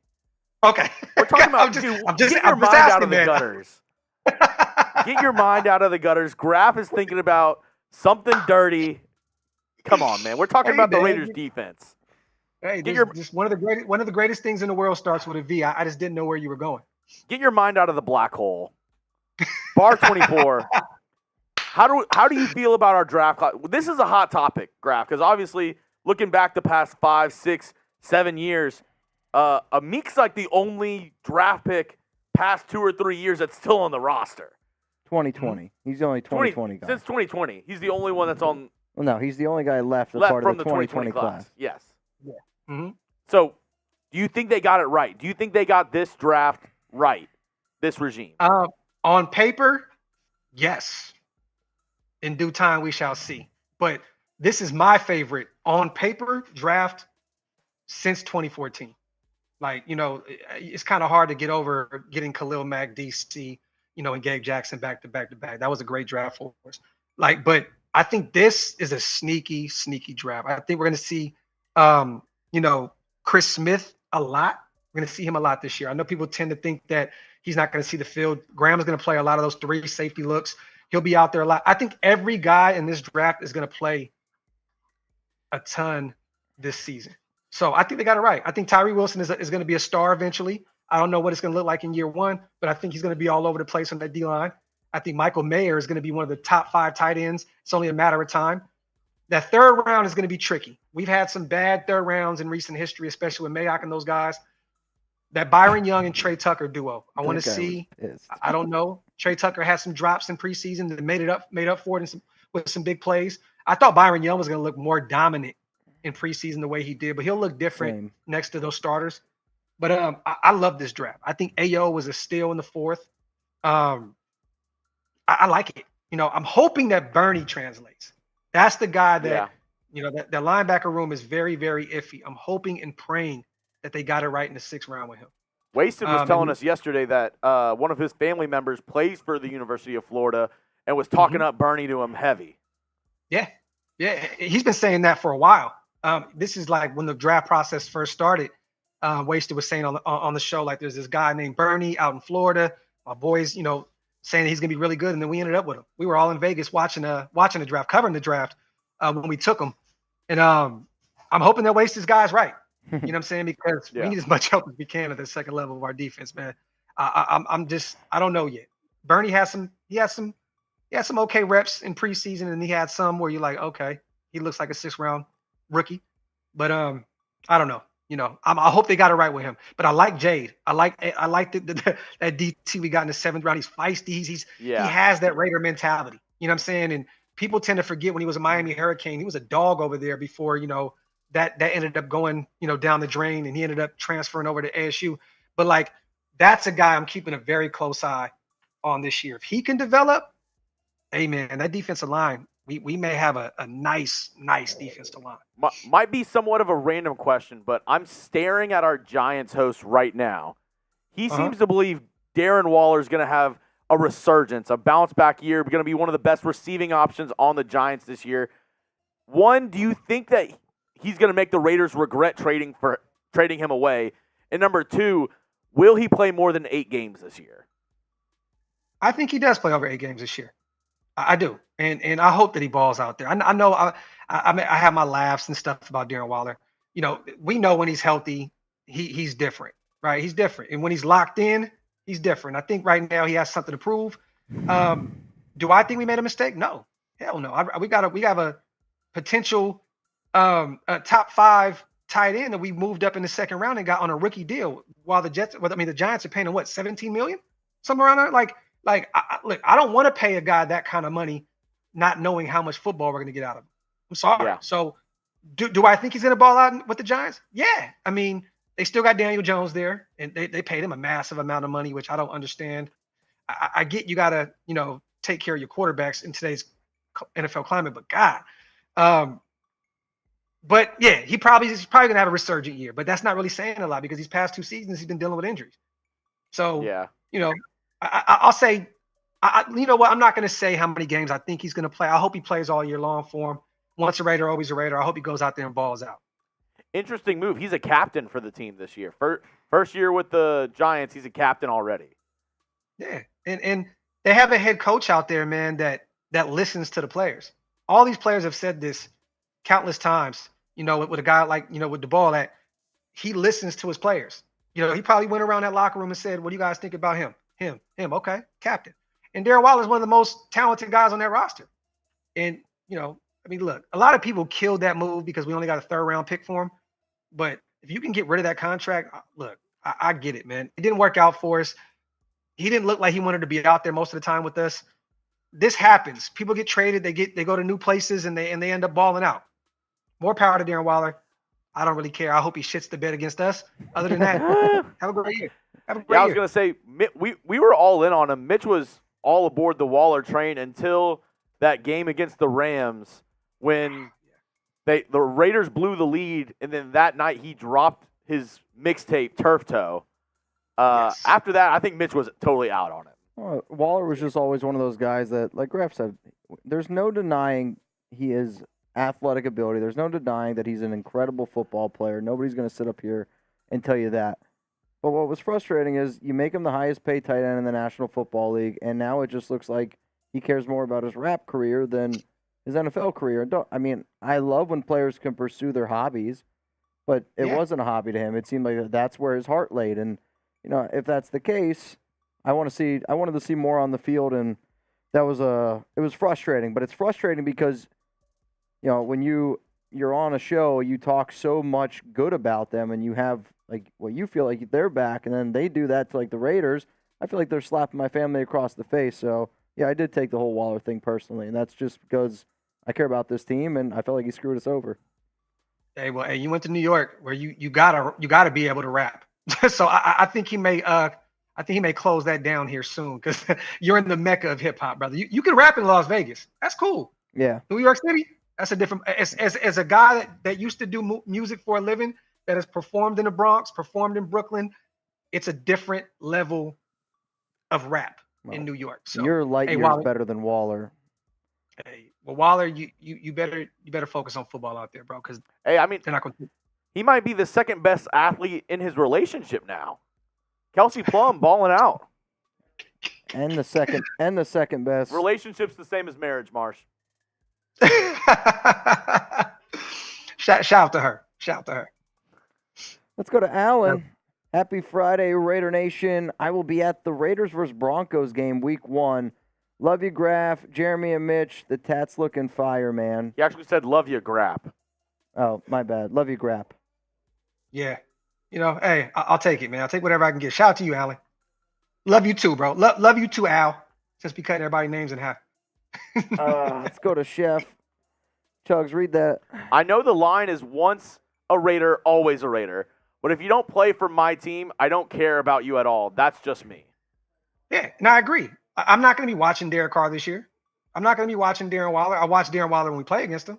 Definitely. But look, most of these guys, DC is going to retire a Raider at some point, right? And he's going to end up being there. Oh, God, yeah. It's just real. Unless he wins a Super Bowl with New Orleans, I think he signs a one-day contract, retires a Raider. It seemed like the relationship was a little sour at the end, especially with everything with his wife and everything going on there. I don't know if he feels that same love that he did before. You know what? Let me tell you this, though. And I had a conversation with Denzel Perriman a few weeks back at Max Crosby's youth camp out here in Dallas, right? And he's still rooting for the Raiders. DC is definitely, him and his family are still rooting for the Raiders. I'll tell you right now, Darren Waller is not rooting for the Raiders. Like the way that move. And don't get me wrong, Derek Carr's it was messy the way we got out of that. I don't think that Darren Waller cares too much. I really don't. I don't think he really cares too much. I think when Gruden and Greg Olsen, the guy that found him on the practice squad in Baltimore, kind of moved on. I think he was like, okay, well, there's no real attachment here anymore. You know what I'm saying? So I think DC is just, I'm a Raider. So he's gonna watch us. He's gonna hope that we do our thing. But I don't think that Darren really cares. I think DC, Denzel Perryman told me straight up, I hope the Raiders continue to do their thing, except when they play us. I hope they win. Good friends over there. So look, I'm not watching those guys like that, but I want them to perform as long as they don't play us. Let's just say that. Simple.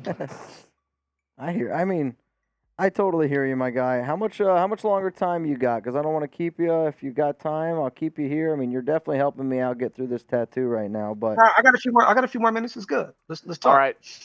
More sacks this season, Max Crosby or Micah Parsons? Ooh, shit. If you're in the chat right now, type C for Crosby, P for Parsons. Who has more sacks this season? They were talking about this, Chugs, at Max's camp because Micah was there. And Von Miller was there too, and they were having this conversation. I mean, look, we're Raiders, man. I'm going with Max. I think that Max, and I said this a million times, he's already a star around the league. I think this year he transforms from star to superstar. And I think that he goes out there this year and he breaks Greg Townsend's record of sacks this season with 18. Oh, that would be lit. I made a video. Yeah. I said my bold prediction is Crosby's going to break the single season record for most sacks by a Raider. Okay. I mean, if you add more help to that defensive line, Yeah. it's only going to help out Max. So I'm Now, on a board healthy with it. Chandler's going to help. A Tyree Wilson out there with that strength that he possesses is going to help. If those guys can stay healthy on the defensive line, I could see Max having 18 sacks this season, maybe even more. I do feel like Crosby's a little undervalued and underappreciated around the NFL. And even though this is going to sound weird, Micah Parsons obviously an animal, obviously a beast. Yeah, I feel like at some levels he's a little overvalued. Like if you look at his sack total last year, it wasn't off the charts. I mean, Alex Highsmith of the Steelers had more sacks than he did last year. Obviously, Micah Parsons is an incredible athlete, but do you think he's a little overvalued and Crosby's a little undervalued around league circles? One plays for the America's team, and one plays for the Raiders. Definitely. Look, Max does everything well. Plays the run well. He tackles great. He can get to the quarterback. I don't really see too many flaws in Max's game. The stats are there every year too, and he's held more than any other guy in the league. You know what I'm saying? Like, Micah's phenomenal. I'm not taking anything away from him. He is a phenomenal athlete. They have some nice talent there, up front. They went and got Mozzie Smith this year. They still got, they got Lawrence. They got some talent over there. I'm not going to take away anything from Micah Parsons. And a guy that also, they line him up at linebacker. They line him up at, as an edge rusher. He moves around a lot, But I agree with you. Yes, I think that they do I can't say overvalue Micah because he's that good. But I think that they undervalue Max. And I think this is the last year they do that. I do. I think this is the last year. Question from AC. How long do you think it will take for JJ to be at football playing shape? So I'm gonna reword it. How long do you think it'll take JJ for him to get in the shape that he was last season? Or can he even get there? I initially said week 3. I thought the first 2 weeks on the road, they'd be patient with him. I said somewhere along the lines of, and this may sound crazy, week 1 it was 10 to 15 reps initially. But from what I'm hearing now at camp, I've talked to a few guys out there that's close to the team. They said that he looks like he is just ready to go. He looks like he's ready to build on what he did last year. Football shape is different than being in shape. But what I'm hearing is he looks phenomenal and he's ready to go. Whatever he did this offseason in his own time, it worked. So I'm going to say this. I initially said the Pittsburgh game at home, our first home game, I'm going to go week 1. Period. I think now I went from 10 to 15 reps in week 1 to now 20 to 25. And I think he goes over 100 yards in week 1 and continues to build on the road, even against Buffalo.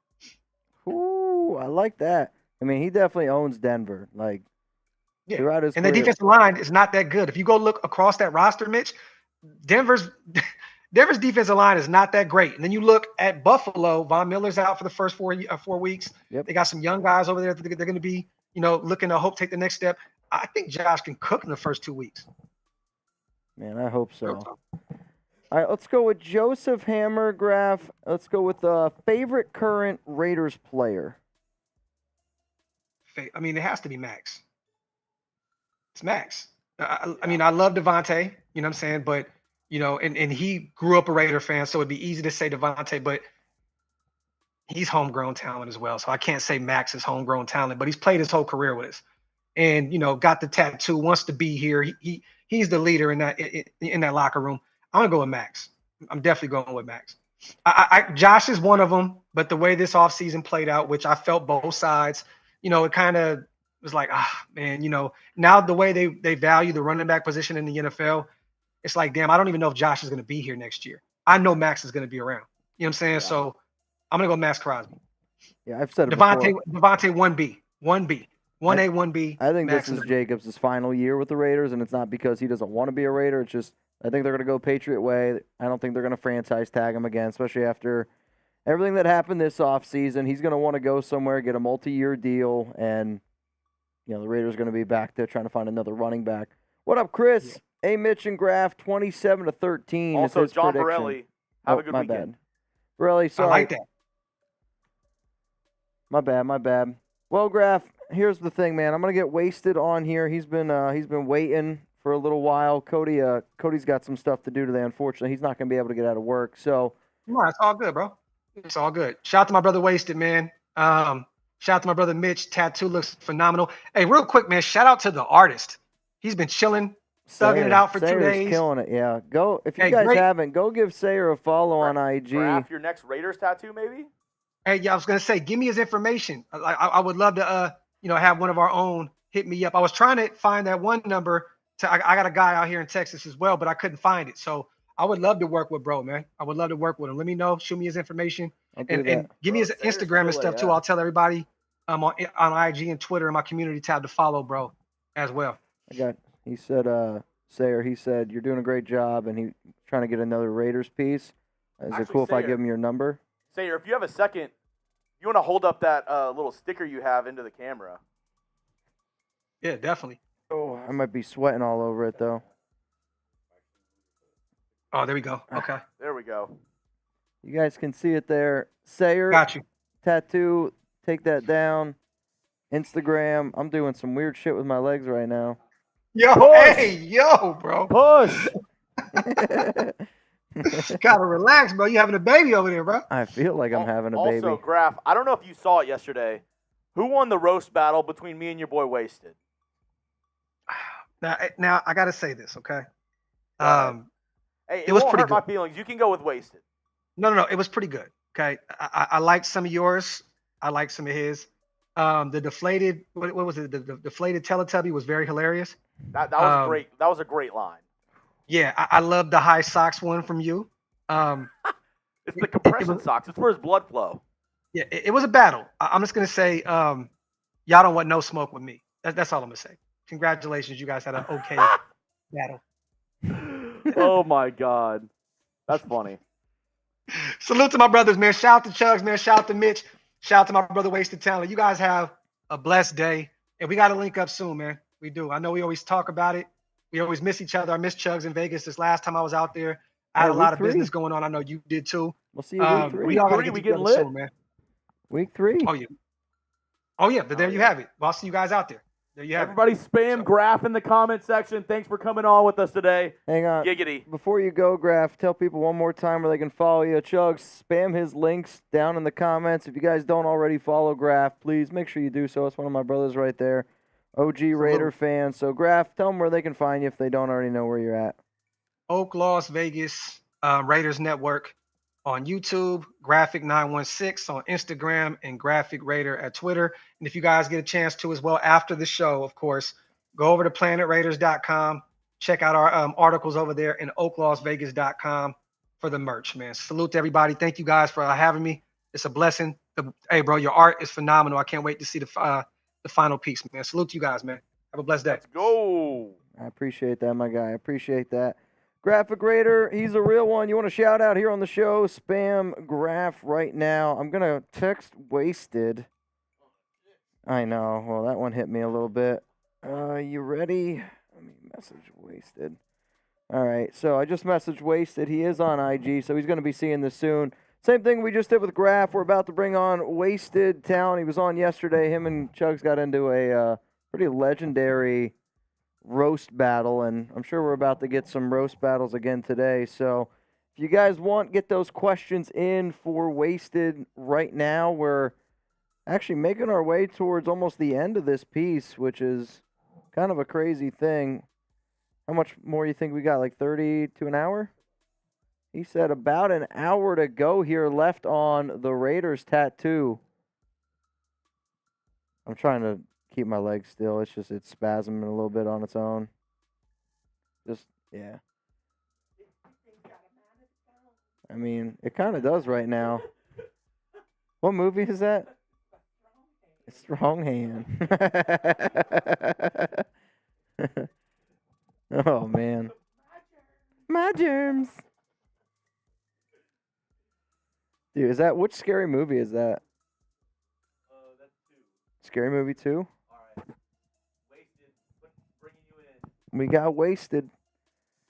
Let's see if he's better at getting his mic ready this time.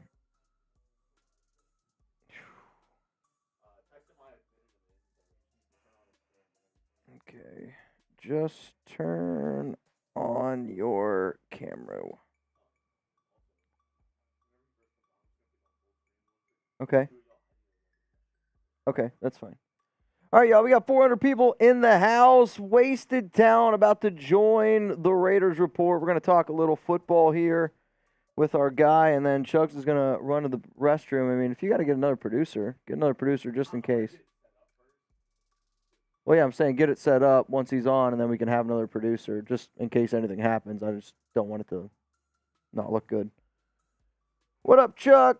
What up, Robert? AC, LA Crash Dog in the house, 209. Did that leg lift. Great and powerful Mitchell Renz is in the place. I got Wasted. I can hear him. What's up, Wasted? What's going on, brother? We almost got you. We almost got you on and ready. So once Chugs gives me the thumbs up, I'll tell you here, and then we'll be able to put you on. They might already be able to hear you. I don't know 100%, but I know I can hear you. We're good? All right, everybody, let's welcome in for day 2. Wasted Talent, everybody's favorite Walmart greeter. Let's get it going. Here we go. Spam Wasted Talent. What's up, brother? I'm glad you're back for I'm day 2. cooler, man. It's cooler, man. Is it more painful today than it was yesterday? That's what she said. Oh, it is a lot more painful yesterday. Though the painful part's over. Like, now I'm chilling. There's a few spots here and there that I'm like, oh, yeah, that definitely tickled a little bit. The kneecap, though, dude, I'm telling you right now. Yeah. The kneecap was a totally different animal. Yeah. I'm just glad. That wasn't well thought out, brother. I'm going to be real with you. I'm just glad Sayer hooked me up. Because if he would have shaded my kneecap as dark as your kneecaps, I would have been in trouble. Yeah. No, you definitely would be, bro. But I'm going to be real with you, man. I give you a lot of credit, man. You're up there actually giving birth today. It looks like you're giving birth right now. Does anybody give Mitch any ice chips or anything like that? I might have a beer later on tonight. That'll be about it. I think the craziest part of today has been people who don't work at the Chat Sports studio. They just like walk by, they like pop their head and they're like, "What the hell are these guys doing right now here on YouTube?" But hey, we do different things for the nation. It is what it is. Shout out to James. What up, 209? Chuck and Matt all showing love to Wasted Talent. All right, Wasted. So I got a question for you here. And again, we're going to be kind of bouncing off different questions. And we had a lot of questions for Graf. So if you guys could use hashtag Raiders, it's the easiest possible way to get your questions featured on the show. If you want to skip the line, send in a super chat if you have anything in particular to ask Wasted. So, brother, my question for you is, and I kind of asked Graf this, and because it sounds like right now the majority of fans, from a confidence level, the two positions that people are least confident in is linebacker and defensive tackle.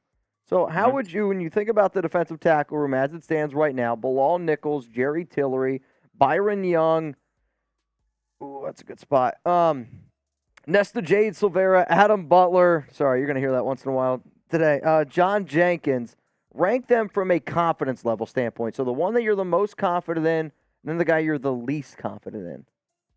Well, number one is actually Bilal Nichols. You know, Bilal Nichols is a guy that I know when healthy can play at a coherent level. I've seen him do it with the Chicago Bears. Last year, he just wasn't healthy for us, and I think that he's healthy for us. Secondly, you know, I will probably say I'm gonna be 100% real with you, man. John Jenkins. I mean, he's an older guy, but he's been effective. He's been on a lot of rosters in the National Football League, but he's always playing. He's always, you know, on a roster. He's productive. Third is Adam Butler. I mean, Adam Butler has looked great for us in preseason. You know, he seems to understand his system. I think he's going to be a guy that's going to surprise a lot of people.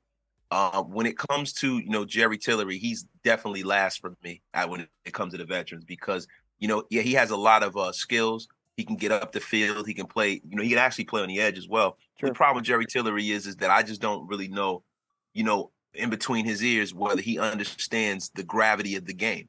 You know, the mistake that he made against the Rams really lost the game for us. Oh, yeah, 100%. So you know, and when you talk about these two rookies, NJS, and you talk about Byron Young, you know, we haven't seen a whole lot from them. I really like Nessa J. Severa. You know what I mean? He looks like a dog. He looks like a guy that's going to, you know, probably be, you know, our best rookie defensive tackle.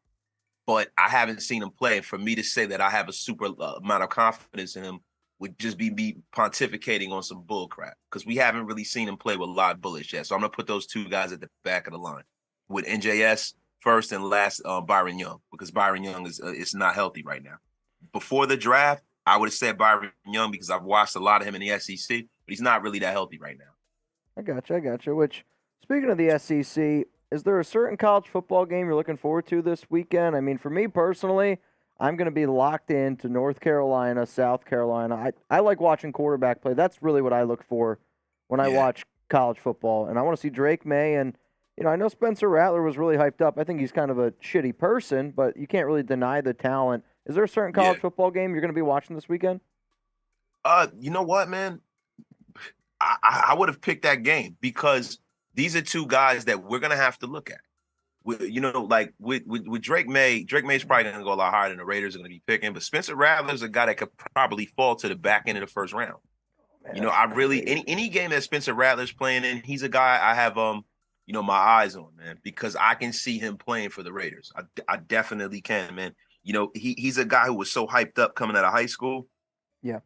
That you know, now, you know what I mean? His stars kind of falling based off of his personality and stuff like that. Sure. I think maybe we can sneak in there and get a little steal with the guy. You know what I mean? So that's definitely a game I'm looking forward to. And I'm a big Notre Dame fan. You know what I mean? I just haven't really looked at the college football docket, in all honesty, to see you know, who's playing this week. LSU, Florida State. I know we just had Trace is whispering some stuff in my ear for some other games. I'm kind of with you, though. I'm not really much of a college football fan. Like, I'll root for Penn State.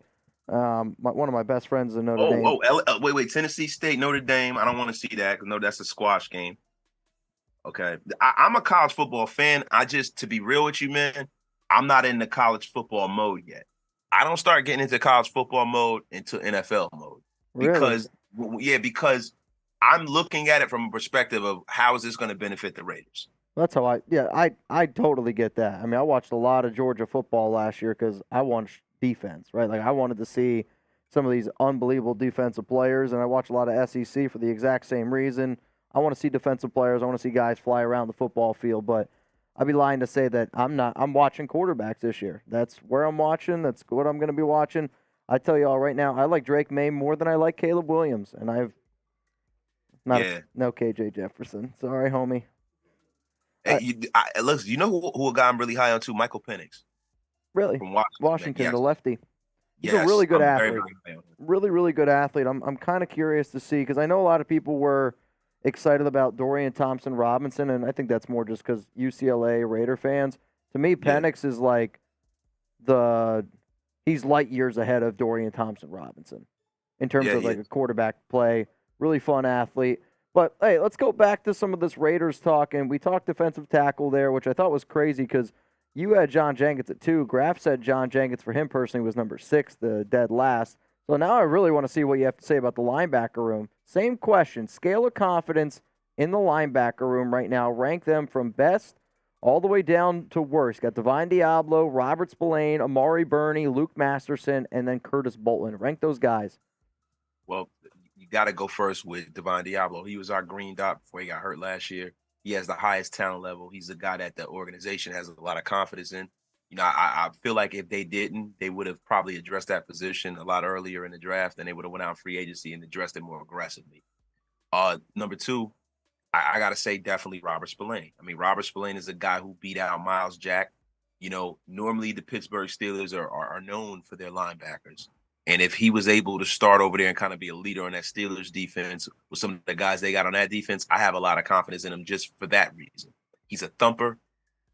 You know, I've watched some film on the guy. I'm really high on him being kind of that guy who kind of sets the tone in the run game for my linebacker position.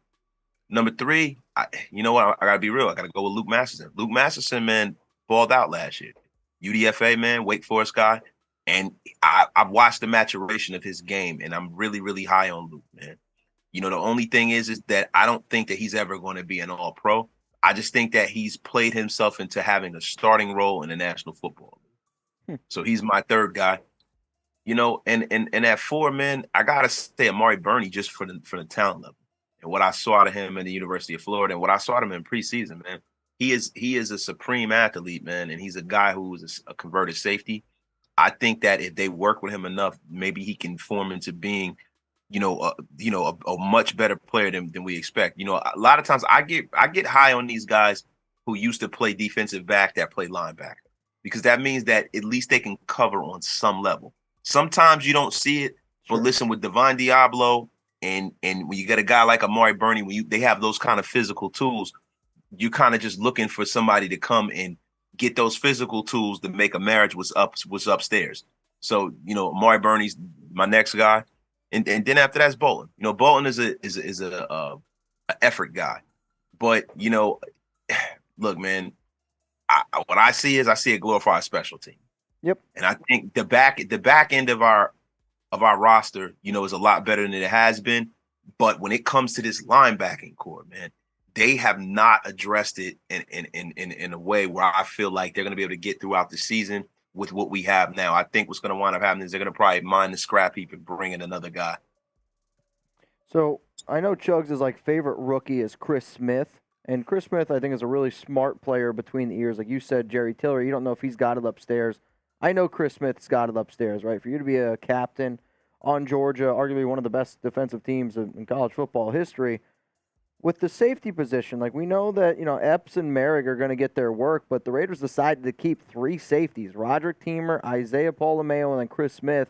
After Merrick and Epps, which one of those three safeties do you think makes the biggest impact this season on defense? Not special teams, but on defense. Oh, Paulomeo definitely, because he's probably going to be the one that they feature in that third safety role. Like I said, you know, you got to have a guy. When you have a guy that's in that third safety role, they're essentially the will linebacker. Paulomeo is the bigger guy. He has all the physical gifts, and he's going to be the guy that they're going to be able to use in the way that Patrick Graham used Jabril Peppers in New York. You know, he just, you know, he has too many physical tools, and he fits that role too perfectly, man. I think Paulomeo is going to have a great year this year. I'm really high on Paulomeo as well. I know Graf was saying I'm a little bit worried with Chris Smith and the amount of work that he's going to get. Like, there's a part of me that wonders, like, did they keep five safeties because maybe Smith isn't trending in the right direction that they're going with? Now, I also get that they love Roderick Teamer from a special teams standpoint. Like, he's a special teams legend, no doubt about it.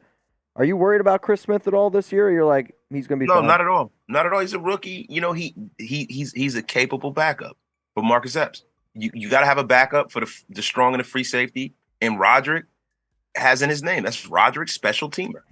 He's our best special team player, man. You know, and his middle name is probably Roderick Special Teamer. So, you know, shout out to Hammer for that. But the thing is like, hey, man, you know, like he is essentially, he's taking a roster spot up at safety, but he is a special teams ace. And that's the only reason why. You know what I mean? Like, with these two guys, you got one guy that's the backup strong safety, you got one guy that's the backup free safety, and they're going to mix and match them based on whatever sub package that Patrick Graham is using. See, like the thing with Patrick Graham, and this is why I love the way that they do defense now in the National Football League. He's very rarely in his base defense.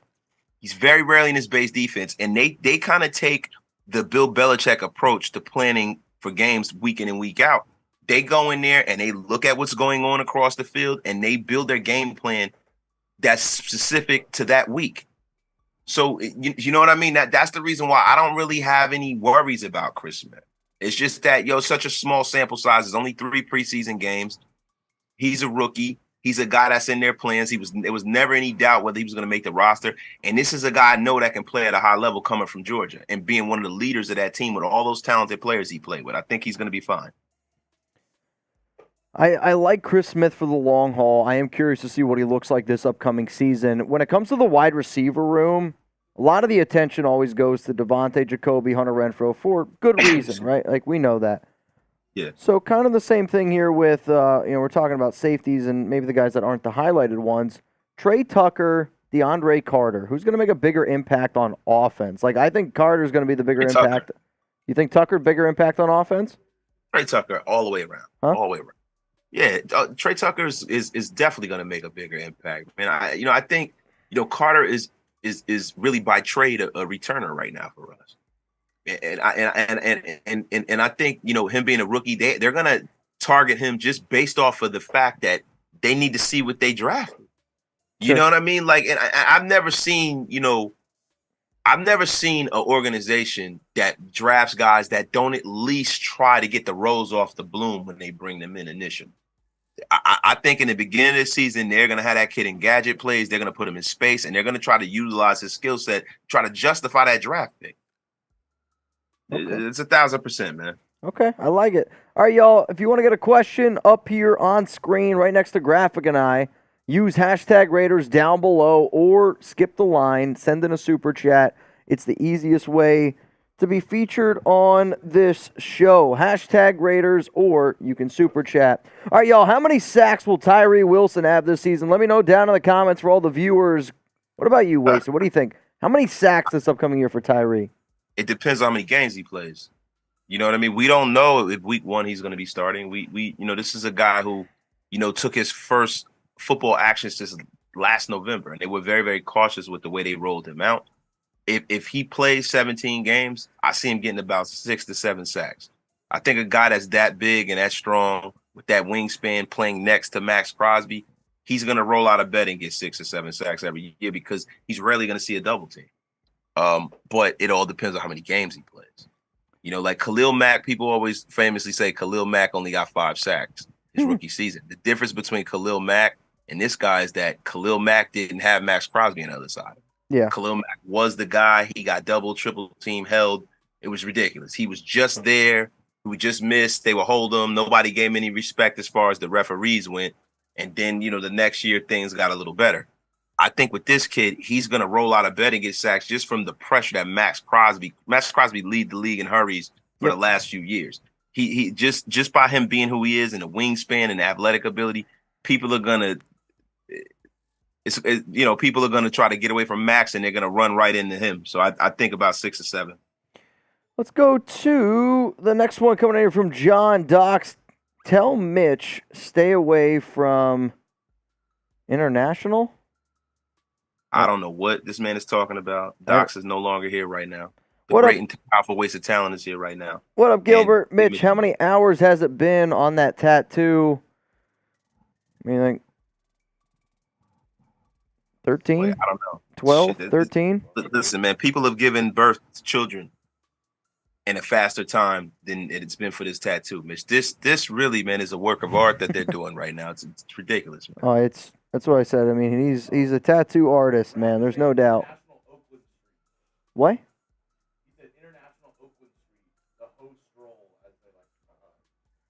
Damn. I don't know, That's man. terrible. I mean, hey, Chuck, can I ask you a question, man? Did was that firsthand knowledge, or did they tell you that in the chat, man? Have you been on a host stroll, Chugs? Chugs, what the hell is going on here, man? I have not been on the host stroll before. I have not. That's actually Graph is in the chat right now. He said E14 International Oakland Street, the host stroll, LMAO. Chugs, man. Have you been I'm on telling the host role? Hey, stay away. Listen, if you're from a certain area, you got to walk through the host stroll. You know what I mean? I've walked through a host stroll or two in my life. You know what I mean? But Chugs, man, look, man, keep that that Midwestern swagger away from all of those Midwestern. ratchet. Where do you think hookers. he's from? Where do you think he's from? I've not been on the host stroll. Maybe I've been on Thought Chugs looks like a Broadway big or- Idaho looking motherfucker. Man, he look like a big, excuse my language, but he look like a big potato eating joker, man.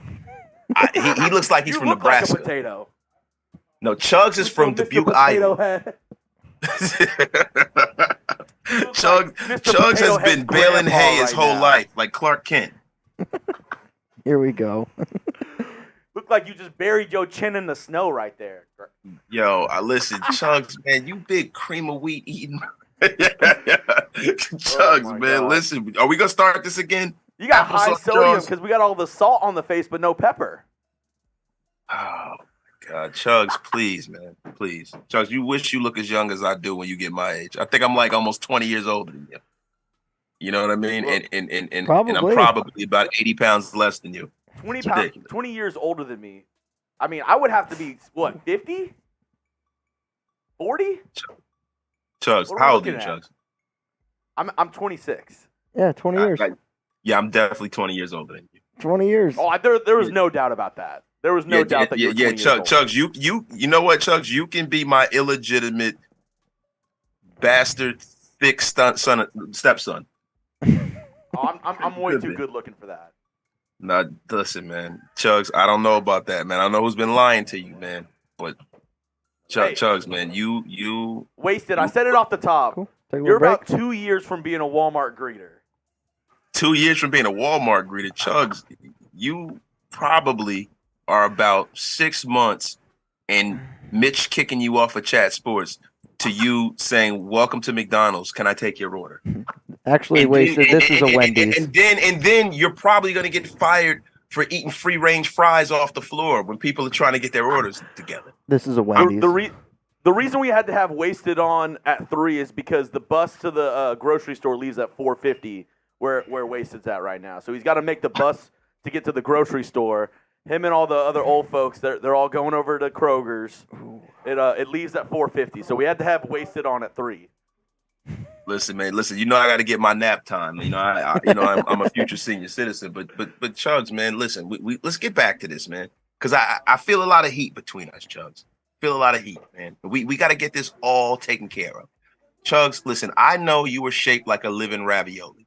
I know that you're like a ravioli with legs, man. But don't take it out on me. I just come on here to give you some football knowledge, man. Hey, if That's it, I'm man. ravioli, your head's the meatball.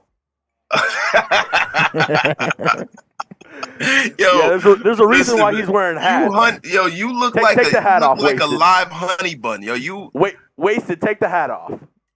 Take the hat off. No, listen, I'm the LL Cool J of Raider Nation. I will never take my hat off. Looking like a burnt granola bar up there. Oh my God. Chugs, man. Mitch, am I allowed to cuss? Anything but the F-bomb. No F-bombs, right? So I won't No cuss. F-bombs. No F-bombs. No F-bombs. Okay, Chugs, you know what you look like, right? Do you know what you look like, Chugs? Chugs, think you you're gonna look tell me. like Chugs, you look like a heavy ass Mario from Super Mario Brothers. You really do, man. Let me get you up on the screen, Chugs. I think you're thinking of Wario. Yeah, Oh yeah, my I'm God, thinking of hold on. Wario. Chugs, I mean, you 26 years old, man. Yeah, and can you put all of us on? Yeah, hold on one second. you gelatinous Gelatinous. gelatinous bastard. Yo, you gotta put Chugs up on the screen, man. I gotta see what you look Well, like. Hold on. unfortunately, I don't control that. We're Yeah, working on it right Chugs- now. Chugs Yeah, is the one. Chugs pushing up here gunning me, man, and I can't even look at him. I look like a big Mario. Oh, there he is, right there. Oh my God. Oh my God. Woohoo!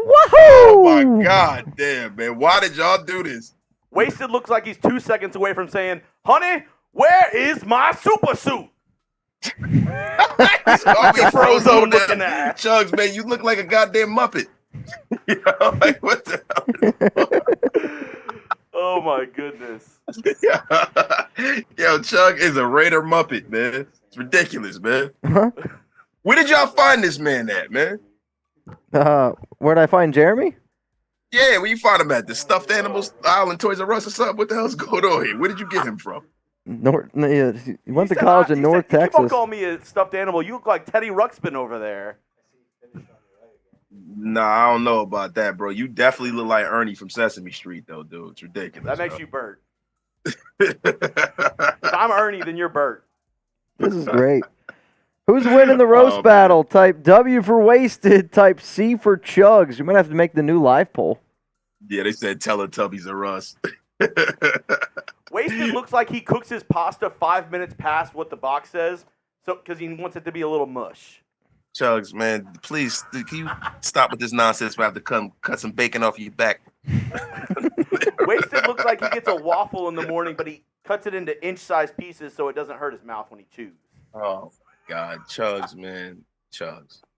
Like, for real, man. Like, you know, you are so fat, when you jump in the air, you get stuck.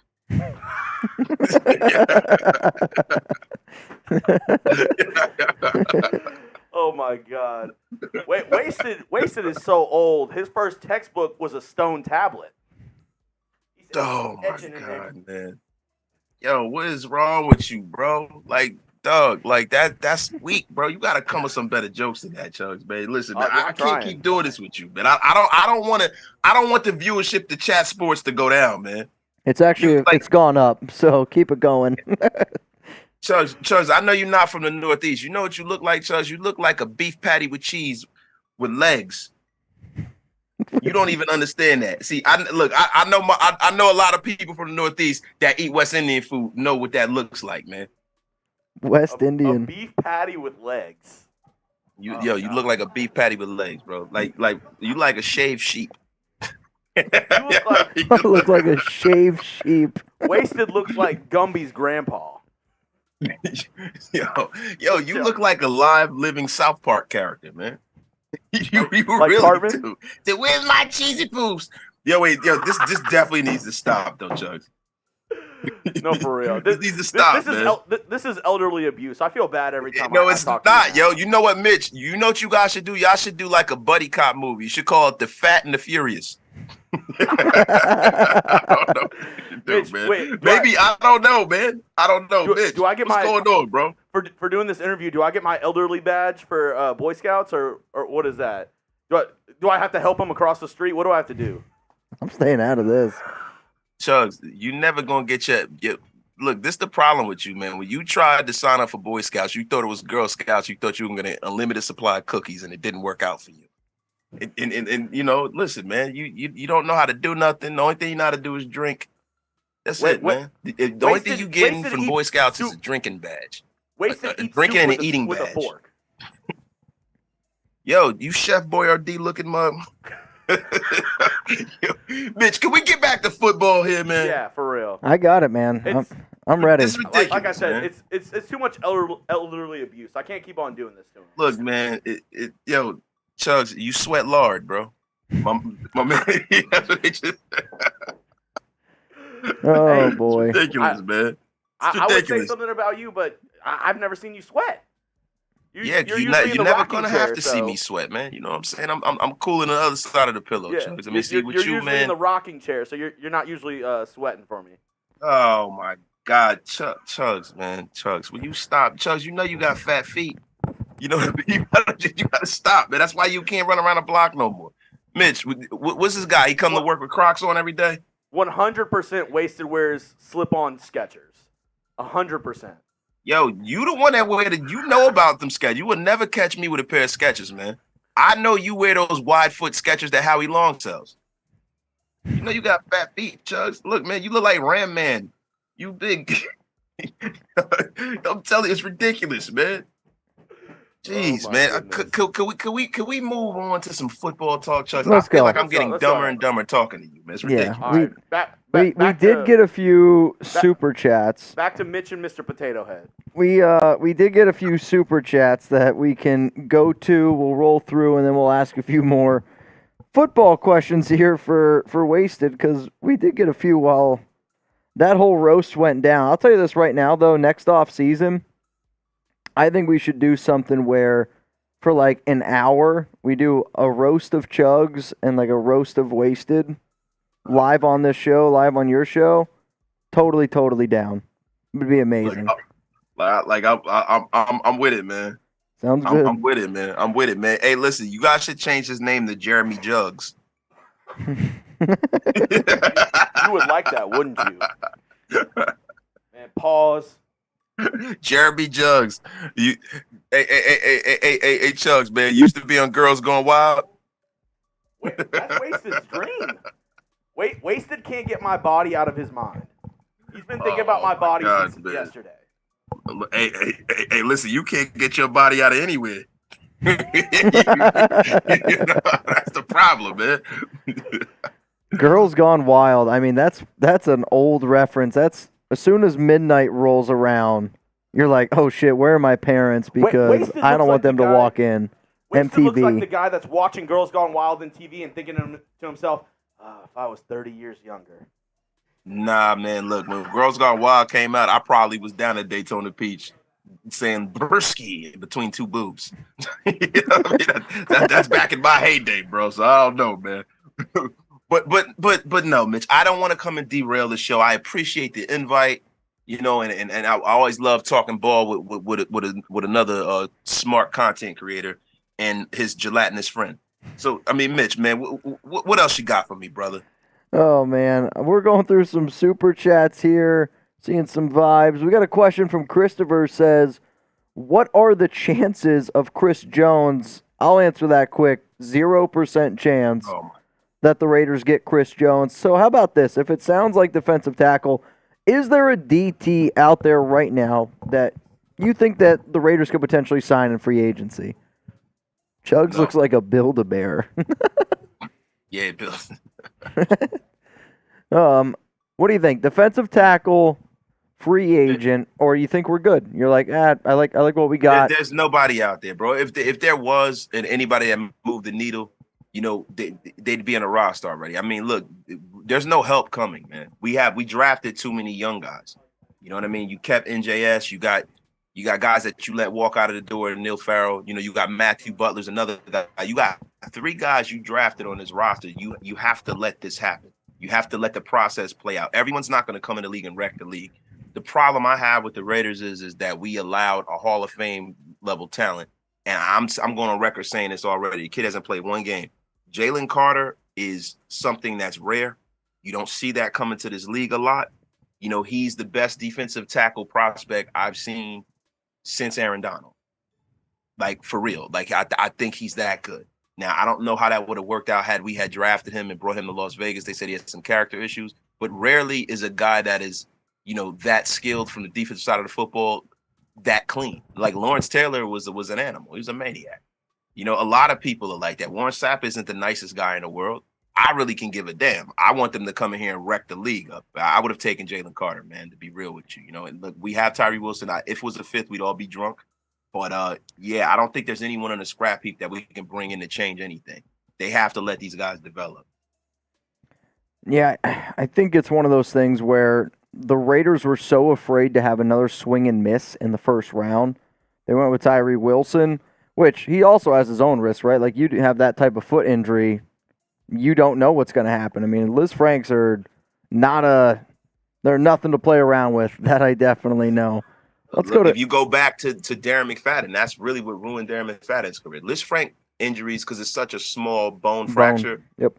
It's a case by case thing on how it heals. And a lot of the times when you have a Liz Frank situation, it's something that constantly hinders you throughout your career. That is what ended Grant Hill's career. That was a huge issue for Grant Hill in the NBA too. And I know it's different because, you know, he's cutting and, you know, but it's the same thing in the National Football League. I looked at it like this. If you have 2 guys with 2 concerns, right? You have one with a character concern, you have one with an injury concern. I would take the healthier, better player. That's just me. Kel says, nah, wasted for real look like Morgan Freeman. Hey, Kel, if that's you in that picture, you look just like McLovin. Like you definitely you like McLovin's uglier little brother. You guys are just off the rails, off the He rails. says a Walmart Morgan Freeman. That's funny. All right, what about the offensive line, right? We spent a lot of time talking about defense. I think the offensive line is probably the only thing that we really haven't hit on today much for the Raiders. From the guys up front, who's the dude that you're most concerned about up front? Is it Van Roten, Parham. Andre James? It's Parham? It's Dylan Parham because Dylan Parham hasn't been healthy.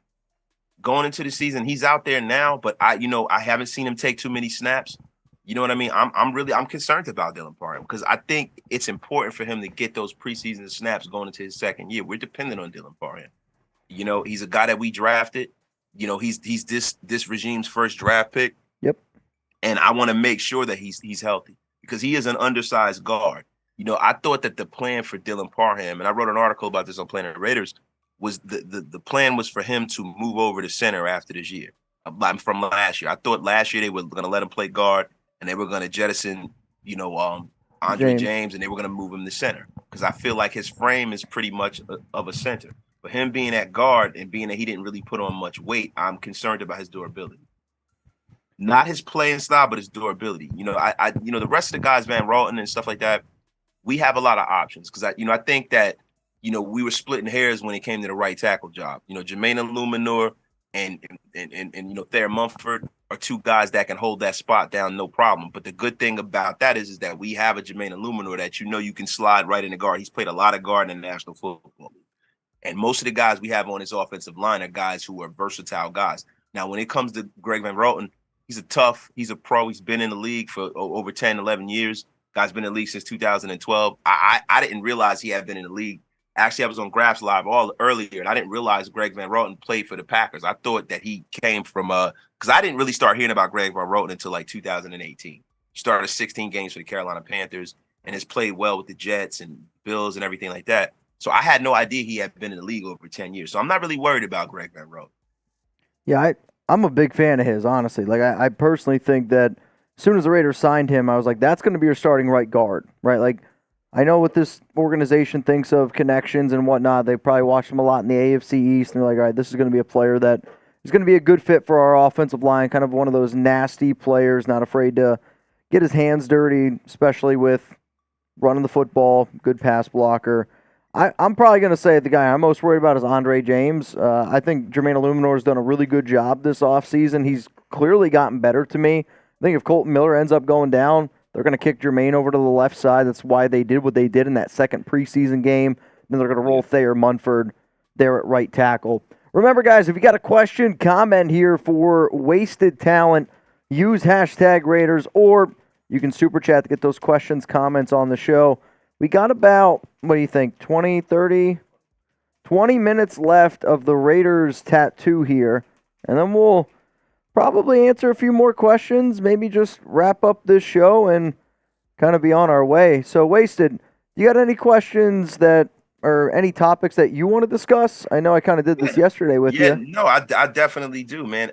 The one thing that I've really been concerned about, I want to know what the nation feels about this, is the backup running back position. Do you guys have any faith? No. in Zeus? Like, you know what I mean? And I don't either. And I was kind of surprised that they got rid of Williams this year. Are you guys concerned if Josh Jacobs not being in preseason, God forbid Josh Jacobs is dinged up and he's not able to go? Are you concerned about the running back?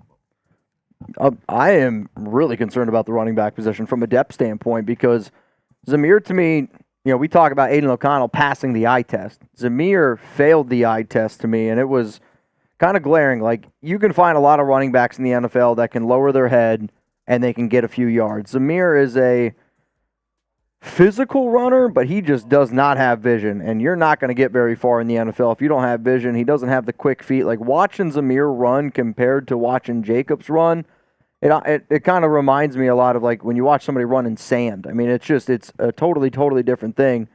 Amir Abdullah is a good pass-catching back, but his durability to me will always scare me because he's not a big back. Brandon Bolden is 31 years old, and we said a lot of things yesterday about Brian Hoyer. Just give him a headset. Just make him a coach. Like, I think that's what Brandon Bolden is. He's a coach at this point. Yeah, you got Sincere McCormick on the practice squad, but to me, I asked Graf this, and now I'm really curious because I know I remember you brought up Damian Williams yesterday. I asked Graf if you could keep, let's say you're at your 52-man roster spot. It's between Damian Williams and Justin Herron. Who do you keep? Because Graf said Herron, which I was interested to hear because I don't know where I sit on it. I can understand like Herron, but I do think Illuminor would end up being the backup. Damian Williams is an extra running back, which, how much do you actually need him? Where do you stand on that? If it's the final roster position, Damian Williams over Justin Herron, or are you going to keep Herron?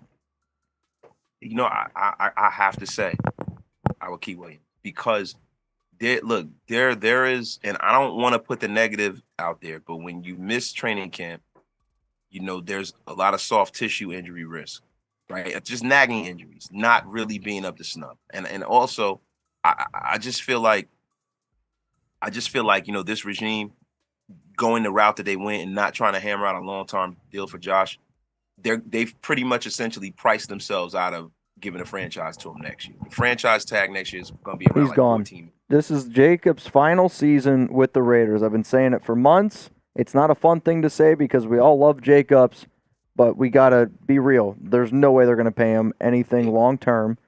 They're not going to franchise tag him again at $14 million. This will be Josh Jacobs' final year with the Raiders. So I would think that you would want to acclimate another running back into your offense.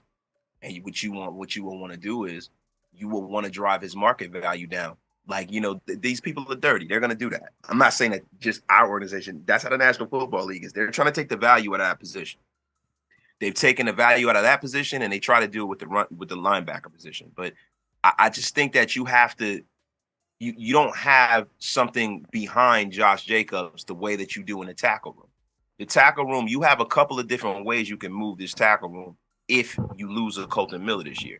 You almost have no wins when you lose Josh this year because we've shown Zamir White is the kind of running back you give him the ball 30 times a game, and he's going to be a 60, 70-yard back. He doesn't have the leg drive strength or the vision. So you're dead in the water with him. Now, with Sim McCormick, I'm a lot higher on Sim McCormick than I am with Zeus. But after all, who's a better running back, Zamir White or Williams Sincere is a guy McCormick? that started in his league. I don't mean to cut you off. Who's a better running back right now, Zamir White or Sincere McCormick? Who would you have more faith in? McCormick. Really? McCormick. I don't hesitate at all. Much better running back, bro. Much better running back. I just from a vision standpoint. Much better in that perspective. Now, as far as God-given ability, is Zamir White, but just the guy that's going to go out there and produce, it'll be Sincere McCormick. If I gave Sincere McCormick 30 carries and I gave Zeus 30 carries, I have full confidence that Sincere McCormick will gain more yards. All right, we got a question coming in here from Robert Jansen. Will Wilson and a healthy Jones free Crosby up for enough doubles to get 12+ sacks? If Max Crosby doesn't get 12 sacks this year, it's a bad year for Crosby. I think Crosby breaks the Greg Townsend's record for most sacks in a single season by a Raiders player this season. I think Max Crosby, because I have full confidence that this defense will be in the middle of the pack. They're gonna get from the back of the line. They're all pissed off. They're all on the same page. I think this defense is going to be a top 15 defense. If the Raiders are a top 15 defense and we make it into the playoffs, Max Crosby will be the defensive player of the year. Yeah. Book it. It's his time, man. So you can see what's happening in the league. It's his time. Von Miller is getting older. Aaron Donald is trending, towards that dark good night. It's Max's time, man. He's healthy. He's playing great. He's been trending up and improving every year. I think we get God level Max Crosby this year. More sacks this year. Chugs, I need Max Crosby or Micah Parsons? Whew. You know what? I'm a homer. Give me Max. Give me Max, man. You think so? Yeah, give me Max. D. Bernie Super Chat wants to ask you, Wasted. Deion Jones, middle linebacker, is available. RBs are a concern. I think he meant LBs are a concern. Yeah, I would love for them to go out there and do that. It just doesn't look like they're compelled to make that move. The guy's been floating around there. There's a lot of linebacker help that's been floating around, and they don't seem to be compelled to do that. I think they want to develop what they have in-house. You know what I mean? And to be real with you, they probably have a price tag on how much they're willing to spend for said linebacker.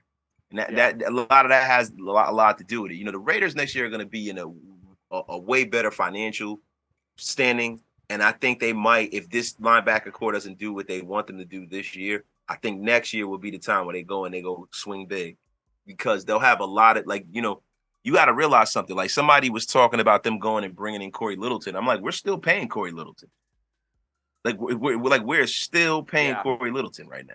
You know, we have so many players and so many bad contracts from the last regime that they need to get off of the books. You know what I mean? So I'm not really for them going out there and making a big swing until they see it's a glaring need. Like, they've put this team together. Let's put this team on the field. Let's see what this team can do. So, I mean, hell, man, maybe one of these linebackers can make the Pro Bowl. You know, but we will never know until they play live bullets. We'll never know.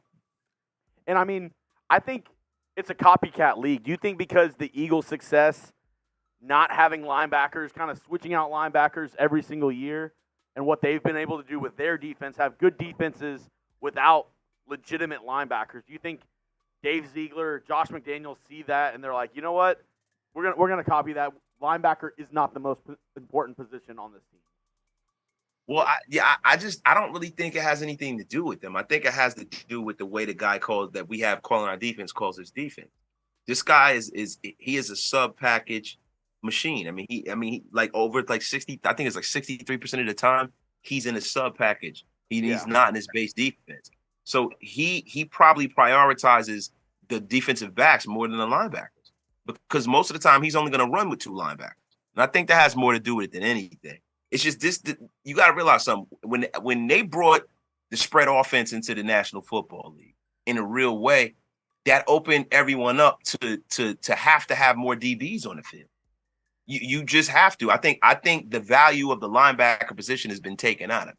Now, when you have linebackers like Bobby Wagner, who is, you know, Hall of Fame level players that can play any style of football you want and need, these are guys that never come off the field. But when you talk about your average run-of-the-mill linebacker with that particular skill set, you don't want these guys on the field if you got guys lining up with 4 wide receivers and all this kind of nonsense. Yeah. Not to switch the subject on you, Wasted, but we actually did just get some news on the Raiders. They've officially announced their captains for the year. Oh, wow. I would love to hear this. Love to hear this. Instant reaction to these, okay? I'm going to list them off. Shout out to Graf on Twitter. That's where I'm getting this information. I was trying to look for it. I saw Graf posted it. Jimmy G, Devontae Adams, Colton Miller, Josh Jacobs. Of course. Max Crosby, Robert Spillane, Marcus Epps, Daniel Carlson, A.J. Cole. Wait, who was the last one? Cole, the punter. Okay, A.J. Cole. Look, man, these are our best players. And, you know, Robert Spillane, that's promising. He seems to be a leader. You know what I mean? So that's very promising. I have no objections to any of those guys because they read off as our best players on the team. I don't understand why anybody would be upset about our quarterback wearing that C. That goes to show you everything you need to know.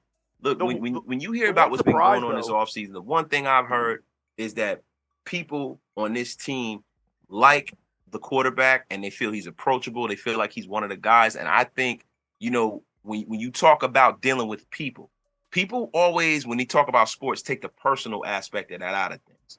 The relationship between the team and the closeness between the team and the organization and guys feeling comfortable going to said quarterback.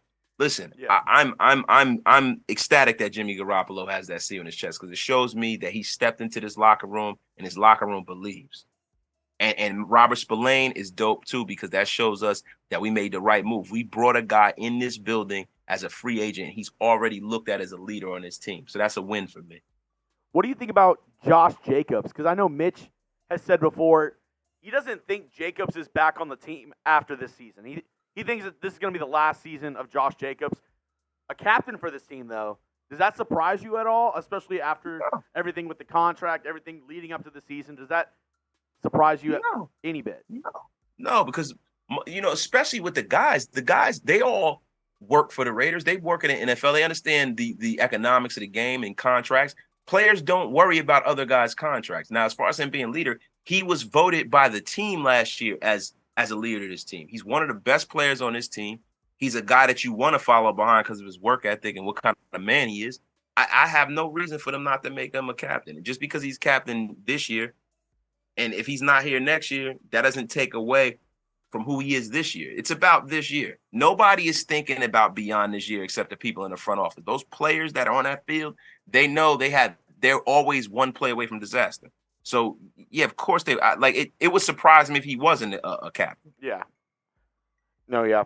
I'm that, and then I guess the Spillane Epps, 2 free agents that they brought in this offseason, immediate captains. Do you think that speaks to, what they bring to the table leadership-wise or talent-wise? I think it's a little bit of both. With Marcus Epps, I think it's definitely talent-wise, and I think it's definitely about the fact that he walked in day one and became a leader and a mentor to younger players in that defensive secondary. Now, when you talk about Robert Spillane, I think that's just 100%, man, just what kind of man he is in the leadership factor, because he was playing that role with the Steelers as well. You know what I mean? Like, Robert Spillane is just one of those guys, from what I understand. He's just an alpha and a supreme leader, man. So I don't think it's a talent thing with Robert Spillane. I think it's probably like an effort thing. And I think, him knowing where everybody's supposed to be and, being a professional, which is a great thing because we brought leadership into the building twice.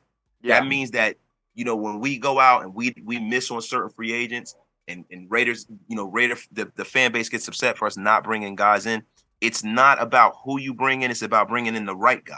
And that goes to show you that they brought in the right people if they're gelling with the team and they're making this place, as far as culture-wise, a better place. Obviously, 9 captains. That's a high number compared to other teams, the amount of captains. The one player I was surprised to not see on there, to not be a captain, Marcus Peters. Does that surprise you at all that he's not a captain for this season? No, not at all, because he came in very, very late in this process. Yeah. He was signed very, very late in this process. I think it would be, disingenuous to say the least to make him a captain right off the bat. He doesn't have the footage with these guys. Not the footage, but he doesn't have the experience around these guys and the influence over these guys. You got a lot of guys that returned from last year, and then when they signed Spillane and Epps, that was right at the beginning of free agency.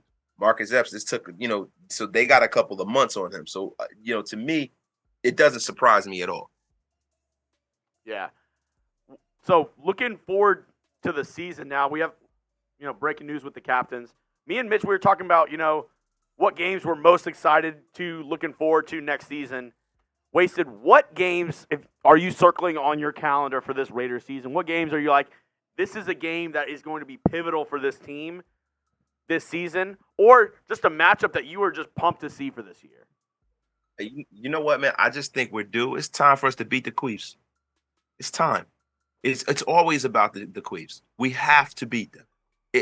I'm tired. Every year in Arrowhead, it seems like the Raiders play very well in Arrowhead, but just come up just short. This past season with the Devontae Adams no catch on the review, I mean, it seemed like they had that game this past season.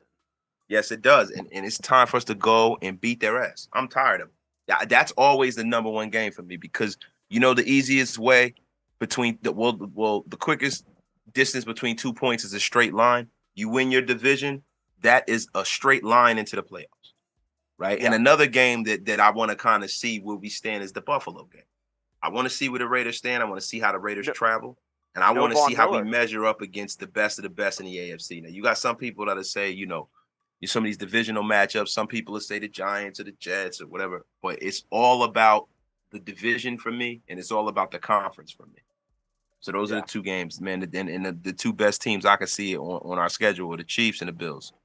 That Buffalo game should be exciting week 2. No Von Miller in that game. Yeah, I know. Von Miller has a wartime hero's foot. So that's a great thing for us. But you know what? There's still going to be Josh Allen there. And the rest of that defense are no scrub. So we got a lot going on, man. We have a lot going on. Hopefully we can, start the season on an upward trend and we don't have to play catch up anymore. Because it just seems like the last few years we always have to be the cardiac kids to get any positive results. I kind of want us to go out there and win the games we're supposed to win and dominate a few of them And if we lose a few games, as long as from pillar to post, we're looked at as a playoff team. Yeah. So I was looking. Obviously, we did Madden Sims throughout the whole offseason for the Raiders season, and I've been kind of peeking ahead, looking at the season. I don't know. Obviously, you're from the Northeast. You get snow. I don't really get snow here in Texas. Yeah. The only opportunity I see for a snow game is Raiders Chiefs on Christmas. How do you feel about snow games? Man, look, I love snow games, right? I love when I played, I love playing in the snow because that was the hardest hitting weather. The thing is, we're a West Coast team, and we're a team now that plays in a dome, right? Yeah. And I'm just praying, man, that this team is built for it tough, so to speak. You know what I mean? Because snow games are ugly for a West Coast team who plays in a dome. They're not used to that. It's always ugly for us. You know what I mean? It's fun football, but it's not good for the Raiders. Yeah, I mean, you get that with a lot of teams from the South and Cali, guys. I know my boss, he's a Michigan fan.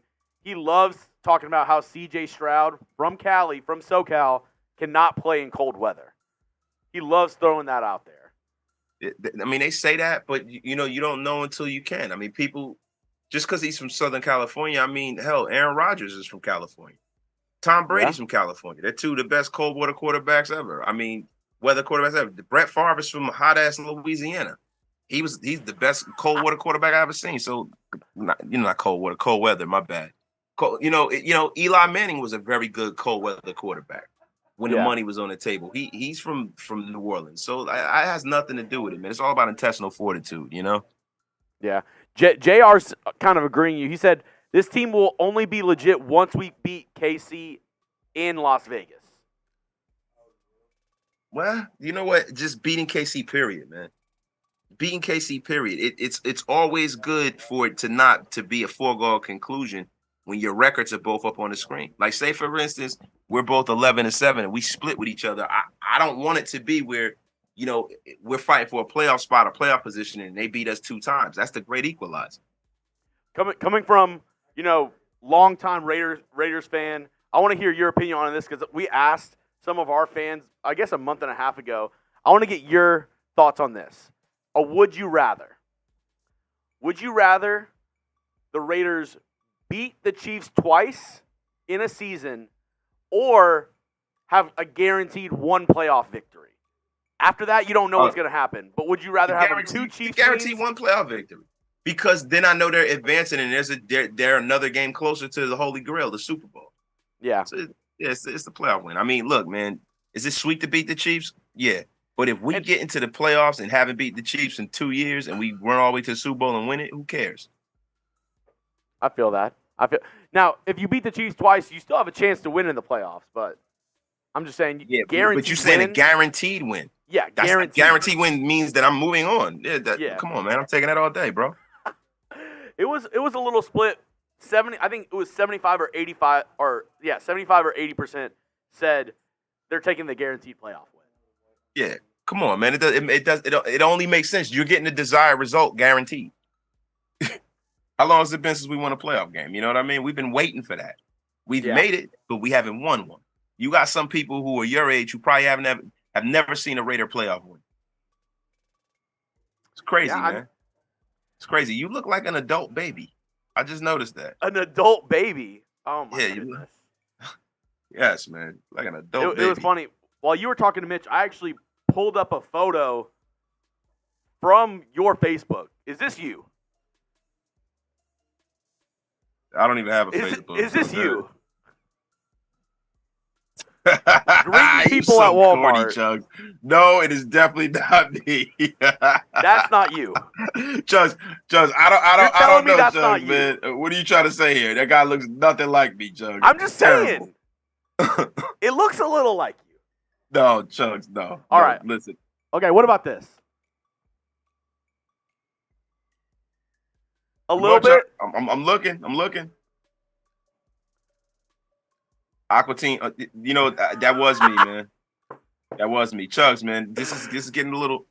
I don't know here, man. And I already knew what you were gonna say, so I pulled this photo next.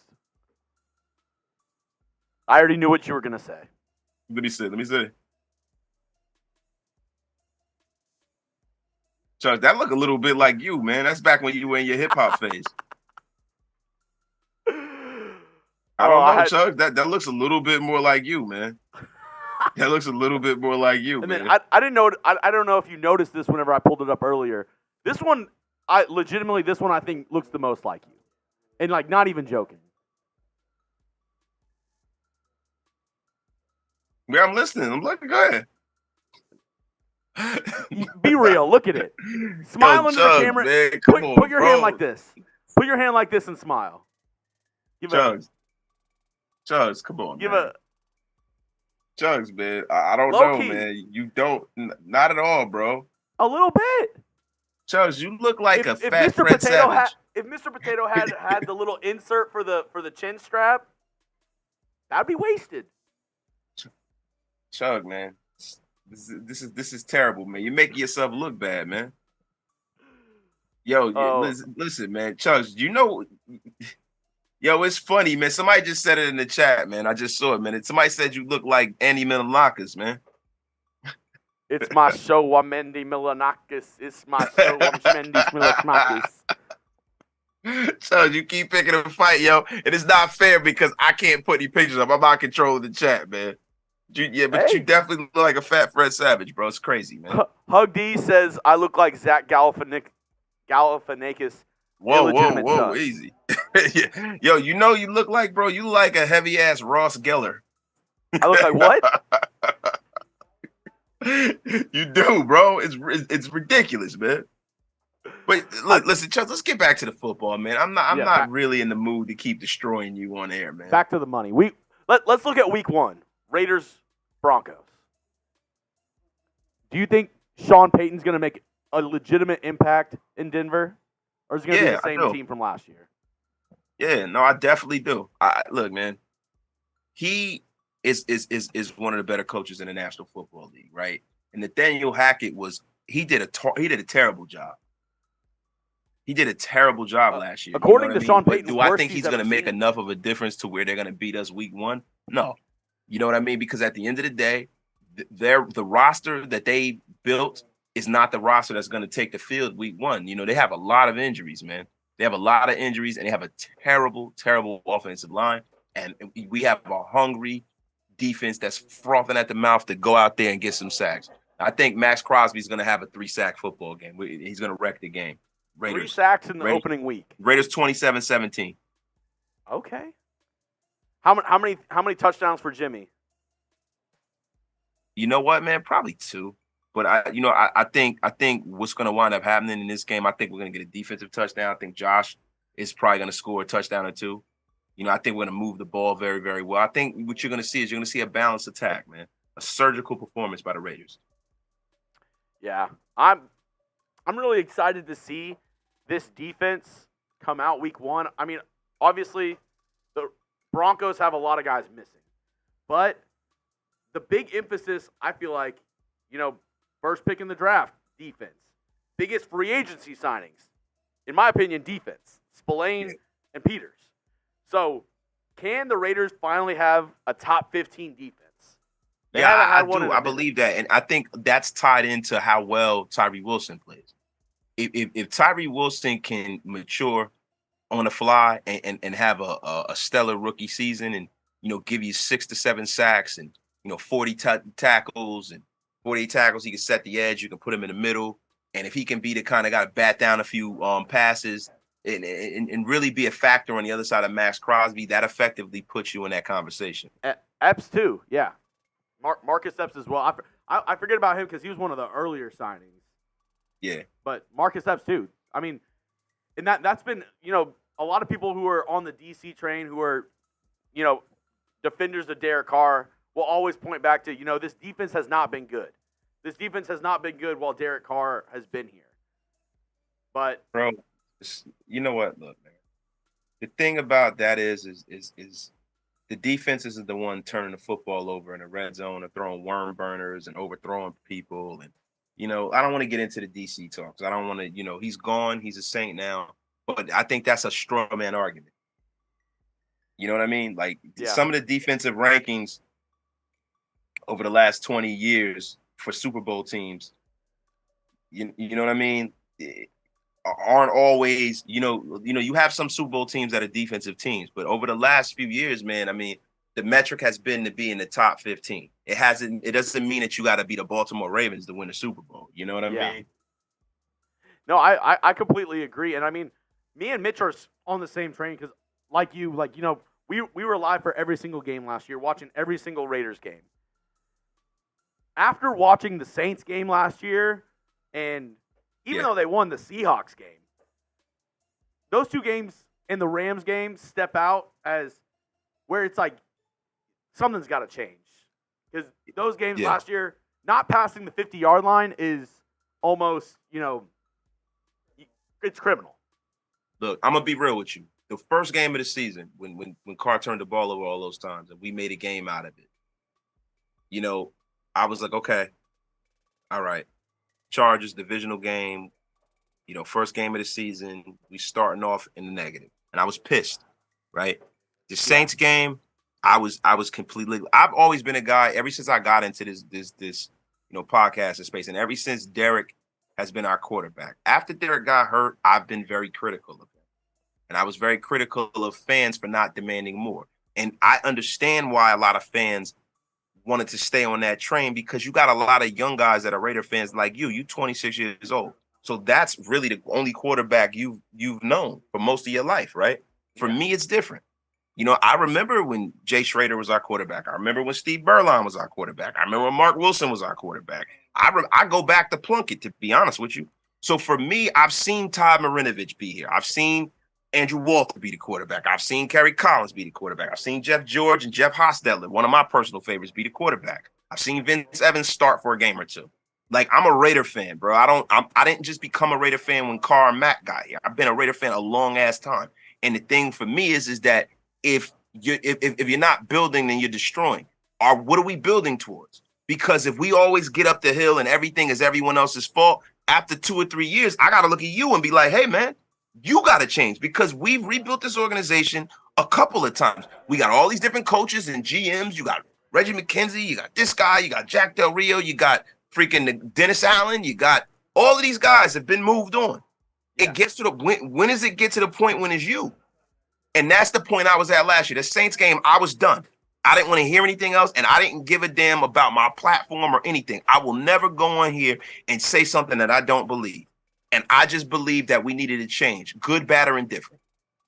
I mean, after that game, you can't paint a face and be like, oh, yeah, I feel good about this offense when you can't get past the 50-yard line. That was...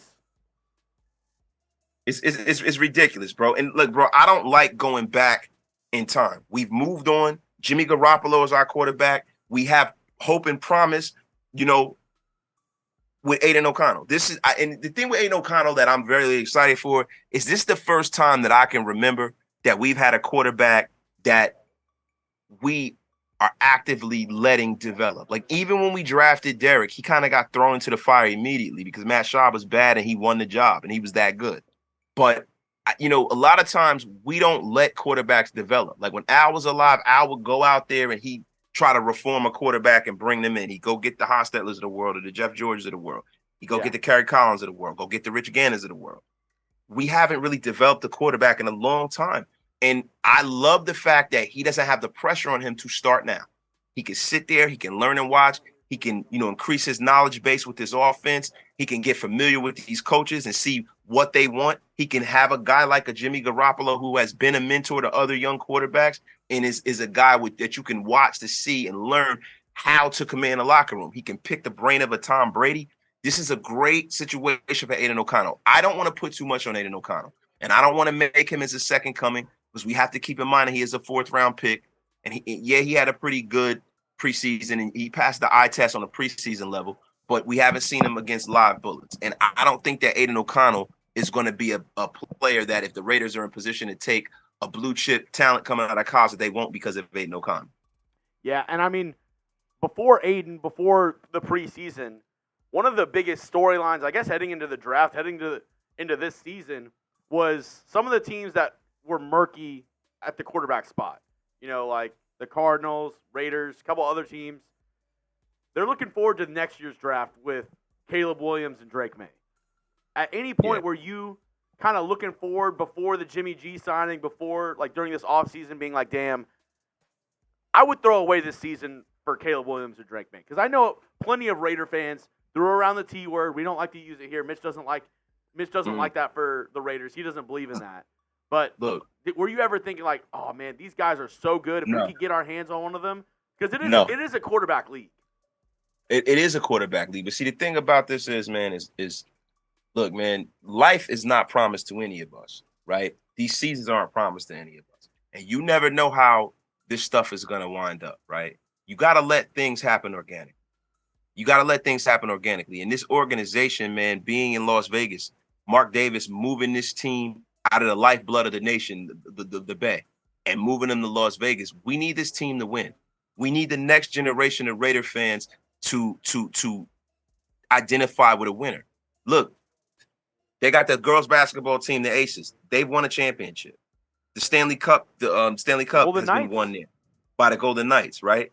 You're going to lose a whole generation of fans. We have to have us having a home field advantage again. We have to have Mark Davis and the Raiders to turn this thing around because, listen, Vegas is a transient town. People go to Las Vegas to go on vacation. That is the reason why you have a lot of fans from out of town, because it's a destination game. Like if you're married like myself, right? When I go out there, and I'm going out there for games and I bring my wife and my wife hangs out in the hotel room. She goes to the spa, she gets her nails done and stuff, and I can go to the game in peace.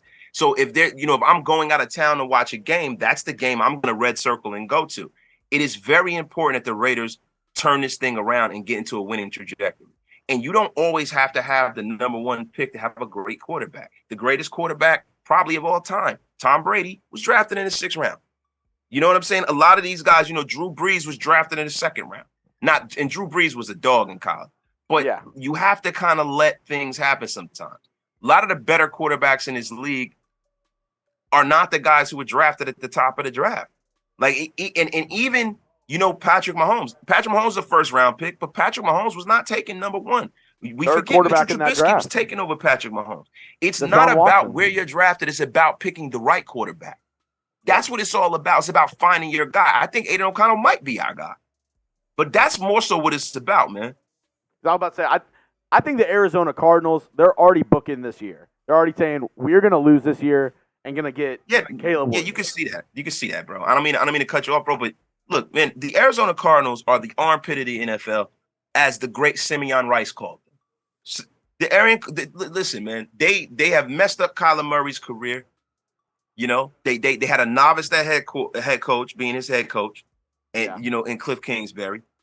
They made him think that he was way more important than he was. He had never won a damn thing. They gave him all the money in the world, and then now they're gonna jettison him and throw him out the door. He's on IR, and they're getting rid of all of their better players. You could see they want Caleb Williams, and it's sad because it's people, places, and things. The Cardinals are a historically bad organization.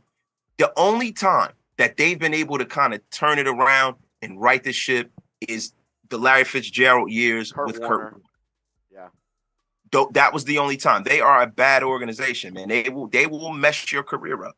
And I feel bad for Caleb Williams and those guys. And the thing about Caleb Williams, for me, and everybody rants and raves about Caleb Williams, but to me, right, he's not the level of prospect that I saw when Peyton Manning came out. He's not the level of prospect I saw when Andrew Luck was coming out. Mitch likes Drake May more. What happened? Mitch likes Drake May more. The kid from North Carolina. Drake May. Look, see the thing about some of these guys, and Mitch likes Drake May. I like Drake May too. One thing about Caleb Williams I don't like is he's a bit of a punk, and I don't want the face of my franchise being a bit of a punk. He's a bit of a punk to me. It's just something about Caleb Williams that I personally don't like. Now, is he a good football player? Yeah, right. But then I got to look at it in context. How big is Caleb Williams, right? How strong is Caleb Williams' arm? Right, he can move a little bit, but sometimes, man, when you get a quarterback as big and strong and throw the ball hard, a lot of the other stuff you can teach him, right? I don't necessarily have to have the number 1 pick to draft the next Raider quarterback that's going to be successful. Like when people compare him to Patrick Mahomes, I don't see that talent level with him. I don't. I like Caleb. I think Caleb Williams is legit. Well, And obviously, going into his rookie season in the NFL, next year, presumably the number 1 pick in the draft. I think as long as he stays healthy and he doesn't bomb this year, he's going to be the first pick in the draft next year. And depending on what situation he goes might into, not though, dude. He might not. See, there's all like, bro. Look at Spencer Rattler. People thought Spencer Rattler was going to be a future number 1 pick. You never know. You never know. Somebody can have a season that's was out after of this world. That was after his first year, though. We've seen two. I know that, but I'm just saying. Or like, Caleb look, Andrew Luck was the first pick, but let me tell you something, man. RG3, the year that he had, there was up to the last minute. There was definitely like kind of like people didn't know. People didn't know. And the funny thing is, the guy who got picked in the 3rd round has had the best career out of all of those guys in Russell Wilson. That's true. That's true. But then you see guys on the flip side of that, guys like Jadeveon Clowney. He was the number 1 pick since he made that hit against Michigan. Yeah, and that's the reason why, for me, I don't put a lot of stock in all these preseason predictions and things like that. We got to let it all play out. We got to, Caleb Williams can have a terrible season this year. I've seen that with quarterbacks. I've seen that where, he's the presumable number 1 pick and then they fall and they're getting picked in the back of the first half of the draft. It happens. Let's let these guys play it out. Let's see what happens. I don't see that with Caleb Williams. I think he's going to ball out this year. I think he's going to be the number 1 pick. Is it likely? No, but has it happened yet? Yeah. And that's all I'm saying. Just take it from old man Wasted. Sometimes you got to let the players play the games. We're always trying to pontificate and project what things are going to happen. And that's a piece of what we do here, being content creators and having channels where we talk about sports. But there's just a piece of wisdom that I want to impart on you. When it comes to college football, especially this era of college football, you have NIL deals. You have players that are coming out of college that are millionaires already. You don't know what really motivates some of these guys. There's some guys that once they get the bag, they don't play so great. You have some guys who might go and get drafted into a bad system, or something will happen in the college football. I'm talking about after the league, but during college football season, they can have a terrible season, bro. If he has a terrible season, he's still a number 1 pick. If USC loses a lot and they're getting their asses kicked, is he still the number 1 pick? Probably not. I think if they go 500, even if he shows glimpses that he had last year, he'll still be the number 1 pick. So, all right. So they go 500 and say Drake May loses 1 game and he's in the national title hunt and he's on national TV, late into the season. That changes things, right? But then I think you see it, even in the offseason, the combine, the personal workouts. I think Drake May, he has all the tools that you want, or not Drake May, Caleb Williams has all the tools you want as a starting quarterback, and especially with how the league is trending for more mobile quarterbacks, more guys who can make off-scripted plays. That's exactly what you get with Caleb Williams. All the highlight plays that you see from him, not like 90% of them are non-scripted. They're him evading the rush, being able to run, make an off-platform throw 40, 50 yards downfield. Yeah, but there's other things that go with that. Like, is he a good teammate? Accuracy, how he processes offenses and defenses. Has he been injured? There's a lot of things. We don't know what's going to happen this season. Everybody's just projecting him as the number 1 pick. And, I've seen this happen a lot. Like, I've seen people say Matt Leinart was going to be the number 1 pick. And he's supposed to be, he's definitely the number 1 pick. Who's going to be the number 1 pick? Matt Leinart or Reggie Bush? Then they start peeling that onion and they start looking at his skill set and they start finding things out on his medical history. Because, when you're in college, it's a big hype machine in college. It's a big hype machine, man. And you got to let it all play out, man. I mean, he probably is going to be the number 1 pick, right? But for what I can see, it's not a slam dunk like a lot of people would think. I don't think that Caleb Williams is the level of prospect like i.e. Peyton Manning. He's not that level of prospect as far as I'm concerned. Caleb Williams, you are a Cardinal. Probably. Wasted, brother. We're going to get ready to wrap up this show. The leg tattoo is done, so we're going to be able to show you guys kind of the full piece here. It's also, I put it on Twitter, put it on Instagram, but Wasted, I don't mean to cut you off short. I'm trying to wrap up today. I'm a little bit sore. A little bit. I'm a little bit sore. It's not, it's more of me. It's the kneecap. Sayer did an amazing job, man. But hey, I've been listening. I've been wanting to interact with you and Chugs. I think your guys' dynamic is must watch between the roasts and all that kind of good stuff here. It's all in good fun. It is. I got a lot of love for thick frame Chugs, man. That's my guy, man. You Chugs, you can be the vice president of thick frame nation since Neil Farrell Jr. is no longer on the Raiders. You be Hey, the I got VP. it. Wasted looks like Chugs' shadow. Oh, bitch, this is getting a little offensive here, man. This is ridiculous, bitch. Why are you doing me like that? You know, I come on your show, you just insult me left and right. Wasted's Bitch. beard looks like whenever you write with the pencil and then you try to erase it, but the eraser's kind of trash and it kind of leaves that like skid. Chugs, if you gotta explain it that much, it's not funny, bro. Chugs, you look like I'm not even gonna do this to you. I'm not even gonna do this to you, Chug. You know you look like he already you look threw like out the grocery a bag young and his Captain food Crunch, analogy, man. so he's done. Ooh, yep. Well, I think I'm about done too, and I'm pretty sure Sarah just passed out on the couch. So Wasted looks like a Mitch. big old Cocoa Puff. Oh man, Chugs, you look like the Stay Puft Marshmallow Man with a goatee. Yo, but look, man, I love all of y'all, man. I appreciate the opportunity to come and chop it up with you guys, man. It's always a pleasure. And look, man. Hey, man, anytime you need me, Mitch, I'm over here, brother. Appreciate you, bro. You got it. I can't wait to hang out week 3. Chugs, throw some links down there in the live show. That way people, if they don't already follow Wasted, they can. Wasted, one more time, tell people where they can find you at, all your awesome content.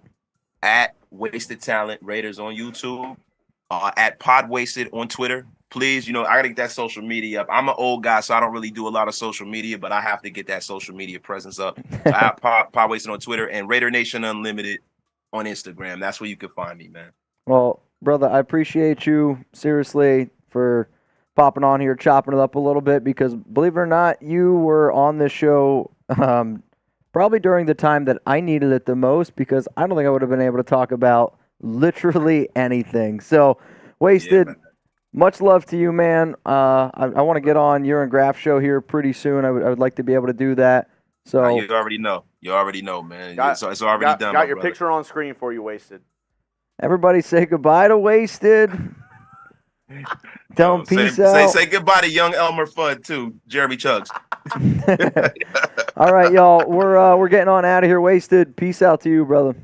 Peace, brother. Take it easy. All right, y'all. So this is the final product, and again, if you want to see what it looks like on Instagram, I have it on IG as well. So we got the Raider shield. I gave Sayer maybe the most difficult assignment of his life. I said, I want something that looks like wind for autumn wind. So he gave me a storm, which I love to see because, it's windy during a storm, which then goes down into the Oakland Coliseum. And I put the fence on there because, literally, one of my very first memories of going to the Raiders tailgate was looking through the fencing, walking through the bridge, coming off the BART. It was a very memorable experience. And then I got the Oakland tree, which you guys can kind of see. Wait a minute, we'll get it. The Oakland tree right there, which I like to say I became a Raider fan the first time I went to Oakland. I'm a big family person, so I'm here to put my roots in. Raider Nation's always been my family. The RR, shout out to Raider Ron, and shout out to everyone who's always tuning in, watching this crazy show full of shenanigans. I know I told y'all that I was going to have an NFL player on. I did just message Jermaine Illuminor. I told Jermaine we're going to get out of here a little bit early just because my leg's sore. So, Jermaine, thanks for wanting to pop on here on the show. We'll roll through a few more super chats real quick, and then Chugs and I are going to get out of here. I'm showing a lot of leg right now, so I apologize for that. I know. Well, it's the most comfortable stance I got. I look like an aggressive master raider is what I look like right now. Will JJ stats decrease much or increase in 20? They're going to decrease. You can't really expect him to put up over 200 or 2,000 total yards of offense. I think that's a little bit too much. Let's go to D. Bernie. Schrader Sanders. Shador. Dion's. I got to watch more tape on him. I got to watch more tape before I give my opinion. I have not watched a lot. I'll watch a lot of Drake May, Caleb Williams, some of the top players. Not good. Chuck says not very impressive. I watched him play in high school. Not good. he played at Jackson State, had more talent than all the teams around him. Sure. So he looked decent. I think he'll be a good to okay college quarterback. Will not make it in the NFL. Well, He'll be a good XFL quarterback. there you have it. There you have it. Also, one more time here, Sayer, I know you're sitting on the couch, man, and I don't mean to kind of bother you, but Chugs, if you could throw up his IG one more time on the bottom part of the screen and then just spray that live chat right now with where people can find him, because I would like if you could sit here real quick and just kind of, I know yesterday you're a man of not many words, but if you could kind of just say goodbye, maybe any thoughts that you had about this. I know, like I said, Sayer's a man of many words, but very, very good guy. So here's Sayer.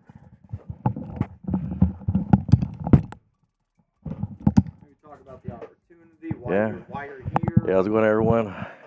Just want to thank you guys for tuning in, just for the opportunity to be here and to support the Raider fam. And, you know, it was a good session. And hopefully we're coming back soon, or, you know, do another session, get something in. And If anybody wants another Raiders tattoo, if anybody feels like that you need any kind of work, he's out in East LA. yeah, just get at me, let me know. Shit. I appreciate you guys. Thank you. Well, we appreciate you. Everyone, again, show Sayer some love down in the comments. And I know you said I'm allowed to have a beer too, right? He said I'm allowed to drink all I want now. So here's the thing.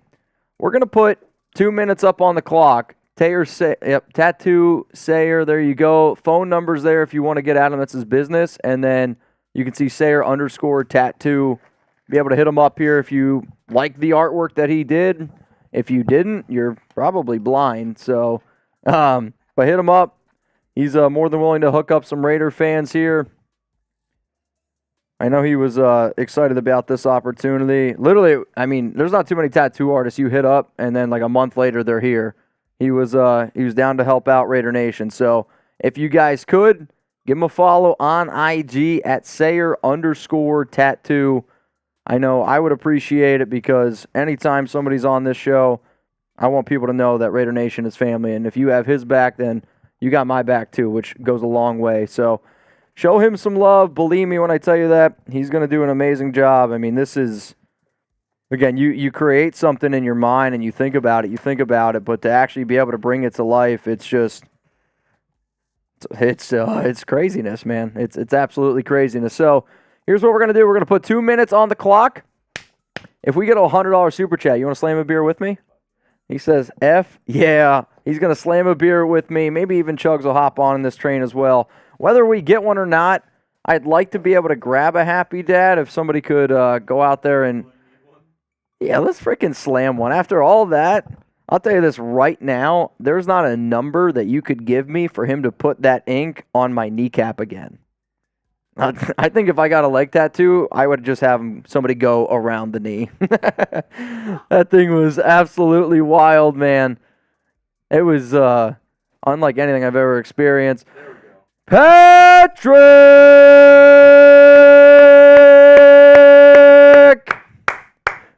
B. Bang! Patrick B is a legend here. Mount Raider more. That's what it's all about. Patrick, man, much love. Like I said, every $100 we get from now on, I'm going to slam one of these down, because as far as I'm concerned, I freaking earned it, man. Sayer, cheers to you, my brother. You got the lemon lime. Lemon lime's heat. Needed it.